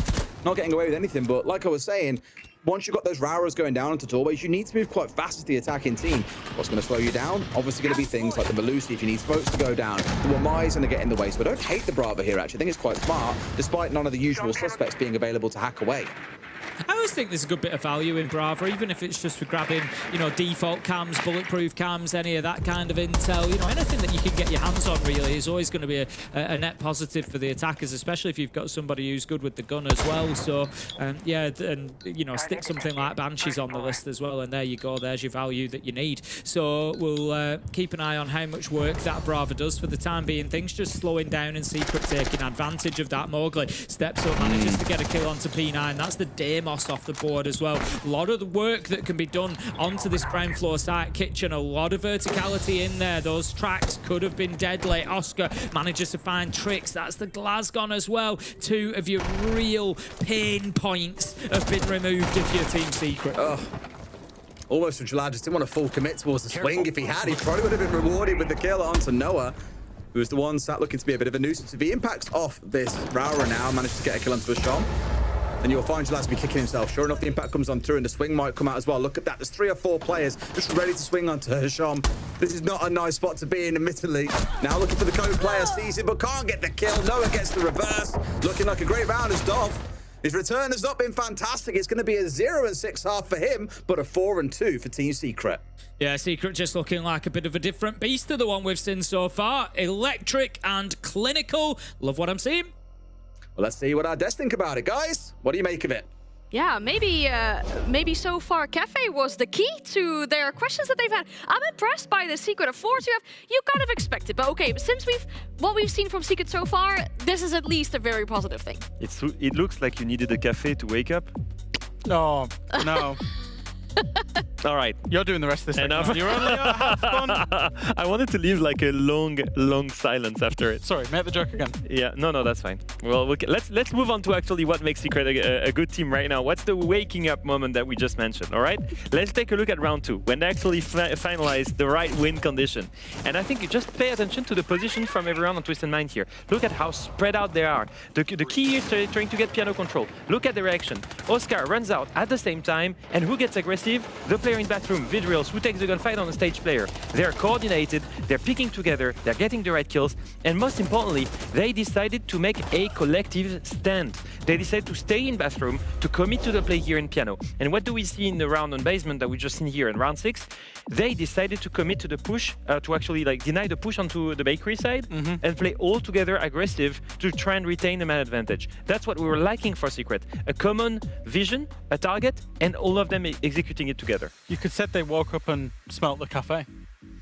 I think mine was already poor. Yeah. But that one just like, that's a new low, Jack. Okay, but I think really good. Really positive from Secret. I think 2 rounds that they got wrong. Well, they got the first one where Mowgli's out there peeking, you know, the heaven window with 30 seconds gone, sets them up in a bad stead. And then the only other round that they conceded and lost ultimately was a rush play from Twisted Minds. That's a tricky one to deal with, especially when you don't know it's coming. Other than that, they've managed this out perfectly. And I think that's night and day improvement from last week. One main thing that I will say though is that was on the back, for example, the last round of Mowgli just taking a 1v1 and winning it. Some of these rounds, the visual speak on the stage player was a 1v1 and no one was behind him, no one could trade. So it's still though some problem of like being a bit disjointed. Right now it went well. It could just have just as well went wrong, you know. And now they're gonna switch to attack. And so there is one area where you cannot afford to do these 1v1s and play by yourself and not play as a team. It's the attacks on Cafe. So I do believe that the real test comes now. And yes, it's a good start, but that can already, like that lead, it can disappear really quickly. Finding some of these bans interesting. Castle ban particularly, the windows for Cafe, get rid of them. It allows you to play on any of the windows, any operators. You don't need any kind of soft breach or sledge to deal with them. But also the Monty and the Snake, because Oscar has pretty much only played shields for Team Secret. They've taken away the Monty. They deem that maybe his most effective shield. They're going to leave open the Blitz and the Blackbeard should he want to play them. As he is, it's actually Flexi that's floating the Blackbeard, but they're going to take the Monty away from him. Obviously can be used to take so much space. Well, it is a good start for Team Secret, but the difficult part on the attack comes now. Can they finish the job, or will Twisted Minds bounce back on the defense? Well, I guess we've got to find out, won't we, haven't we? And it's to see whether or not Secret can pull it together on the attacking side. That's the most important part for me, Tim, and the biggest concern that I have. I've said it many a time throughout the weeks. I said it in one of our games early on. I do worry that some of our teams that are lower down the table, and right now Secret are at the very bottom, attacking is where things start to look a little bit difficult. But Secret for a time were the best attacking team in the world. They were consistently at the very, very top of the rankings when it came around to attacking round success. So if anyone knows how to turn their fortunes around and get them moving, it should be Mowgli, it should be Noah, it should be Twister. We'll see if they can get it done here on Cafe.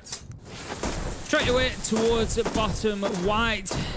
They're going to go here, Secret, which is interesting. They don't seem to be paying too much attention to those upper floors, not worrying too much about verticality. They've no sledge, they've no ram, they've no options there to go and attack them, despite those operators, particularly ram, being available. And it's not going to be something that they go with. It's instead going to be a direct challenge onto VIP. They need to be careful because there are players on the defense that are up there. Instead, they're just going to go straight into sight, push through the smoke. They think they've seen a gap. Are they able to get in deep and put a plant down? No, instead they get aggressive. Manage to find themselves 4 versus 3 with a big double on the blitz.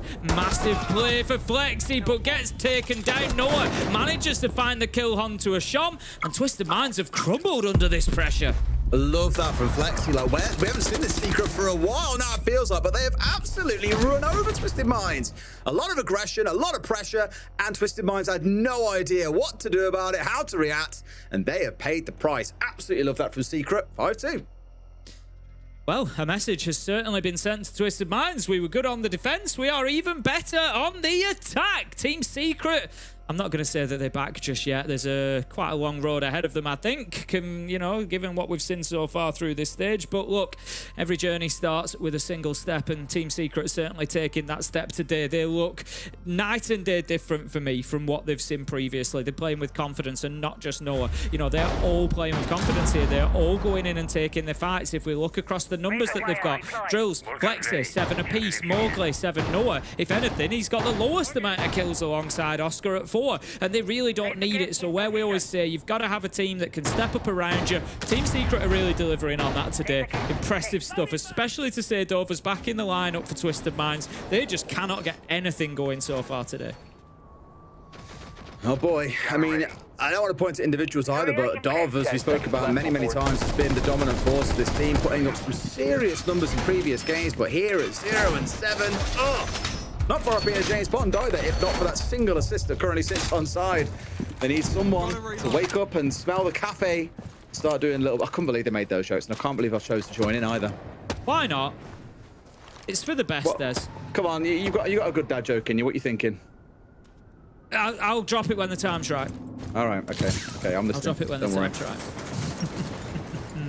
Pressure towards the top floor then, incoming. It's going to be Reading Room that Team Secret are attacking onto. Last time it was definitely Route 1 straight into sight. No messing about this time. I think we're going to see a little bit more siege out of them. However, Team Secret are very aware that there's somebody playing inside of that red window. If they go out of this, they are going to die. And Twisted Minds, I really wouldn't put it past them. They're just waiting for the moment. They're just waiting for that bit of information.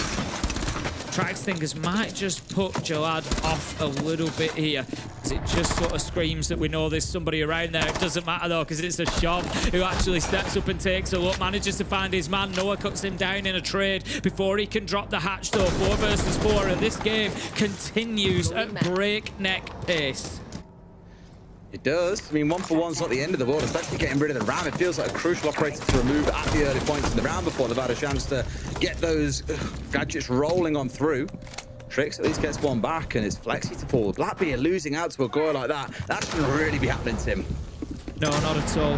We're going to see that bulletproof cam just feeding intel in as well. Noah taking damage, and it is becoming a bit of a cauldron, a bit of a pressure cooker for them up there on the top floor. Noah just fight back though, manages to find Dover, leaves himself effectively 2 versus 2 with Mowgli down at the minute. P9 takes down Oscar, and all of a sudden what could have been an option to pick Mowgli up disappears, as it is all now on the shoulders of Noah. And I tell you what, Des, he is not going to love that a latte. He gets taken down, and it's going to be round to Twisted Minds. Yeah, interesting one, because Twisted Minds offered up a lot more aggression this time. Look back at the first attack, and obviously they were caught off guard. There was very little they could do. This one, much better. Willing to challenge them on their entry into towards the buildings. Had C4s to fall back on as well. It was much more layered, much more considered. They didn't really give Secret the ability to just charge and barrel their way through top floor and mow them down. So much better, much more convincing. The main issue I've got there is Secret can pull out an aggressive play like that again. You know, I dare think we're going in towards like a mining site. That's where you typically see that kind of aggression coming out, but at least in that round, it wasn't quite the case. Either way, you've got to be careful. We know they're like a spawn peak. We know they're running out of doorways. So Shom loves lying down under every window he can possibly find or sitting in rat corners. And I remember speaking to a player about it a couple of weeks ago, and they said, the problem is, you know a Shom's going to do it, and he still gets away with it. It's so difficult to deal with. Yeah, it really is. It's all, you know, you look all the way back to Empire, don't you, in the days whereby you could say exactly what strategy, exactly where they were going to play, exactly what they were going to do, and it just didn't matter because they were just better than you at doing it, so you couldn't stop them. And it's much the same a lot of the time for Twisted Minds. You know it's coming, there's nothing you can do to prevent it, and you've just got to try and win the fight, and in 9 times out of 10, you're probably not going to win the fight. So Twisted Minds get themselves around. It is 3-5 on the scoreboard now. They are trailing by 2 to Team Secret, who are looking for their first win here. I tell you what, it really mixes things up in EML as well. If Team Secret come away with the win, you know, we were looking earlier at the beginning of the show, the analysts, if you didn't see it, they had a brilliant graph of, you know, what can be scored over the next 3 play days this week and how that affects things. You know, what's the potential points teams can come away with, what do they have already. We're looking at a threshold for playoffs of about 11. That's what we've seen previously in this format, so that's kind of, it's not a hard and fast, that might change, but it just gives you an idea of roughly what these teams are going to need. Secret currently sat on 0. Anything will help them, but it really throws it into the mix, doesn't it? With 5 games to go, if Secret start picking wins up, you start thinking, oh, is that 11 going to change? You know, are they going to get over the 11? Who knows? And that will only mean that Shiftress's woes get greater and greater. Because as we said earlier on, they currently sit just above Team Secret in 9th place with only a single win to their name. It would at least make things interesting if Secret do start getting wins, because at least as it stands, it's 0 points down in 10th. It's only 6 points in 5th place, so it could be a real battle over the remaining playdays to see who gets those spots if our teams that are a bit lower down suddenly start performing. Flexi looking to move at quite a pace here. They were hoping to catch someone out, sat in the corner waiting around. No doubt Shom would have been one of their go-to targets, but that simply hasn't materialized. No big worry, at least for now, but have got the vertical control they need around about that halfway mark. Perfect timing for the side of Secret. Holding this tight angle inside of main door there. Tricks, I think, hoping he can help with his man in VIP, but also maybe just catches somebody out on a hop in. Secret just struggling to kind of generate that same sort of pace as they did in the first round. Obviously, you're not always going to be able to do that. You're not going to get away with it over and over again. Razorblum just being defended there, and it just shows the value of that utility at the moment. Keep somebody in and around it, prevents it being taken out. Impact nade goes out, does a bit of chip damage to Oscar on the book. Flexi taking damage, just manages to escape from the toxic babe canister. Great work being done by P9 inside of VIP. I keep watching the Shom to see if he's going to teleport away to his other shell at some point, just because I know it's the kind of play that he would make. So far hasn't done it, because Twisted Minds are just sat waiting. We're down to the final 25, and like no one yet has died. The Secret, this is very much an all or nothing round, and P9 is the one sat ready and waiting, gets the shield for free, can easily switch over towards the shotgun here and look for a second if so desired. But they've barreled their way in towards site. A couple have stepped their way through. They knew they couldn't afford to wait, but the kills are going back and forth. Timmy's he's doing his best to do a Marto impression. He tries. I'm afraid you ain't him, brother. It ain't going to quite work out there. It's down to a 1v2. Dov has got to stop them somehow. Plant is going on down. Noah is on the cover, and it feels like they might just about get away with this one. He's looking in all the wrong places. We'll get rid of one, but has to find the last. It's him up against Oscar, and he knows exactly where he is. Does he? Surely he does. Fires the shot, but misses. Oscar wins it out, and Secret get round 9. What a calamitous end to that round. Oh, it was the flip to the pistol at the end. He kind of had to do it, but it just meant he couldn't put the damage down. Oscar was on his primary and gets the fight won. Secret, like you say, limping over the finish line quite literally in that round, but it gives them 3 back-to-back match point opportunities now, and we have an additional ban coming in to help them get there. You've just got to say Secret have become real favourites to take this one. However, it's Twisted Minds. You can never count them out. Like I say, calamitous is the only way. I love Hasham's attempt, but I think now everyone's seen it, it ain't going to happen again. They've just seen that shot on the drone and early on in the round and just been like, right, we know exactly what he's looking for. We cannot let him get away with it. I understand what he was going for. Plant was going on down, fine. Oscar just a little bit too wise to it, though.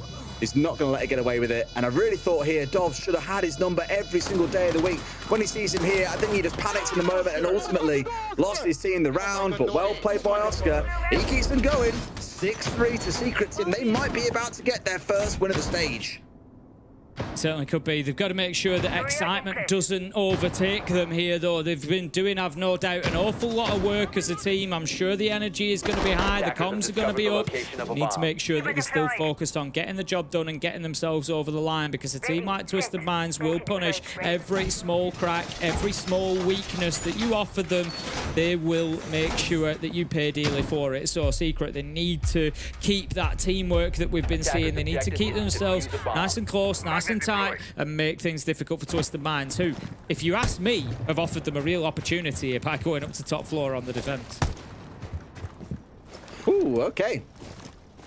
They're one round away from doing it, which is pretty special and pretty spectacular given the start they've had to the stage.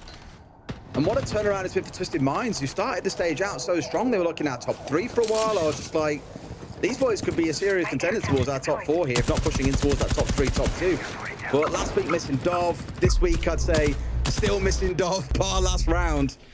It's looking a little bit rougher. They need to find their way back on the horse themselves, because now eyes will start turning towards Twisted Minds and whether or not they could be the team that slowly begins falling down the table.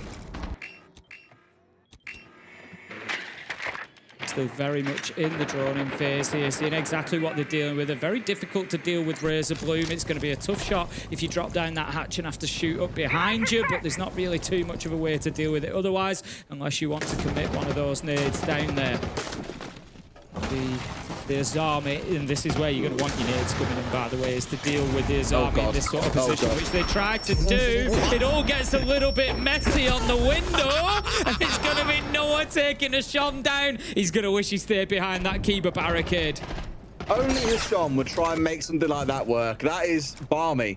Pays the price, but I think equally knew that his days were numbered playing inside a piano. He was dug in very deep, had very little support from his teammates, and Secret were committed to ensuring that he came out of piano. With that entry, they're in a good and commanding position here. As long as no one retakes piano, they can freely just step away forward here. That's exactly what Moby's going to do. In towards Cigar, and just in time gets rid of that Razor Bloom. Otherwise, he would have lost a good chunk of HP there. Dov under the window, waiting and ready, and he's got the right idea. There's 2 players here, but they know what to expect him. They've seen Twisted Minds and how they play. 2 more kills flow their way. Trix is on his ass. P9 has got it all to do in a 1 versus 5. Secret might be about to get their first points of the stage. Trix nearly got baited into a Razor Bloom there. Needed to be careful going for that kill, P9.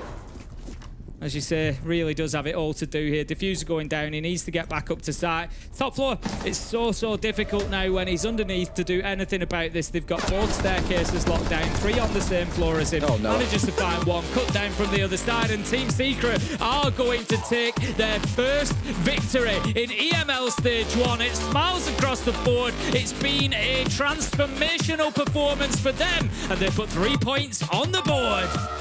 Is it the start of Secret Stage? Is this where we see them starting to climb back towards our top 6? Well, we'll have to wait until future playdays to find out about that. And of course, I'm sure Andes have got tons to say about that magical performance. Back with you in just a few.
Secret finally managed to do it. They get a point, and not just any point, 3 points go their way as well. They get their first victory, and therefore we get to speak to Twister, the coach of Secret, joining us for the interview. Twister, congratulations on 3 points. I think it's fair to say that the stage 1 has not been easy for you guys, but this victory must feel very good. Yeah, it does a lot. It's a relief, actually. We've been working so hard through the past weeks, and it was very frustrating to see the results not showing up. So many trolls, so many like misplays and stuff like this. But the potential on this group exists. It's just like a matter of time for them to developing and get more comfortable with everything. Twister, the last time we saw you here on EML interview was in stage 2 of 2025. You guys had lost 3 games in a row. It was a really difficult time for the team after AWC. You were in a slump, and you told us something which was trust the process. And on Twitter, you went and actually made a post about the fact that you guys wanted to fix the basic fundamentals and hopefully get better results. Do you think this is the pivotal moment in your journey in EML, where with this new roster, you're going to start putting more points on the table and eventually reach playoffs? I think like the situations are a bit different for sure, because last time we had a team that were playing together already for like 7-8 months, and we had like a kind of a slump in the beginning. But for now, it's just about building up confidence for the players. You know, we are building up some basics about the game again, but it's much more about getting those T2 players that already played the SI or not, but to get used to this environment, you know. And it's something that you want it or not, it takes some time. You see things like Heretics, some players from GK and other teams that are having these hard times as well, or even Fnatic were having these hard times on getting those players getting comfortable with this main stage kind of. Twister, I couldn't help but notice today, it looks like you made a change in the way that your team attacks. I'd noticed that Oscar had played basically only shields the whole attacking stage so far. Today that was Flexi. Was that just for Cafe, or is that something that will be a change going forwards? No, it's a change we decided to do. Like that's the good thing about losing every week, that you are not afraid of making changes. Yeah. You're good and to go and trying things. And honestly, this was something that we tried to do, because Flex is helping us doing like kind of the main AGL right now. So being hidden as a shield player is always helping us to put on the same focus over there and make the round progress smoothly. And Oscar is also a beast shooting, so let him free. I promise at some point we'll stop comparing this roster to the old roster, but does it make you more comfortable as a coach that when you had Savage, when he was the IGL, he was the main shield player, so that you could have Flexi as the IGL as the main basically, does it make you more comfortable that you switch one Portuguese IGL playing shields and one Portuguese IGL playing shields? We tried. Like we had the best of intentions with everything that we tried to do so far over here, but looks like nothing was working out, and just made sense. Yeah. Same like as the meta is going right now, to have the shield in the IGL position, you know. And Flexi plays this decently good as well right now, getting used to it and getting better. So I think it will make sense, you know, with a matter of time. Right, awesome. Twister, it's very good to hear from you. I'm glad you guys got a victory on the board now. For us, we got to manifest another victory, because I think there's many more questions that we have for you, and hopefully we speak to you again soon. Good luck with the rest of Super Week. Thank you. Bye-bye. Good to hear from him and the whole process of the team. Some changes on the attack, like you guys were noticing as well, but let's be honest, it paid off. And against a top 4 team that went very far in Salt Lake as well. Yeah, I think so. I don't think anybody really could have seen this coming on paper. Twisted Minds, for the most part, up until their game where they had a player sub in last week, looked really good. They looked like a top team. They were at the semi-finals of the major, and they come up against a team Secret today who were really resilient. I think that's probably the biggest word, you know. Twisted talked about we keep working hard, we keep going through our processes. Yes, we are changing things, and we saw it on the attack most dominantly with the shield change, but actually they were working hard for each other. They were playing crossfires, they were playing the power positions. They were doing all the things really that we asked them to do, Leo. Yeah, and one thing that you notice watching the highlights is, except for that last round, most of the opening kills actually went on the side of Twisted Minds. And I think I would agree with you in the sense that the resilience from Secret, maybe there was not an instant trade, but later in the round there was a trade. They managed to grab back that man advantage, and they managed to pull rounds away by playing well together as a team, by coordinating, by making a real goal at every step and all committing to it. And I think that's something they were lacking attacking before. Before this game, Oscar was one of the worst rated players in the state. He'd been playing on the shields. He'd been having a torrid time. So I think from a confidence boost, again, another thing Swisser mentioned, the players needed the confidence. The change has gone really well. Oscar went positive today, did well, positive EPS. Flex also did the same whilst playing on the shields. So I think for Secret, yes, it's a journey. It's one step on the journey, but it's a massive win. It's a massive victory for them.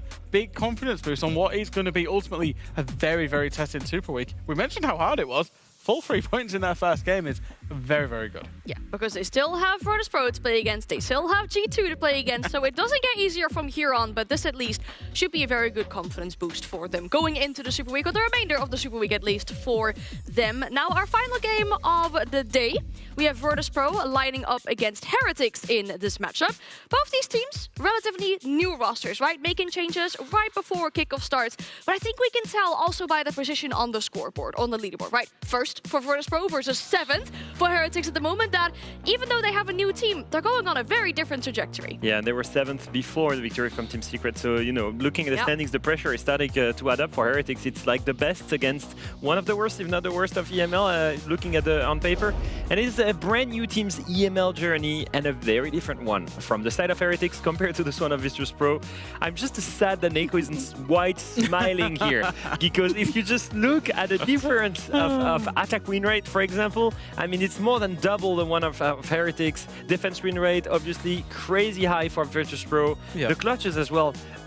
Like a quarter of the time where they're in clutch position, they actually win the clutch. That's completely insane. Yeah. And then the entries, they win 2/3 of the entries they take. I mean, such a big gap. And it's the guy on your screen as well, Neko, that's so good in the clutch. I think fundamentally, I think the reason why so many people, including us, are so bullish on Virtus Pro is they get the entry in most rounds, they're winning most of their attacks, they're winning most of their defenses, and even when it goes wrong, you trust them in the clutch scenario, you trust him in the clutch scenario. They've got a natural shield player, they've got fraggers, they've got energy, they've got youth, they've seemingly got it all, and that's why they sit plumb top of EML. Yeah, crazy stats that we're seeing as well. I think big stats chunk as well that Heretics had to suffer from last week with that loss against GK in particular, where they fumbled in overtime and really struggled to get some attacking rounds off the boards. But let's be honest, you know, in the previous matchup we had it as well, we played Secret against Twisted Minds, and we were convinced Twisted Minds were going to win that. We've already seen a bit of an upset today. There's still the possibility for yet another one for the likes of Heretics, but the map might really be important in this way as well, right? What are these teams comfortable on? What have we seen from them before? And just how we say we haven't seen Cafe a lot, we're going back-to-back Cafe. Back-to-back Cafe, that reminds me of an EUL play day in 20 whatever it was when Cafe first came into the pool and everybody played it. But no, I will say for Team Heretics, the fact of the matter is we just showed those stats, they are awful at attacking. They will be starting defense on Cafe, which in theory is a defender-sided map, and I know Leo's pointing his finger, but we have just seen an example from Team Secret of how to do that as a big underdog. I am not worried. I think that the attacks from Virtus Pro, they've looked amazing. Probably the most flawless ones, maybe G2 is on the similar level. I think across all of EML, I think that Virtus Pro in attack has been absolutely crazy. Second point for me. On which map did Virtus Pro 7-2 Falcons at kickoff? Are you going to tell me it was Cafe? It was Cafe. On which match? On which match did they absolutely stomp Weibo at the major of Salt Lake City? Was it Cafe? It was Cafe as well. So obviously it is a huge map for them. They still haven't pulled it out in this stage, but it's the map on which they have an incredible track record as a team, and I'm not worried about them starting an attack. I still think they're in the driver's seat here. I saw your actually finger come out, and I knew you were in for some chaos. I saw it. Leo does this little wag, especially when he's off camera, and I'm like, okay, shut up. Leo's got a point that contradicts me. Okay, so there's a point to be made about both sides, really. Heretics should be comfortable starting on defense. Virtus Pro look really good on the attack. I mean, they have a really good shield player. We already talked about that on Cafe. They have the clutch potential. Our honest expectations, though, for this matchup. I mean, for Heretics, should they want to have any chance of making it to playoffs? Speaking of your power ranking as well, potential dark horse, like they gotta get something here. I think we're starting to see the warm-up on the side of Heretics. I think we started to see that on Night Heaven Labs against GK. We started to see that the evolution from the team. I think we started to see that they're getting more confident. Did we started to see a fixed cable on the side of... No, we didn't. I was waiting for the player cam. I was waiting for it. I was hoping. It's day 7. Zara? Unfortunately, Zara has... Where are you? If anything, the cable got worse for Zara. Really? Yeah, I think so. I felt like I'm seeing good signs. but and the cam got worse. Oh wow! Well, now it's not only the headset, it's the cam as well, and the internet. Zara, how do you do it? How are you one of the best rookies in this stage, and still you have the worst headsets ever? It's insane. I think actually, just coming back to Twister's interview, I think Twister speaks so well about the game. And I think one of the things he said is we're having the same issues that maybe GK are having, that Heretics are having. And I think Heretics are maybe don't get as much of a pass because they're not as new of a team. I would have expected, particularly on the attack, that they would be closer together, that there would be more of an identity forming. That game last week, they had a lot of control. Their defenses were really, really good, but their attacks significantly let them down. Now, that's natural when you step up from a tier 2, or even back in the day from a tier 3 up into tier 2, into tier 1. It's always the defenses that were stronger because they're fundamentally easier, but I would have expected more of an improvement. We let Heretics off during kickoff. They came out, play day 1, they looked good. And then from there, their attacks really have, unfortunately, struggled. Here we go again. The finger has come up. Leo, what do you have to say? No, just a point about Virtus Pro this time. I just had a theory about, Nako and Skies joining Virtus Pro. I think that Nako, and you saw it on his camera, by the way, when you look at Nako speaking, he's always smiling. Yeah. He brings such a warmth to his teams. And I think that's maybe something that I lacked in the previous Virtus Pro. I felt like they were all very cold with each other and they didn't have the best reactions. They maybe were not hyping each other a lot. I think that Nako brought that on the side of VP. I think that you can see it on his player cam as well. Yeah. And you can see it whenever they win. And I think that it's maybe something they needed, which is a little bit more of a positive optimism. And yeah, as we look at the head-to-head between the two, that's what we showed early on. Brutal. It is absolutely massive, such a big gap between the two of them. And it's no wonder these guys are obviously, all the way on the either side of the leaderboard so far in EML. Yeah, I think so. Those stats on the right-hand side of your screen are representative of a team that wins events. When you see those kind of percentages at an event, that's the team that wins it. The best attacking team, the most dominant defensive team particularly, and absolute demons on the entry. And that's how Virtus Pro are ready. And just coming back to your Nako point as well, I think realistically, one of our concerns that we were speaking about, and it's not even that long ago, at the start of April, when kickoff started, was can these guys forge a team? Because they're that's the wrong way of saying, but they're combining 3 Russian players, one of whom was the rookie, 2 French players plus a French IGL. Bit of broken English. Into English, into the French. With a Brazilian coach? With a Brazilian coach. How can this work? It's the start of a bad too. 3 Russians, 2 French, and a Brazilian walk exactly. And they win EML. And they win EML, yeah. And they go unbeaten in EML. But they spent a lot of time at bootcamp, from back to a serious point, they spent a lot of time at bootcamp on really forging relationships. And I think that's working really well now. It is. Well, we're still waiting on a few players to join the lobby to finalize everything before we get this final game of the day kicked off. In general, for these players, though, you gotta hope that the game starts as soon as possible because they have so much more at stake for this week here. I mean, as we already mentioned, you have 4 games in 2 weeks, and all of a sudden, boom, there's 3 in 1 week. And then if you have a bad week, like for example, the way that Twisted Mind started, it could snowball into all of a sudden you find yourself outside the top 6, and then it's really difficult to get into playoffs. Yeah, Twisted Minds are going to be looking at that table now. They're going to be looking at that leaderboard thinking, we might be in a little bit of trouble because that's a couple of losses on the bounce especially against one team that was really, really unexpected in terms of the game today against Secret. And I think the same for Heretics. We saw at the start of the day, if they end up losing all 3 and the trajectory at the minute is not good, we could be ruling them out of playoffs come the end of the week, which realistically for a team that wants to be involved, and remember our playoffs is quite a forgiving system actually. We allow 6 teams out of 10 into playoffs. You have to be just in the top 60% of teams. To be ruled out so early would represent a failure as well. So I think, it highlights the importance of Super Week, it highlights the importance of these teams and getting off on the right foot in the very first game. Rebels will be feeling the pinch. Twisted Minds will be feeling the pinch up there in 6th place as well, currently by the skin of their teeth.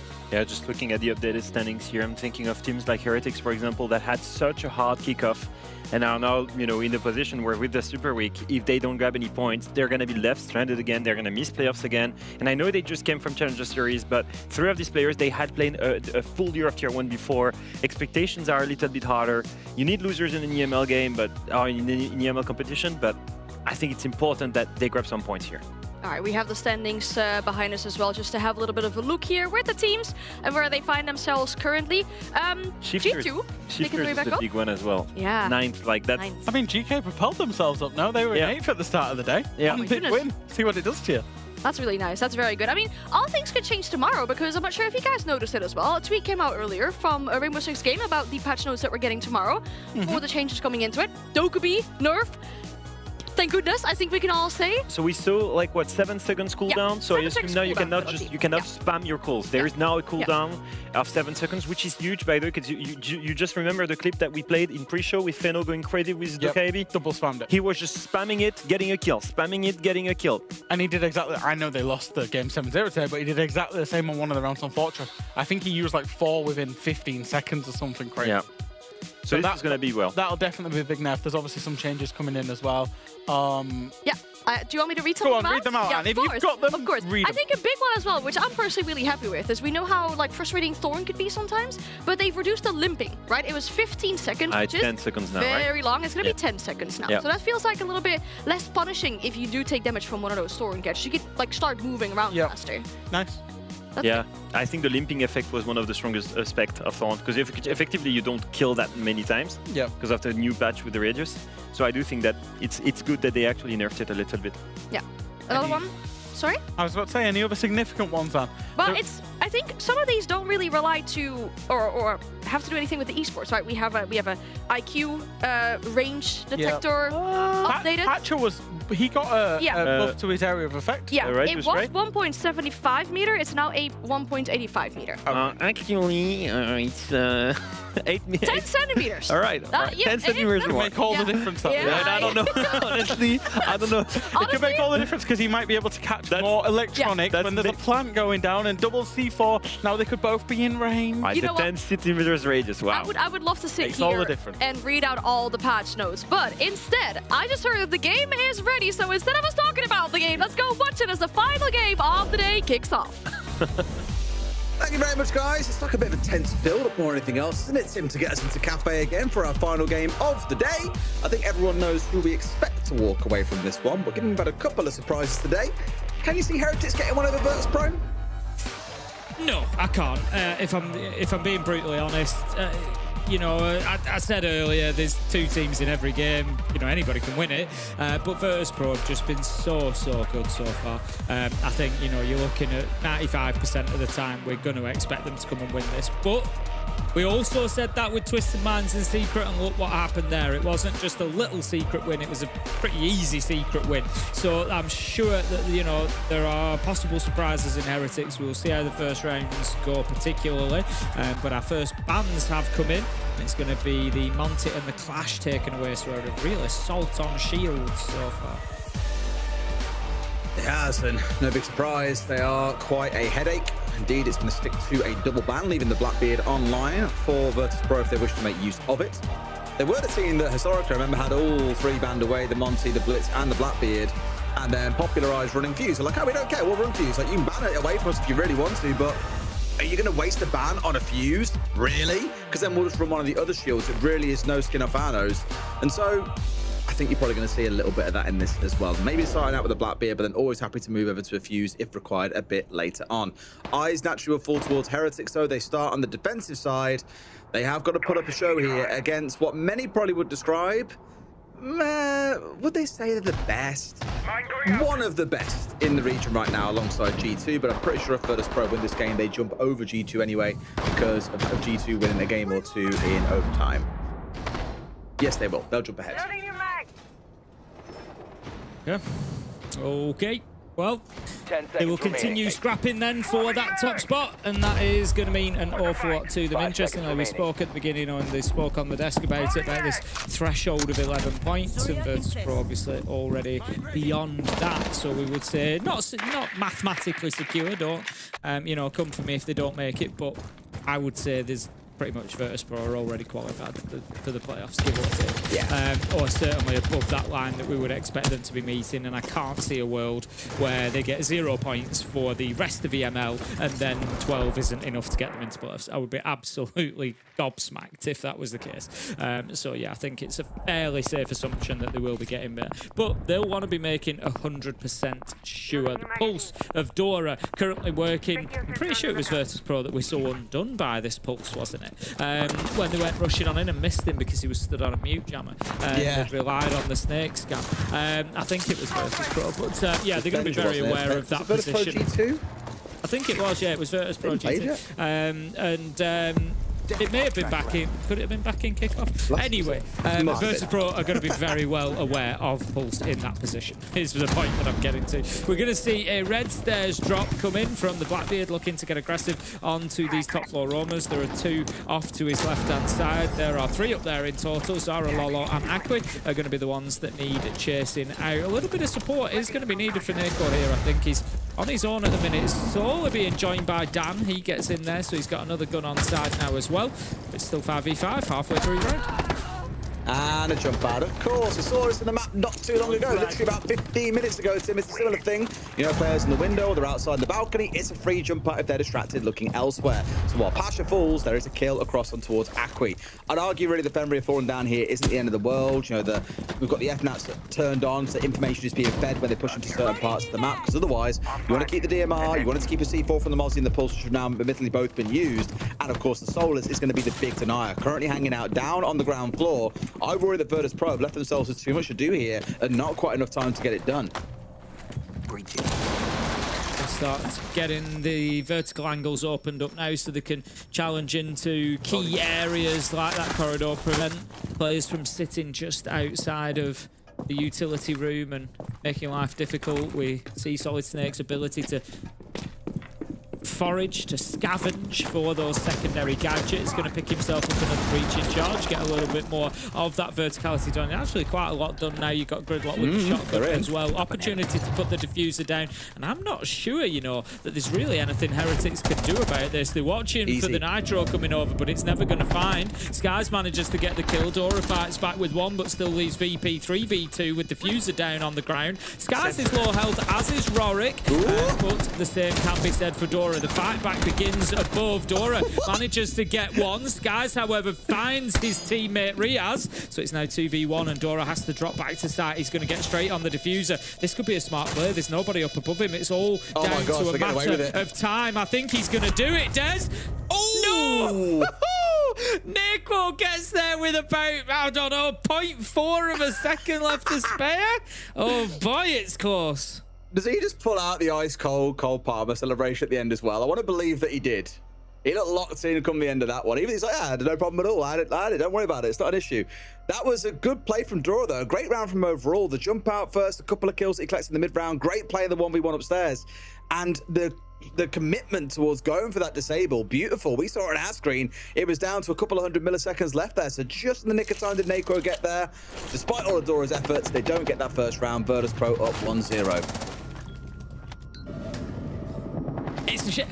I've got to say it's a bit of a shame for Heretics.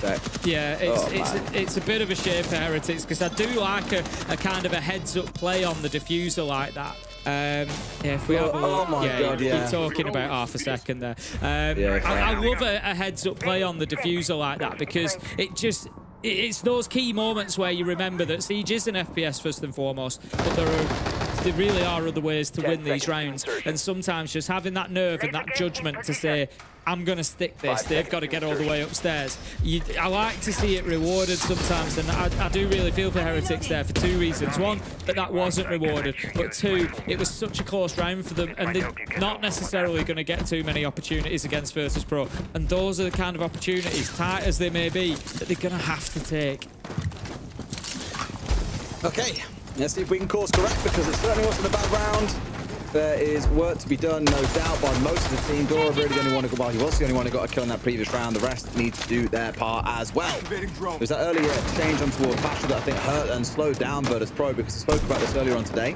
Virtus Pro is certainly not one of our lower ranked teams, but it takes a bit of time, I think, to adapt when you lose a player early on. Okay, we had a game plan for you to be in that spot, to cover this angle, to do this thing for us. Oh, you're dead. Now I've got to refigure things out and try and kind of adapt on the bounce. And this is where prep work is all well and good from coaches, for example, but this is where an IGL or a captain really needs to be able to figure things out very fluidly inside of rounds. And we've seen interviews at events over the years of coaches saying this, you know, I'm trying to equip the players to be able to make their own decisions, because they won't have me when things start going wrong in the middle of rounds.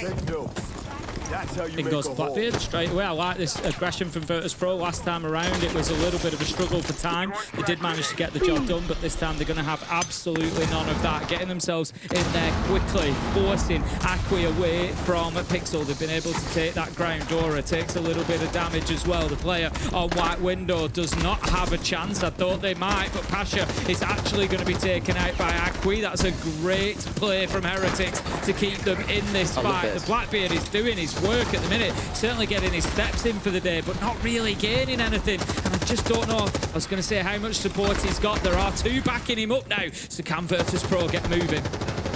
They've got the force map from behind these Keybers. They're a real headache, like all of them being used vertically to be able to challenge over the top and be able to cut the feet on the other side. And with that, they finally managed to force them away. An explosion in through bar and down White Corridor at the same time. It's 1-for-1. And Pasha, we both captained him in our fantasy teams, Tim. He's died as the entry yet again.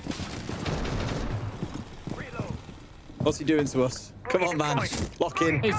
The thing is, he's done this a couple of times. He's done this a couple of play days, and then in the last 3 rounds, he'll get like 14 kills, and it's, you know, it's all fine because Pasha does Pasha things. We're going to see Rorik taken down on the top floor from below. Heretics using those vertical angles really, really well at the minute to just kind of hassle and harass this team and just not allow them any sort of safety or security and just keep them guessing all the time. Long shots come through. Zara taken down. After all this work, Des, how are Virtus Pro still in the lead has got to be the question. 15 seconds left to go though, and no opportunity yet to put the diffuser down. The fighting continues. 3v2, 3v1, 10 seconds left to go. Can Acqui hold on? He just needs to survive. Neko is surely going to go in and start putting the diffuser down. No opportunity as Skies gets his man, and Virtus Pro, even though it looked like Heretics were in charge of so many key areas on that battleground, Virtus Pro still cannot get the round and do get the round and find themselves 2 up.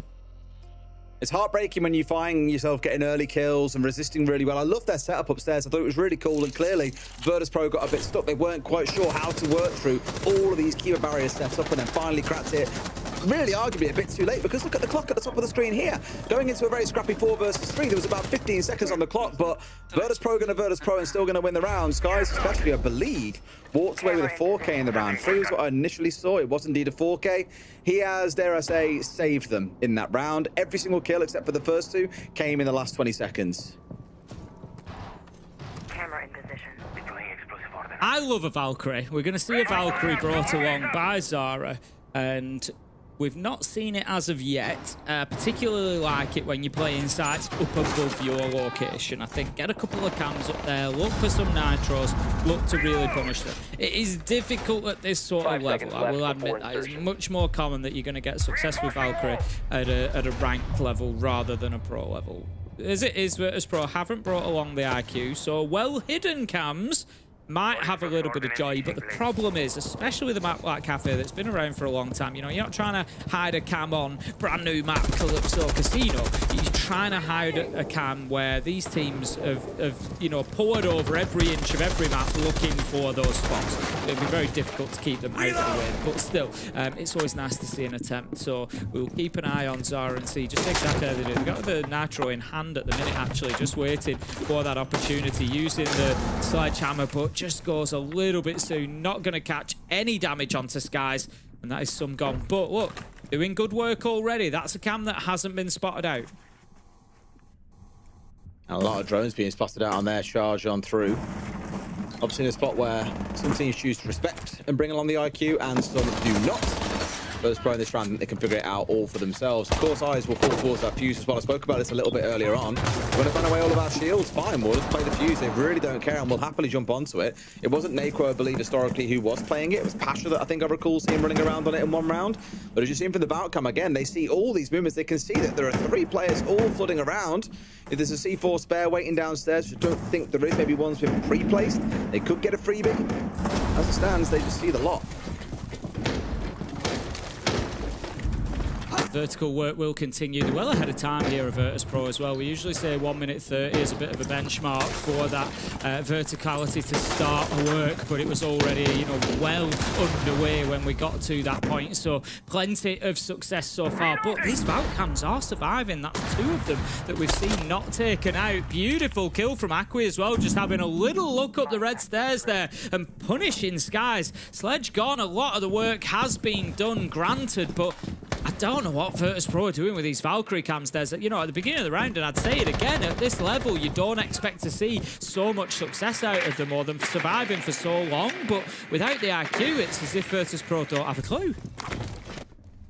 I think it's you can have the knowledge, but does it lead to a result? That's what we want to see, and here we go. Zaran working his way up and gets a freebie on the back. They were relying too much on 1 or 2 of those gridlock tracks being down to save them, and he's got away with a freebie. Now at a man disadvantage, stepping up for another is Rorik. Gets the trade back the other way as the plant is going on through. Looking to try and deny the vertical angles. They could go all the way through into a 3 versus 2. Like I stated, you can have all the intel, but it doesn't mean you're going to win, and Rorik has just proven that. A massive 3K for him. Lolo in a 1 versus 3. Have your Valcams, but you can't have the round.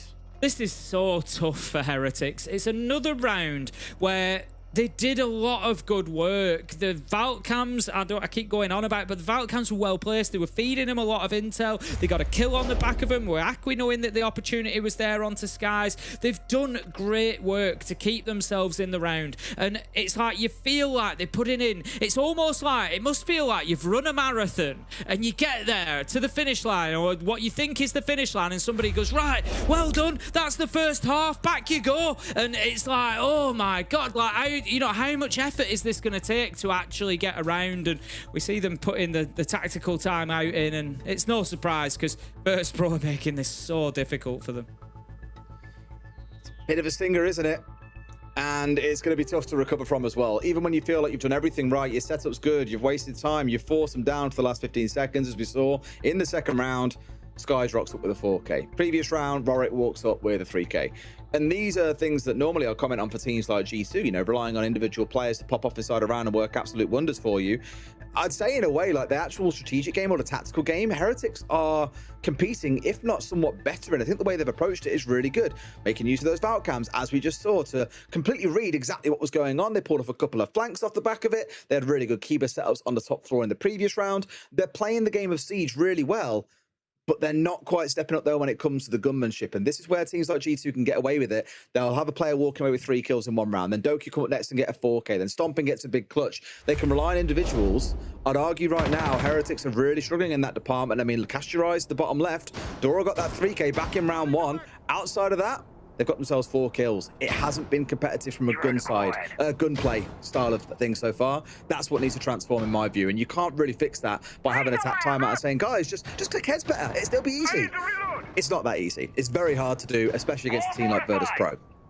That's the key, isn't it? You know, you've got a team of 5 people who are just so insanely skilled. 10 seconds remaining. How do you know, as a team playing against that, and they'll know that they're struggling from the gunfights, they'll know that they're doing a lot of things right here, and they'll feel frustrated, you know, as frustrating as it is to watch in many ways, thinking these are rounds that we could be winning with small differences, and those small differences are winning those gunfights. But, you know, what do you do when you're up against Pasha, when you're up against Dan?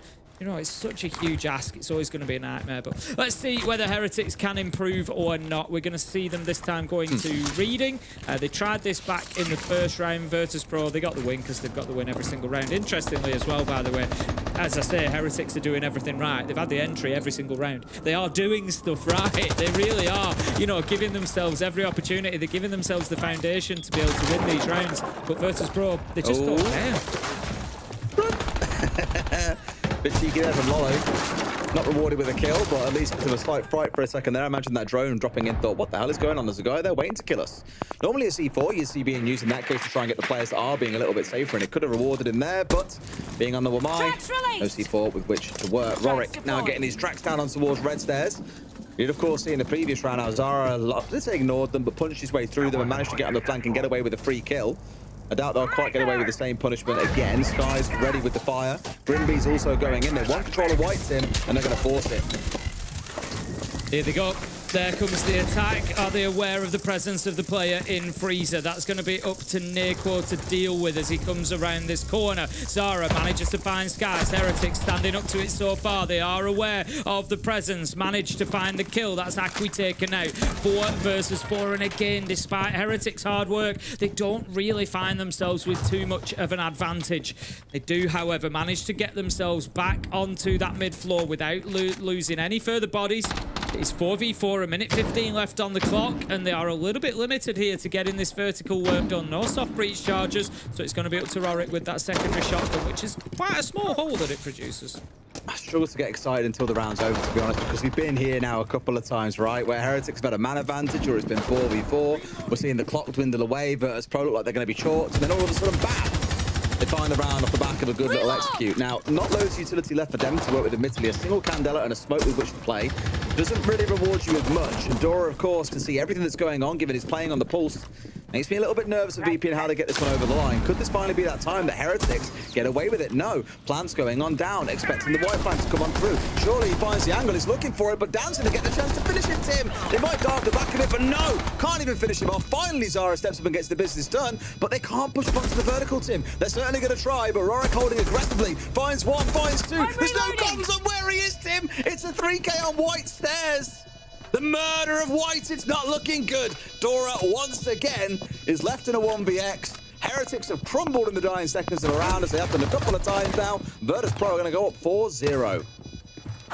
Yeah, that's going to be over as they come around. He manages to get one, won't get the second. It's going to be 4K Rorik again. by the way. 4K yeah, Rorik, all on white stairs. Look, so far I've been actually very complimentary about Heretics. I think I've been siding with them in a lot of ways. I've been sort of frustrated that they're not seeing any success for what they've been doing, but sorry, Heretics, I cannot defend your actions there. The absolute flood up white stairs into Rorik there, just handing him one after another. I think they've got what they asked for at that point. Again, I just feel it's so hard now to get excited about an end round situation where it actually looks like Heretics have a chance to win. We got down to the last 50, it was 4 versus 4, but the plant's going down, no one is dying. And honestly, the play at white here, I think, is almost forgivable. 3 of them all funneling up. First one you can forgive, okay, doesn't know, oh, he's at the very, very top of the stairs. Never mind, I'll just look over the banister still. No, maybe swing around, hope for the very best. You can't be letting that happen. I was honestly hoping, Des, after saying what I said, that I can't sympathise on that one and that it's unforgivable. I was hoping to watch that back and be like, maybe it was the heat of the moment, and I look back at this and it's not as bad as it looks. But it was every bit as bad as it looked, and it looks worse in slow motion.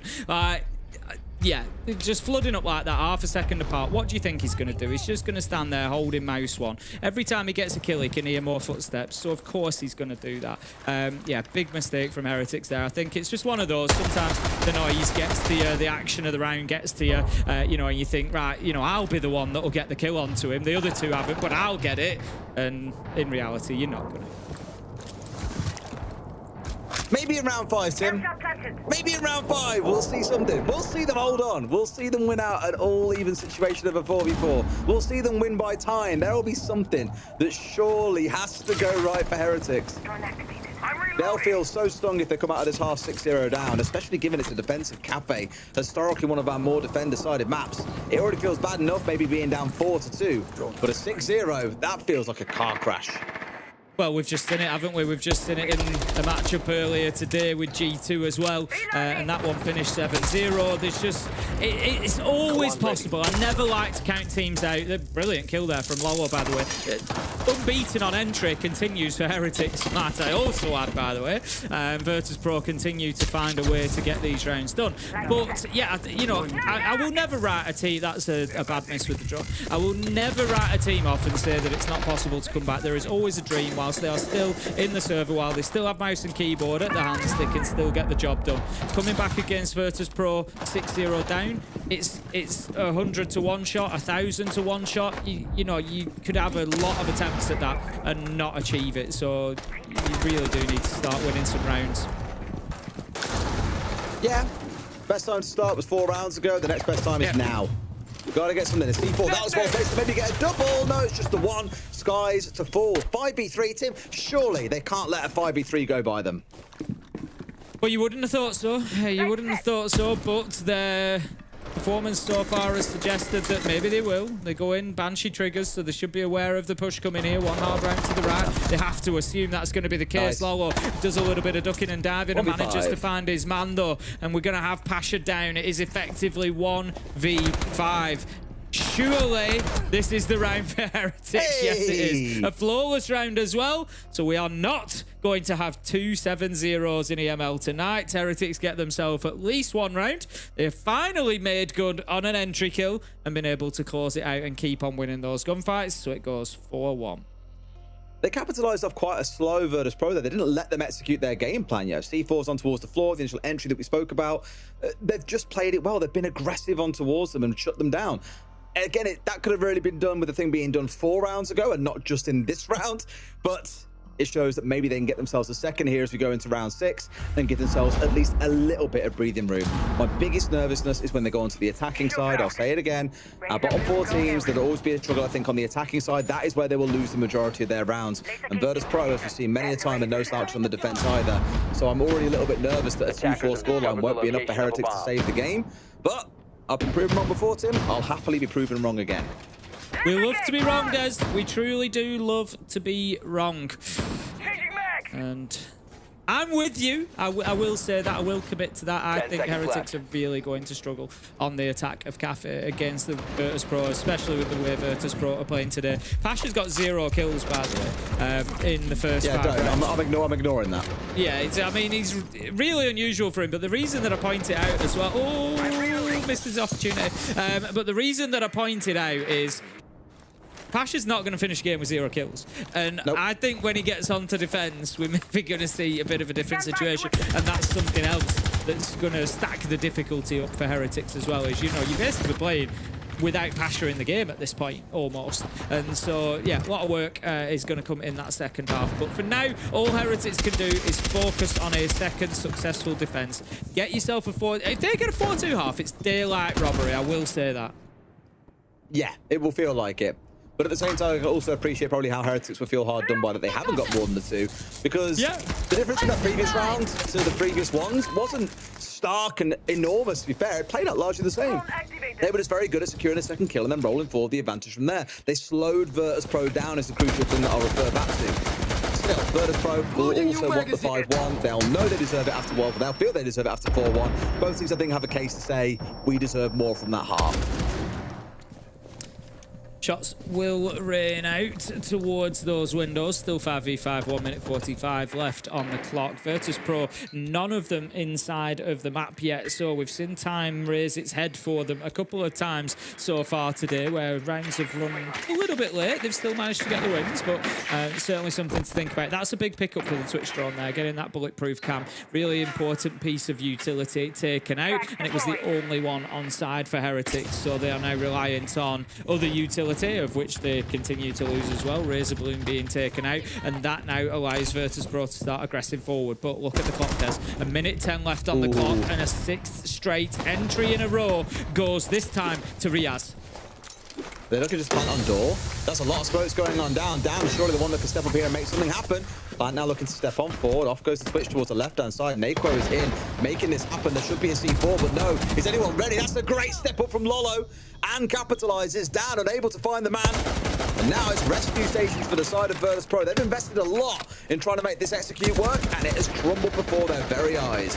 Yeah, I think they're really going to struggle to turn this around here. Heretics could come away with a 2-4 half, because that diffuser is down cold. They've not got many smokes left. They're trying to find the man, do eventually, and now they need to make a move, but they're unaware. They're unaware of the man below, and they get punished big time. Akwi and Riaz one apiece. They were trying to go for the plant again, and now Dan is in a situation where he needs to find at least 2 kills. Zara picks him up straight away, and it is 4-2 on the half to Virtus Pro.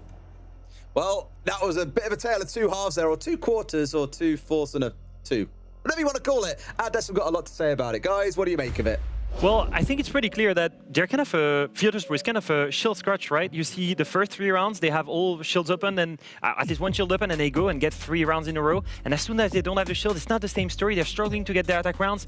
Let's take an example of just how useful that shield is in round 2 right now. They're facing a 4v5. They have 1 minute and 16 seconds to work with. Realistically, there should be no way they win this, especially when they're in attack. I want you to pay attention to Neiko moving on that side here on the white hallway. Now, he's challenging Riaz, and the key thing here is by moving towards Riaz, he's pushing him to try and go up the stairs, and he wants guys to go behind him to help him. So Neiko with the shield is forcing a gunfight, and that's a trap. Riaz dies. At the same time, you see Demos is pushing in, taking the top floor control. He will get revived after getting injured, and at this point, it's a 4v3. They've taken map control. They've actually won a gunfight from top down, and they set them up for success, rushing onto site. Now Neiko is pushing the site, and I want you to pay attention to Dan here, who's gonna die trying to plant the diffuser. Now the cool thing is, again, it's a 3v3, but not really. Neiko is aggressive.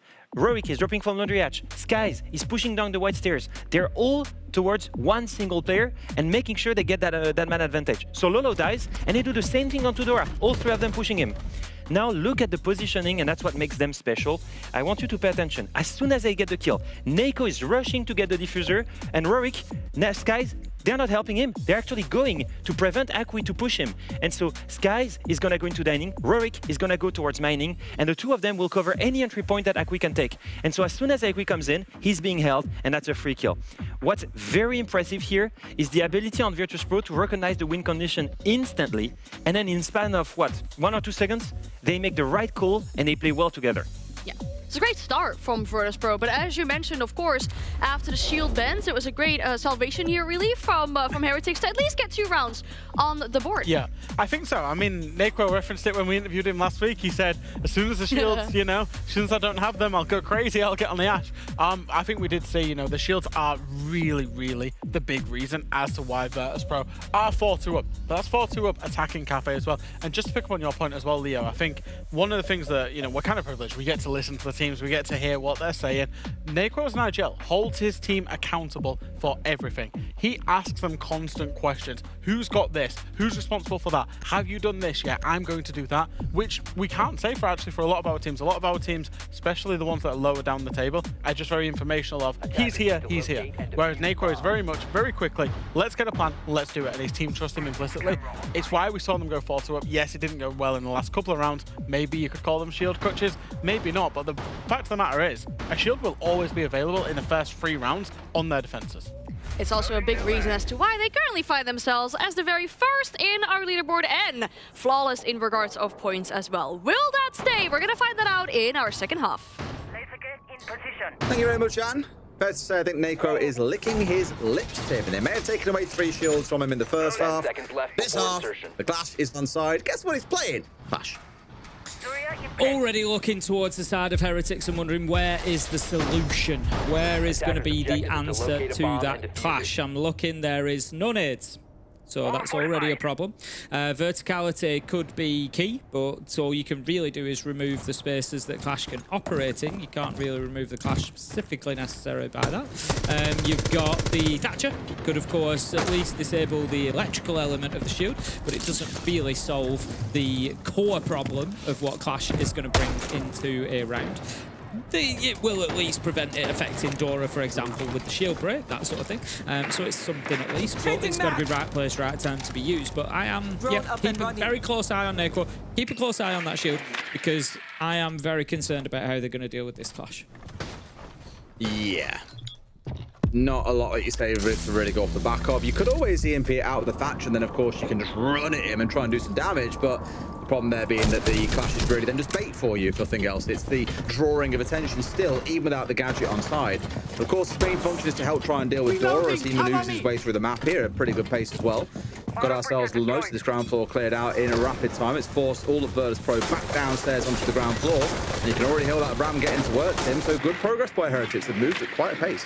Yeah, they're certainly taking the ground. I always say this: if something's being offered to you, you got to make sure you go and take it. Don't waste it. Don't give them the opportunity to actually say, you know what, we're going to hold on to that a little bit harder. We're actually going to go above. So, yeah, I like that from Heretics. Nice and decisive, got in there and taken that ground. The only problem that I've got at the minute is over halfway through the round, you know, we haven't really had much of an impact on the Virtus Pro players. They've taken what's been given to them, but they haven't really forced them away too much. So that's going to be the next question. How do they deal with VIP? Clash in particular. I think the Clash is actually just going to rotate around to get in the way of any flank going down here. Exactly that. We see Clash just dropping down, placing the shield. Rorik manages to get one, put the electricity on. That's going to force the shield break if they do come in. And now kills start to be traded. Pasha finally gets himself a little bit more active now that he's on the defense. 4 versus 3, time ticking down. Not looking good for Heretics. This is going to be really aggressive on towards him. Once you EMP it out, it ain't that scary. Great little bit of play, but they still lose out on the players. There's always a trade. There's always someone stood nearby to ensure that Virtus Pro came out on top. Lolo in the 1 versus 3. It looks like BP going up to a 5 and 2, unless we can see some magic in these last 30. Yeah, I'd imagine so. Look, that was all part of the plan there as well. The way that the Clash put themselves in that position. You know, Naquo's asking his team there, do I stay or do I go? And they're saying, if the blitz comes in, maybe we lose you, but we get the blitz. It's a trade that they're happy to take. And so the decision is made that Naquo stays in there. And as you say, quite rightly, it's just bait for that blitz to come on in. You want to kill me, you're going to have to get close. And as soon as you do, my teammates have got me covered. You know, absolute best case scenario, they keep him alive, but it doesn't really matter at that point. It comes down to a 3v1. Virtus Pro, beautiful defense. Heretics suffering from just not bringing the right tools for the job, I think. But Tim, if he goes, there will be trouble. If he stays, it could be double. It will be double. Whee, I'm glad you got the reference. That's my boy. That's my boy. Clash, what a band. It's very ironic actually that they're called the Clash. When it was a Clash, we were talking about staying or going. That is excellent. But yeah, look, it was a good response. Heretics, I think, did find an answer to it with the EMP and then using the Blitz to go aggressive. I like that. However, as we said, it was all about the bait. They full send on the Clash. Suddenly there's 2 kills coming off towards the side there, and Lolo's there stood like, oh, so I left 1 BX while I've tried to help you get rid of the Clash, but you fell for the bait and paid the price. Really well played by Virtus Pro, constantly drawing Heretics in.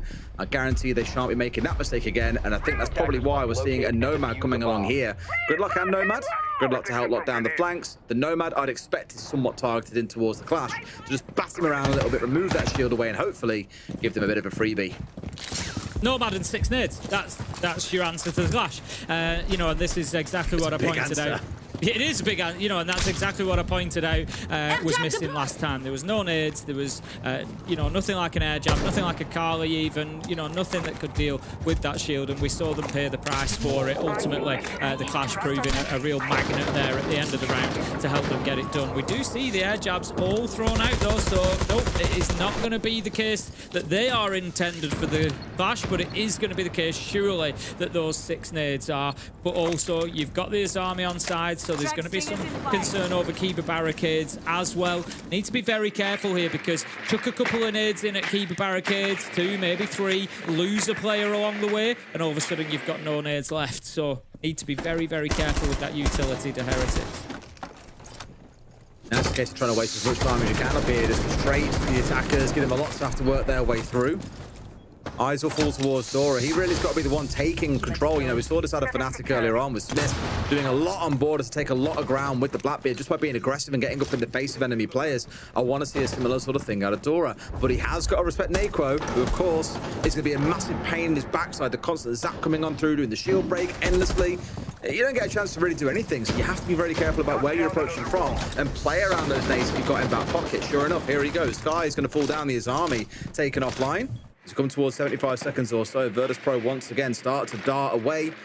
Pashron keeping an eye on. Yes, he's on lower white stairs, so can very, very quickly be on the second floor, but he's fancying himself a jump out. No, they're going to push and go aggressive. This is very interesting. Tim Riot to the top floor. They want to fight everything here, but Reyes is there ready and waiting. A trade at least secured. They really want this top floor taken back from the other side. Yeah, Pasha really could have done with winning that. Nades come raining on in. Clash has been dealt with. Save the nades, as I suggested they might need to. 2 versus 2. Dan half health. The diffuser. 45 seconds. The Fuser now collected. However, Heretics are not in as good a position as they were previously. They had a couple stacked up on Snowdoor. They were ready to go in and start thinking about putting a plant down. Now they're going to have to start again. They don't check their corners, Des. They drop straight in front of Rorik. The easiest two-piece he's ever going to pick up. 6-2, and Heretics have just thrown away what was a winnable situation. I think in part caused by the chaos that came out of Virtus Pro. Like when I saw 3 barreling at white, I was like, why? But I think what happened was they saw the diffuser go down inside a cocktail, realized the clash was very isolated around bar storage, and thought, you know what? If we all push upstairs now and reclaim that top floor, they haven't got a diffuser, they need to re-clear top floor, they can have sight, we simply don't care. But it was good use of nades coming out from Heretics to punish the clash, as we said, that's why they brought along 6. But unfortunately, that is just like a replay of White Stairs back in the first half. 2 or 3 players all barreling down the same avenue and just giving away kills for free to Rorik, who is having a wonderful game. I am so glad that he is in my fantasy team. He's certainly flying. At the minute, 13-3, dominating this matchup, and it could be the final round for him to dominate as well. 6-2 now, Heretics need 4 in a row, and nothing really suggests to me that they are on the verge of doing so. They got round 5, round 6 when they were on the defense, but haven't shown us anything on the attack as of yet. Can they come through and find some answers? 2v2 in the last round. It was not a guarantee, but it was winnable. But like you said, Des, just getting caught up. Their heads in a spin as part of the chaos that Virtus Pro created, and they dropped into the waiting arms of Rorik. Not just 1, not just 2, but that's not also for the first time today that they've done that. Just going one after another over the edge to their fate, and Rorik is the one there to seal it. So into what could be the last round, round 9, 6-2 Virtus Pro. We are attacking this time onto Fireplace and Mining. If at first you don't succeed, Tim, try again. That kind of feels like the mantra of Heretics in sending players to their death time after time after time. They need to really get themselves moving here in this round. It's a 4-round deficit. It's already match point. You can feel very much that Virtus Pro are the ones to walk away with the win here, unless something spectacular comes out in this round. That's not quite what Zara was going for. It's all for show, or anything else, but at least it's on the window. Oh, no. No drone. Dan gets a freebie. Will he convert for a second? He may well do. No, Dora converts. He's been arguably the best player so far for Heretics in this game. Back from the 3K we saw in the first round that didn't ultimately amount to anything, but he has consistently given them fighting chances throughout these rounds. Now they're rounding down, trying to hunt on towards Skies, but Dora, he hits the deck. Now on the spin is Skies. It's all too easy, Tim. It's more 1v1s being given to players on the side of Virtus Pro.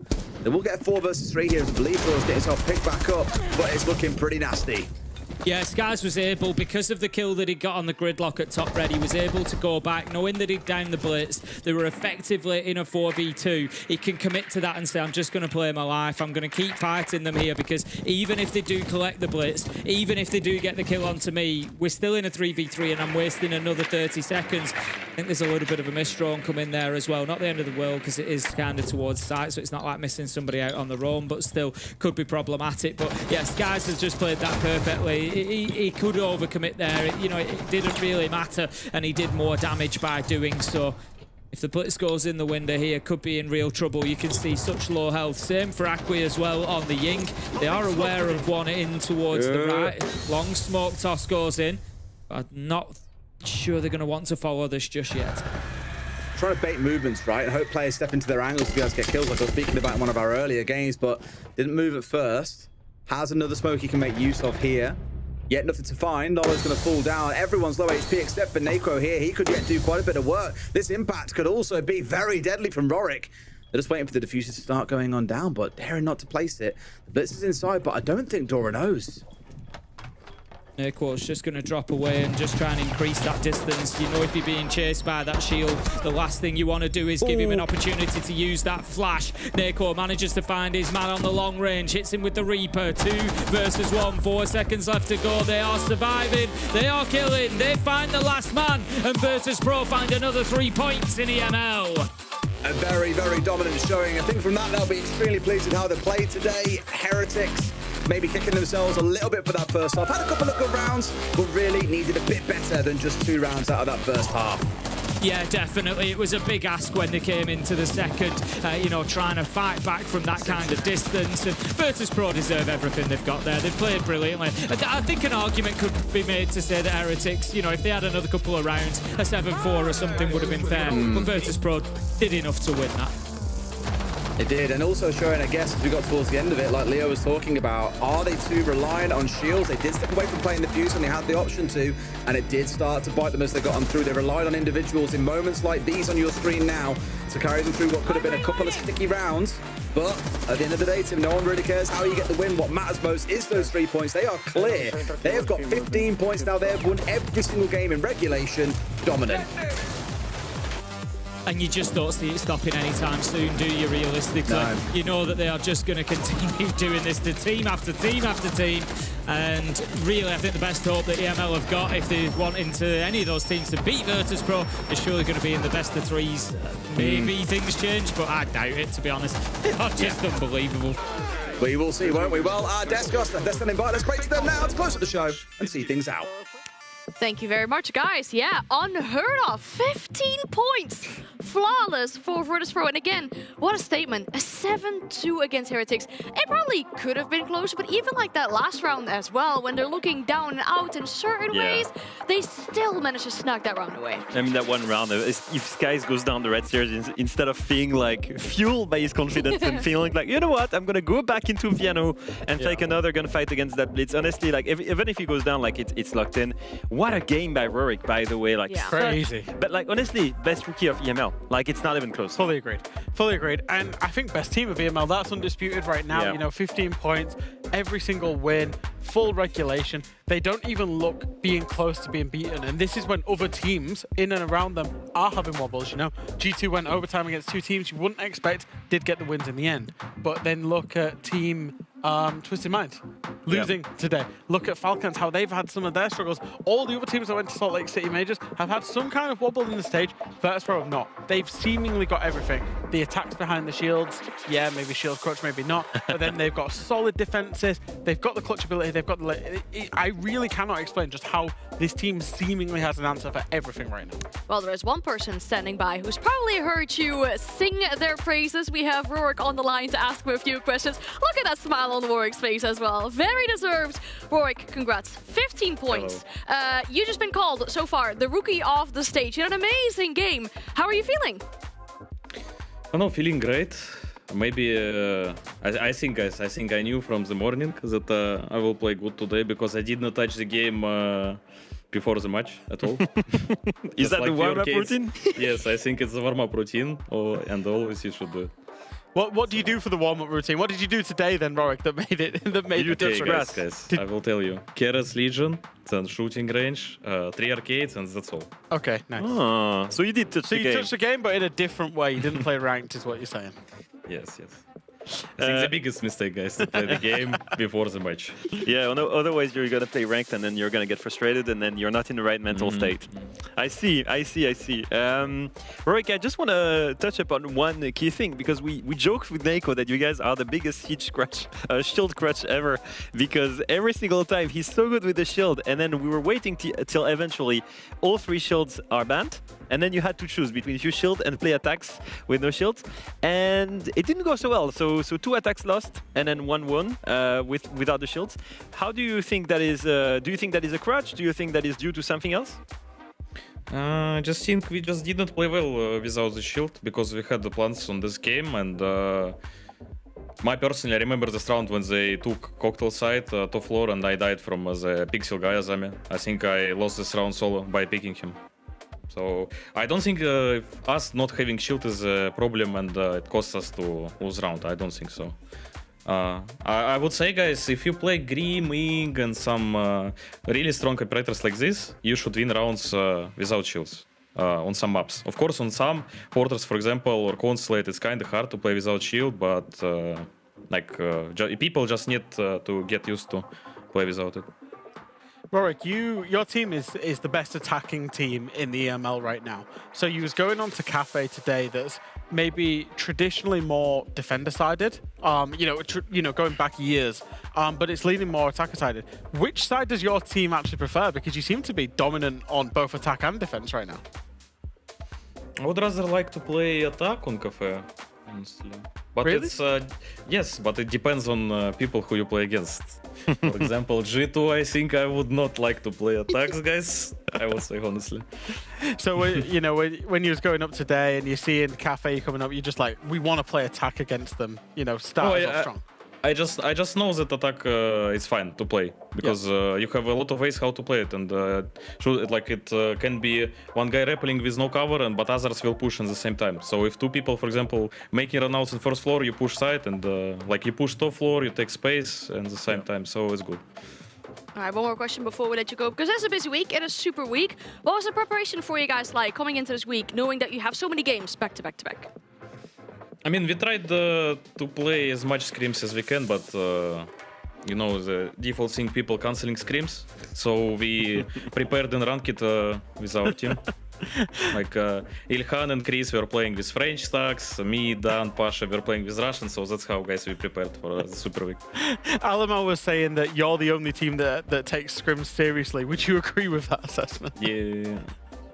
I mean, for now, I would say some teams started playing really good on scrims, not trolling. But us, we always play serious, like we play in officials. Cool. I think that also shows why you are the only unbeaten team so far and flawless so far in Stage 1. Once again, massive congratulations with that, and best of luck with the rest of the Super Week. Good evening, good night, guys. Goodbye. Good night, good night. What is this scrim culture that we're hearing about? Why is this? Is this why we're not winning majors or SIs? It does rear its head every now and again, doesn't it? It's almost cyclical, is that the teams troll, then they'll sort it all back out, and then they troll again. So what you're saying is we need to wait like 1, maybe 2 months, and then we'll win an event again as a EU? Yeah, or EML? I will say on a serious note, I have heard some horror stories about some of the EML teams in recent history, like not treating scrims good. You know, on defense, just all bringing a C4 and just team killing each other and whatever. So yeah, that's rough. Treat scrims better. We'll do well. We'll win tournaments if we do that. Especially thinking of how inconsistent most of the teams in EMLs are already. Yeah. So yeah, maybe. Speaking of inconsistency, I think we can have a look at our results, because we had some very dominant results today as well. Quite some unexpected ones as well. I mean, sure, T2 taking down Rebels, I think that was in the books today, but a 7-0, and then Secret with a big upset over Twisted Minds. Yeah. Their first points, but in general, if this is how we're going to treat our Super Week with super dominant games, I mean, what else is there to expect? There was 2 big quote-unquote upsets, I would say. GK beating Shifters, especially that dominantly in a game that we expected this to be a lot closer, given how those 2 teams started in the table. And then, of course, Secret beating Twisted Minds. Massive, massive upsets there. Yeah, and I think clearly the gap between VP, G2, Falcons, and the rest of the league still very much there. Twisted Minds, they were supposed to be that team that was supposed to be consistent. Yeah. Are we starting to see the crack here yet? We'll see. I think we need to wait till the end of Super Week. Yeah. We mentioned it earlier as well in regards to the standings. I hope we get to see those very soon as well, because you mentioned the big jump up that GK did. Wow, look at that, they're 5th. All of a sudden they find themselves in playoff contention just by that 1 win that they got today as well. So glad to see everybody getting points as well. But even for G2, 13 points. Solid in second spot so far. I mean, that also helps you going into playoffs, being first or second. Yeah, I mean, 5 win streak for both teams. I think looking at VP and G2, clearly there is a huge gap. Realistically for Falcons, it's also that they played against some of the best teams in EML when they started their journey. I think we're going to see these teams confirm they're locking their spots for playoffs throughout Super Week. Yeah. Realistically, what I want to see is the top 4, top 5, and top 6. That's what I want to see. The battle here, when you see like from GK all the way down to Secret, one single regulation win can change everything. Yeah, it really can. And everybody's in there now. I came into today's play day thinking maybe Secret wouldn't be in there. But then they've really gone and shown that today. They put one tomorrow. Suddenly they're right back in contention. Like you say, it's 6th. The cutoff is 6th. That is all going to change tomorrow. There's a massive set of fixtures coming up. You know, everything can change. And that's the beauty of it. I want you to focus your attention on 2 matches here. The last one, given how important that one's going to be with the points. Sure, 6 points to win that one. But also for the 3rd match of the day, I mean, hey, we're getting a rematch of that crazy match of Salt Lake City. Yeah. Whatever the hell went down there, we're going to have it once again and here again, tomorrow. Big rematch from Salt Lake. Big, you know, a lot of pride on the line. G2 looking to secure that top 4, top 2, top 1, whatever, in terms of the scoreline. Twisted Minds, that would be, you know, should that game go wrong, would be 3 losses on a row, and they would probably find themselves out of the playoff positions more than halfway into the stage, which would be unheard of, think, even just a week ago. Yeah, it's the worst moment for them to appear weak, right? Losing today against Secret, then they have to play G2, like... And a G2 that's 7-0 and looked... G2 looked tip-top today. And all of that triggered by the first game where they had to play with a sub, and like it feels like they've not been the same since then. It's rough. It's rough for those opponents for tomorrow, but it gets us very excited about the remainder of Super Week because there's still so much to play for. Before we get to that, there's APL tomorrow, of course, and then also I think you guys are doing a prep phase again today. We will be. Any idea this time around what you're going to be doing tomorrow with Milos? Have you had a little suspicion? Yes. Yeah, so have I. But I don't think we can talk about it because we've got separate messages. It will be very funny. We got separate messages from Milos, so... 5 p.m. What? Yeah. Tomorrow. So he's been... Well, I had a suspicion based off a weird message I got. A cryptic message. We're gonna need to defend something that we don't want to defend. And I think... I gave him some ideas about you. No, I know. So maybe he gave him some ideas about me. I did. So this is gonna be really fun. I did. So you're gonna be... I spilled some beans on Leo, and it sounds like Leo spilled some beans on me. Absolutely. Are you gonna be trash talking? You're gonna love it. Oh dear. I know what it is as well. I think I know what it is. Okay, well, I hope we get to find out. I'm really nervous now. I imagine that. I can't wait to find out what happens tomorrow at 5 p.m. in the prep phase here together with Milos as well. I'm sure Lexing will be joining you guys too. In fact, he's not the only NA guy that's joining you guys tomorrow because I won't be here. I'm gone for the remainder of the Super Week. You guys will be joined by Jonah. By Jonan, yes. Jonah. Yeah. Okay, what you sure you're gonna treat him nice? Oh yeah, right? it's gonna be no, Jonan. Yeah. No bullying whatsoever. We're starting off No very bullying. strong, just misnaming his He was name. so welcoming when we joined his show. Do not and worry. he's joining our show and we're calling him Jonah. Do not worry. Do not tune in tomorrow exactly at pre-show time to figure out who is Jonan. Just don't worry about You it. guys gonna make Jonah do the worm as well? I'd be Oh, tuning that in would for be that. funny. That would be fun. But no one can do it as good as you, so that's the problem. I feel like you should do the worm to close the show. You're putting me on the spot. Yeah, I'm not gonna lie. Agent of Chaos right now. Yeah, no, it's fine. I don't think we will be doing that. But what we will be doing is closing out our show. As we said, tomorrow will be Jonah here with the guys for the remainder of the Super Week. Still 2 more days to go. Full of EML action, great matchups as well. So make sure to tune in. Starting tomorrow at 5 p.m. with the prep phase, as we said. And then the first game for the EML Super Week at 6 p.m. It was a great pleasure to have you here with us today. We hope you have a great rest of your night. And we'd like to see you again tomorrow.